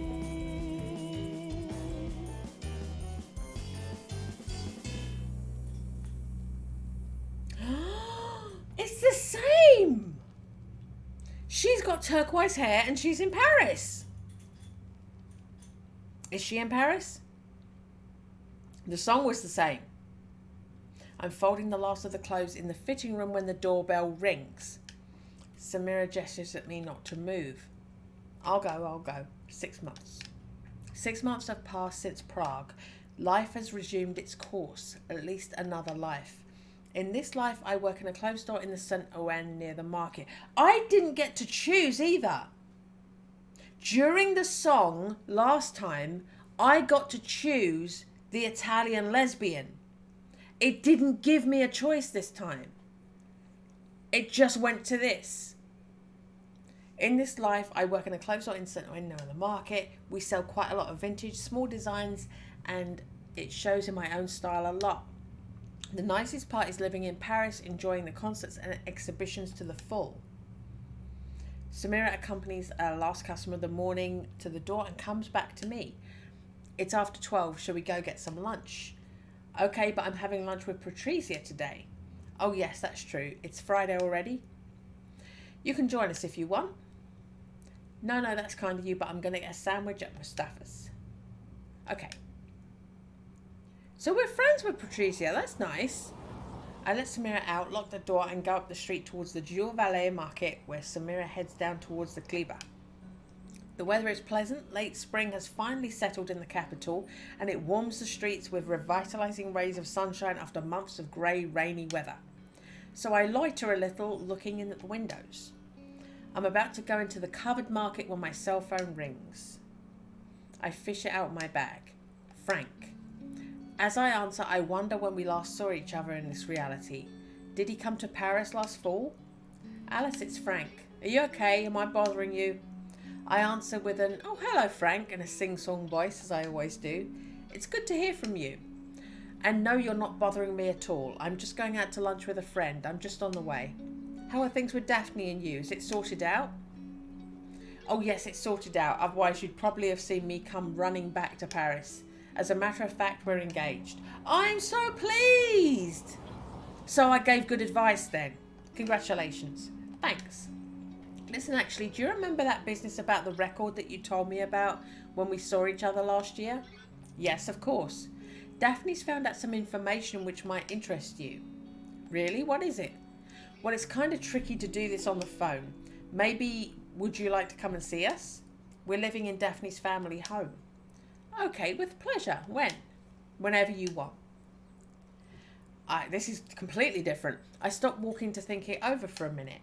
I haven't had a vacation since Christmas. I should be able to get away for a few days. Great. It's best if you take a train from Paris to La Souterraine. I apologise, France. La Souterraine. I'm hoping that's as close to right as I could get. I'll pick you up at the station. La Souterraine. Yes, it's closer than Limoges and makes the journey shorter for you. Okay, I'll call you when I've got my tickets. I've got to go. Give Daphne a kiss from me. I certainly will. Hang up. Information about the record. It seems kind of crazy. Patricia beams when she sees me arriving at her pitch. I decide to tuck it all away at the back of my mind and enjoy the present moment. Buongiorno, Alice. How are you? Peachy. And you? Fine, fine. It's pretty quiet today. In that case, why don't you go and eat at the Café de Commerce? What do you think? Good idea. I'll just ask Pierre to keep an eye on my stall while I'm gone. Don't move. She takes a few steps toward pitch 73, the bookseller's pitch, before stopping and coming back to her stall. She takes a postcard from above the counter and holds it out to me. You had some mail arrive here. Oh, really? She shrugs. I look at the missive. It's a postcard sent from Greece. Ancient ruins overlooking a turquoise sea captioned Mykonos. I turn it over and instantly recognise Ulysses' disjointed handwriting. Alice, we said we'd see each other in 4 years. Do you remember? I'm in Mykonos. Can you meet me here? Ulysses. Beneath the signature, there's a telephone number. My heart pounds. After so long, I'd given up on the record, on Ulysses, on all the rest. What was waiting for me there? How would I react when I saw him again finally after all these years? I've got no idea. But I know that I have to go, even if it's just to turn a page on my old life. Between that and my invitation to Frank and Daphne's, the next few days are looking hectic. I hadn't noticed that Patricia is already back. So what is it? I guess I'm off on a trip to Greece. Frank's van takes a long, narrow, winding country road. The station in the little village where he picked me up seemed to be in the middle of nowhere, but I realised I was off the mark as we plunged into the depths of the countryside. This is all completely new. After leagues of dense, uninhabited woodland, we cross a little village and then take an even narrower road. Luckily, the traffic is pretty much non-existent because I'm wondering how we could actually squeeze past another car. Being a city girl at heart, loving the lights and noise of the town, I wonder how long I'd last in a place as out of the way as this. Frank, however, he has a smile on his face since we climbed into his banger. I suppose he must like it here. Daphne too, probably. We leave the main road and drive through a wide gateway before starting up a dirt road which seems to plummet into the entrails of the forest. Nice choice of words. Entrails. Then, after a bend in the road, we emerge into a kind of clearing which the house, or rather the castle, stands. A bulky medieval tower divides into the front in two parts. Suddenly, I understand the origins of Daphne's family name, Delatour. Frank parks the van and we get out. Daphne waits for us on the doorstep. She's changed a lot since last time we met. I guess I have too, but not from their point of view. In this reality, I'm the Alice they've always known. Frank had warned me about her accident and the walking stick, but not about her hair prematurely white. I don't comment on it, of course. Daphne welcomes me with a radiant smile. Alice, it's wonderful to see you. We hug. I don't have options to refer to. This is all new. Say something affectionate. I'm really glad to see you. It's been such a long time. Daphne smiles.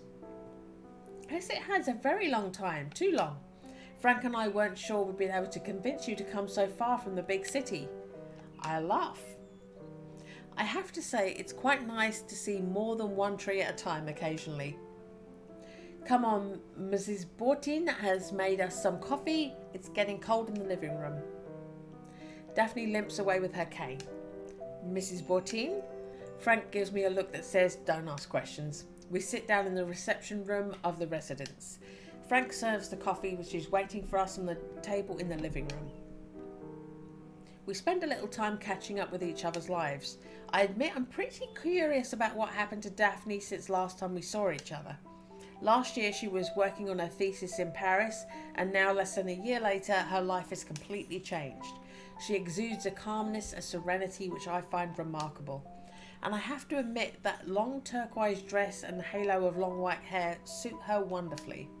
Frank too seems peaceful. After all the trials they've gone through in the last years, it warms my heart to see them so happy.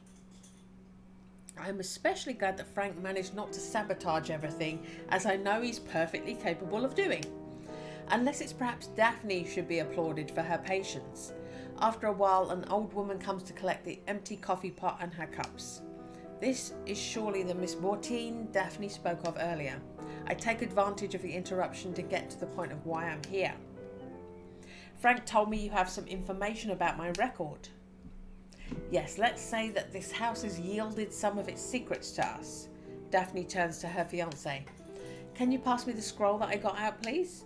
Frank gets up and fetches a scroll of parchment which rests on the mantelpiece. You know me, Alice, I'm not the superstitious type, but since I've lived in this village, I have to admit that I've seen some things which have rather shaken my convictions. Daphne and I had a very eventful winter, especially Daphne. When our lives finally settled down, I remembered the conversation we had, you and I, last fall when I was in Paris. Daphne did some research and this is what she found. He holds out the parchment to Daphne, who signals to me to come and sit next to her. She carefully unrolls it on the living room table. It's an incredibly well-conserved manuscript. It looks like it's written in Greek, judging by the alphabet anyway. In the middle of the scroll there's a diagram of a sort of music box to which 2 amplification horns have been added. A little further down the manuscript, another image shows a person using the instrument, their head placed between the openings of the 2 horns, like some kind of ancient acoustic headphones. Daphne allows me a few moments to recover from my astonishment before she speaks. This is a Greek manuscript which dates from the 1st or 2nd century. How did you get it? How did you get hold of such a treasure? Daphne lets out a sigh. Alice, if I'm showing you this artifact, let's say it's because I have complete trust in your discretion.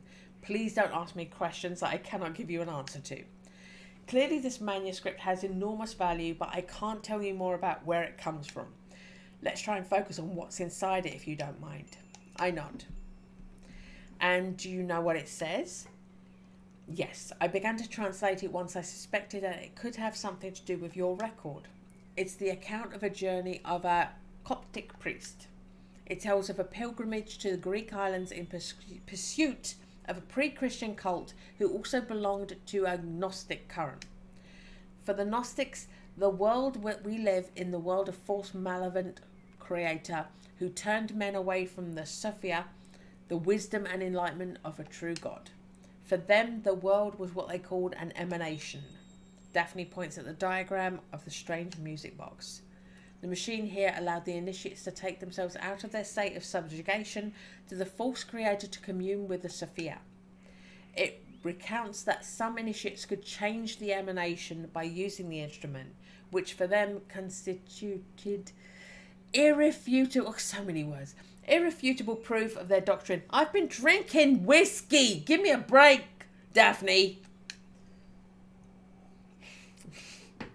The writer himself was not authorized to use the machine, but he describes in detail the initiation of a group of devotees which he was allowed to attend. Remind you of anything? I admit it does. Completely resonates with my experience of the record. That's what I thought. But tell me, Alice, do you still have the record in your possession? No, lost it not long after I saw Frank last year, but I do have a lead to find it again. Do you remember Ulysses? The record store guy? Didn't he leave to go work abroad a few years ago? He has a link with the record too. It's complicated. He asked me to meet him in Mykonos. I turned to Daphne. In your parchment, does the writer say exactly where his journey took him? Daphne examines the scroll for a while before pointing to a line. There, I thought the place had been described, but honestly it had slipped my mind. I look at the strange group of letters that Daphne's pointing out. It doesn't help me much. Daphne realises this and adds, It refers to the island of Mykonos, in fact. It all seems to correspond. Yes, it definitely looks more than a coincidence. But Alice, what do you plan to do if you find the record? Well, last time I broke it. Honestly, I don't know yet. Well, I still need to think about it, and I think that mostly I need to see Ulysses again to talk to him. I hope our meeting will help me see things more clearly. Anyway, what I'm sure of at the moment is that I'm spending my next 2 days with you, and I intend to fully enjoy them. Daphne smiles at me. I understand. She rolls up the parchment. Let's talk about something less serious and more cheerful. Come on, I'll take you around the house and show you your room. I smile back at her. With pleasure. My weekend in the country bodes very well indeed. Okay. We're going to Mykonos. Last time, we broke the record to end everything. I'm making opposite decisions, so we're going to play the record again. I never heard the epilogue song, so that's something. This is entirely new. I've got a mouthful of cheese. I'm sorry.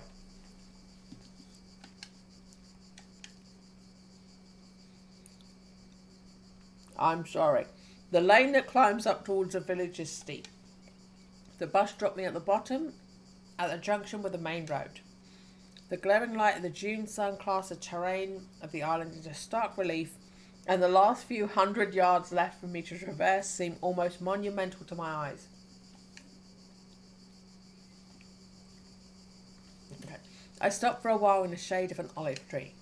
The white plastered houses are sharply etched against the ultramarine of the Greek sky. The quiet is absolute, punctuated only by the cry of seagulls and the buzzing of insects. I start to climb again. The main street leads to a shady little square. On the northern side, a cafe with an awning. I go over. On the left, a group of old men sit around a table playing cards, cigarettes hanging from the corners of their mouths. On the right side, a young woman drinks her coffee as she reads the local paper. Further away at the back, Ulysses watches me arrive. I walk over to him, trying to control the galloping of my heart. I'm not sure how I should behave, how I should greet him after all this time. I gave him affection last time. Take a seat. Rather than making a gesture that could be misinterpreted, I decide to simply sit down facing him. Ulysses looks at me for a long time, staring into my eyes. Is it weariness, sadness, or is it, on the contrary, affection, an affection which has survived all the ordeals? I really don't know. I need closure with this Ulysses, this man who I used to know like the back of my hand, and I need to face the fact that we have become different people. Not knowing what to say, I smile shyly.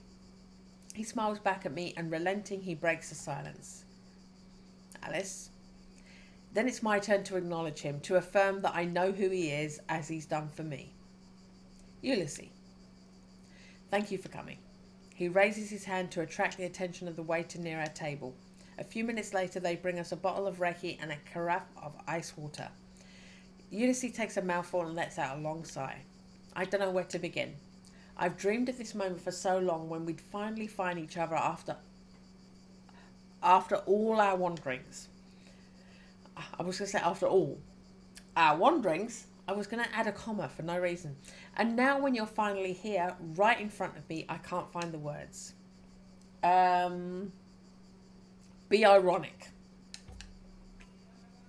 You know, you haven't made my life easy. It's hardly been a picnic finding you again.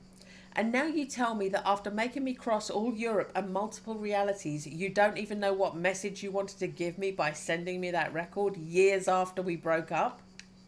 Ulysses laughs. I see you're just as outspoken as ever. Tell me, Alice, what's your life like? You seem different, and yet I also get the sense of finding you again. I don't know if what I'm saying makes the least bit of sense. So tell me, are you happy in this reality?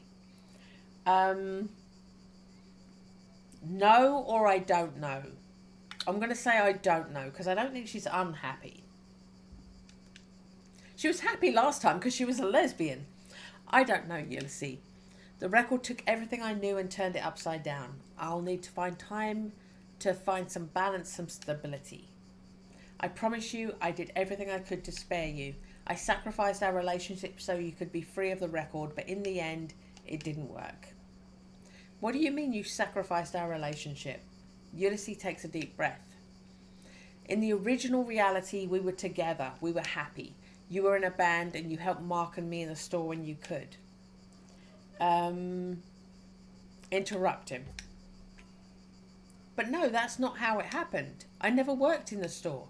I stopped playing music to focus on my studies. I was a banker and a couple with a guy called Jean-Baptiste. No, Alice, that's what I'm trying to tell you. That reality that you remember, that's not your true reality. That damn record came into our lives and turned everything upside down. We wanted to understand what it was, where it came from. We followed up the leads together. First Paris, then the Commune in Bavaria. We were in London when it happened. We were preparing to go to Boleskine to meet Arthur Pullman. That's where the Ankaras Lodge caught up with us. I was scared. I wanted to protect you. I went back into the past and I changed reality. I put you somewhere safe in a world where you'd never heard of the record. Get angry. What gave you the right, Ulysses? That Alice, she's gone forever. How could you make that decision for her? For me? I know now, Alice, it was a mistake, madness. I realised straight after I'd done it. I hated myself. I wished I hadn't done it. The lodge was still after me. It had changed nothing. What happened after that? I abandoned the idea of going up to Boleskine. I thought the lodge knew that was our next destination, and I was almost sure it would be intercepted by Ava or one of her fanatics. I backtracked to Paris. When I realised they were still on my heels, I sent the record to you in Bordeaux to prevent it being stolen from me. And sure enough, my intuition was right. They tried to steal it that very night. I waited a few days for them to let their guard down a bit, then I took a train for Bordeaux, where I discovered that you were gone. I started to track you down, first Paris, then London. Each time I missed you by 1 or 2 days. Then there was a void, a sensation of drowning in the nothingness of the cosmos. It seemed to last an eternity or perhaps a second. I don't really know what happened.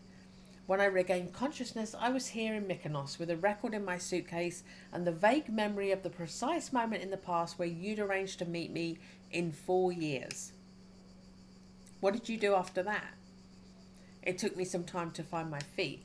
I was at the other end of Europe. I tried to understand what had brought me here. Then I tried to find you, and that wasn't a mean feat from Mykonos with my limited finances. And you got my postcard, I got your phone call, and now here we are. Right, now it's your turn to tell me. I've got a feeling that your adventures have been even more exciting. I take a breath, then I tell him everything from the beginning, all in one go. Bordeaux, Jean-Baptiste, who I hadn't thought of in months, the record, Paris, then London, then Glasgow, listening to the record again, Arthur Pullman, discovering Ulysses' death in the new reality, Prague, finally my new life. He listens carefully without interrupting as the sun descends little by little towards the sea, lengthening the shadows beneath the awning. Then I stop talking. Ulysses takes a minute to take on board all this new information. So I was dead and you brought me back to life by changing the past. Yes. Now I understand that sensation of emptiness which I had trouble shaking off when I woke up here in Greece. By the way, you haven't told me why you asked me to meet you here specifically. Wouldn't it have been simpler to meet you in Athens or at least near an airport? Ulysses gives me a roguish smile. There's something I wanted to show you. Come on. He stands up, picks up his fat hiker's backpack, which leans against a table leg, and slips it on. Then he digs a few coins from his pocket and drops them on the table to pay for drinks. We cross the village in silence and go down the road towards the coast. After several hundred yards, we reach the site of an archaeological dig. Part of the excavation site has been covered with tarpaulins. Another part suggests the remains of an ancient temple, which would have been built here a few millennia ago. I immediately think of the manuscript that Daphne showed me. Could this be the site of the Coptic priest's pilgrimage and describe the travel journal? Apparently the site was only recently discovered. The dig had been halted because of budget cuts and they were quite a long way from the tourist zones. It would seem the authorities haven't taken the trouble to close the area off to the public. Come on. Ulysses beckons me to follow him. We go around the excavation zone, then retrace our steps on the other side behind us to see sparkles below. And for some reason the cat's with us. For this point of view, we see the frontispiece stones which have been unearthed and which display some astonishing carvings. The right side is missing, but the left side we can make out a kind of chimera, half woman, half eagle, which appears to guard the central part, which depicts a kind of music box, its shape almost anachronistic. Do you know that at the start in mythology, the sirens weren't fishwomen but birds with the torso and face of a woman? I turn to Ulysses, which means that he smiles at me.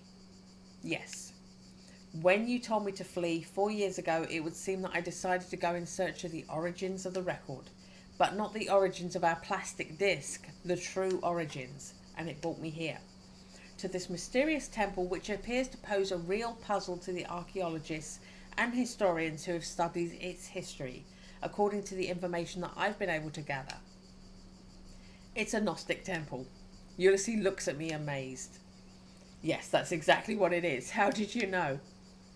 I did some research too, or rather someone did it for me, but Ulysses doesn't need to know that detail.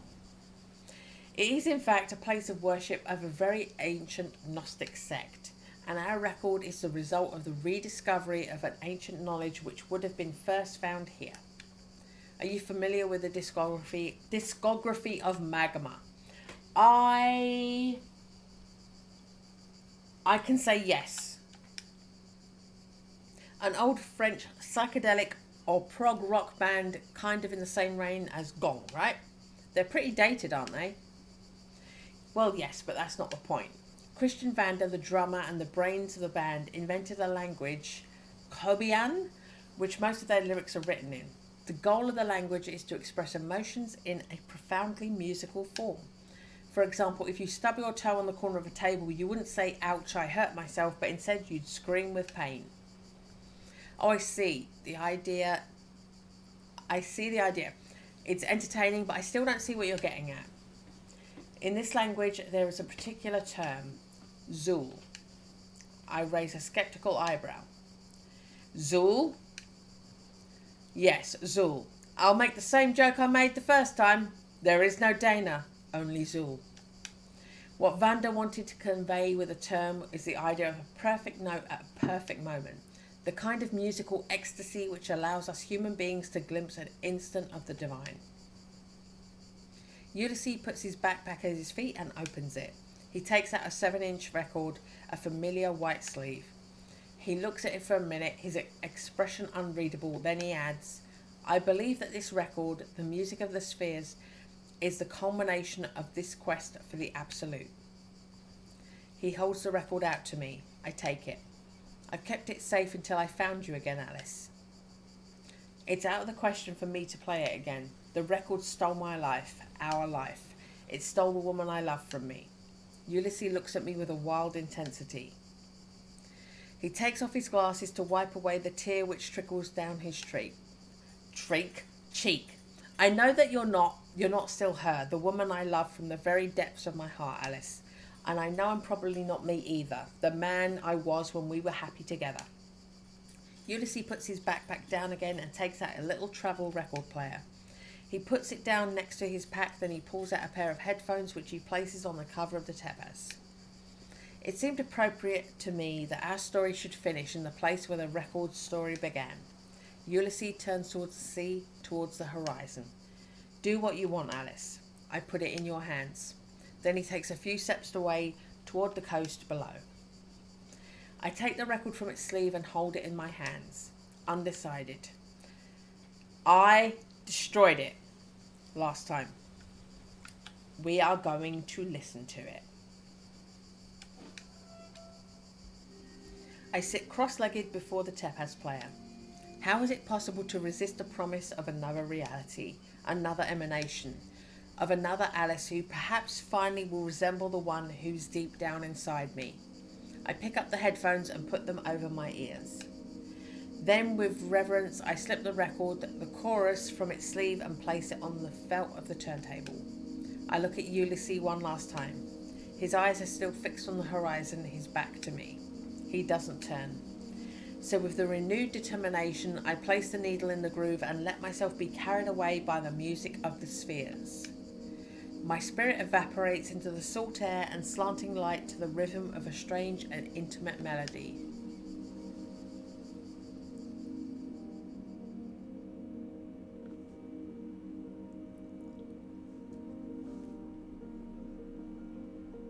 I've been wondering, I've seen the world mutate and change around me.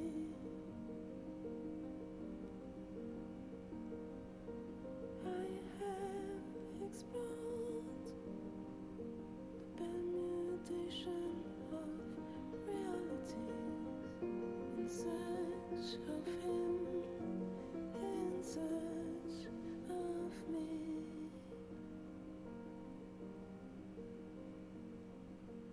And there I was, in hold of someone else's that I've been, in hold the horse Alice's, were me and that's me,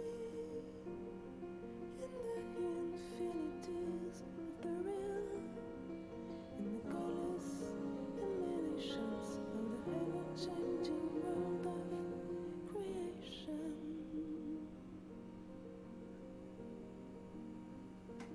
I skipped around different paths leading into different presents, different tracks on the playlist of my life.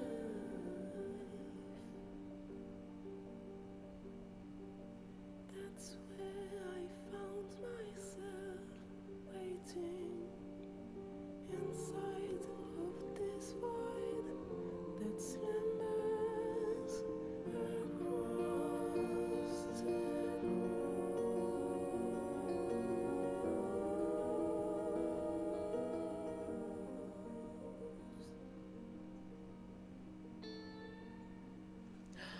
Got different achievements all along the watchtower. Life on Mars.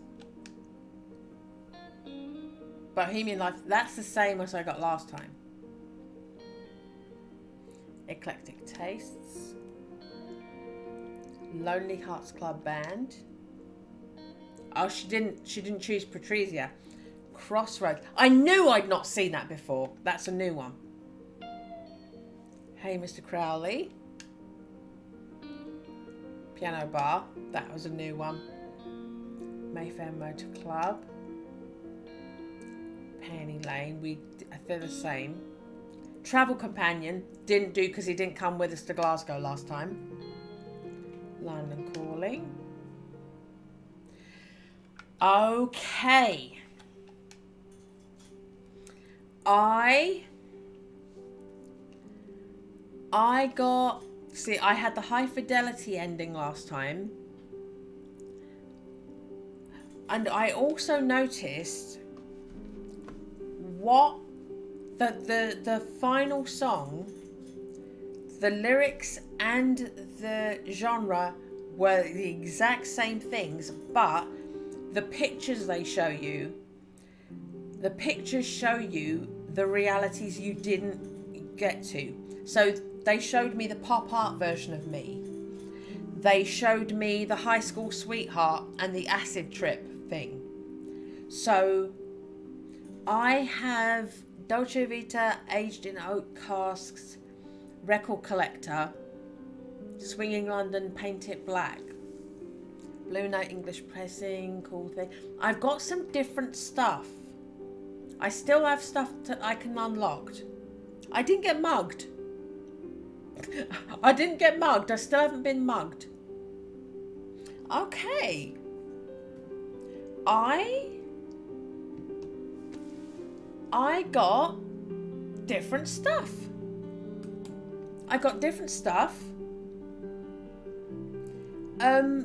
When you choose to have sex with a lesbian, at the end it gives you the opportunity within the song to choose to be in a relationship with a lesbian. When you choose to be with the very tall straight guy in London, it doesn't give you the choice in the song at the end to be with him. But when you choose to be with a lesbian and you go to London, she stays in France. She doesn't come with you. When you choose to be with the guy in London, it gives you the choice to let him come with you to Glasgow. So that's you get more with the guy, but you don't get to have him be your finale, your person you're in a relationship with. You don't get to have more with the lesbian Patrizia, but in the end, you can be paired off with her and you're in a relationship with her. And you have turquoise hair and it looks awesome. Okay. I will leave you with guinea pigs. Thank you to Remy and Rogue for appearing on camera. They're not there. Thank you to Remy and Rogue. And I will see you either tomorrow or Sunday. Thank you and goodbye.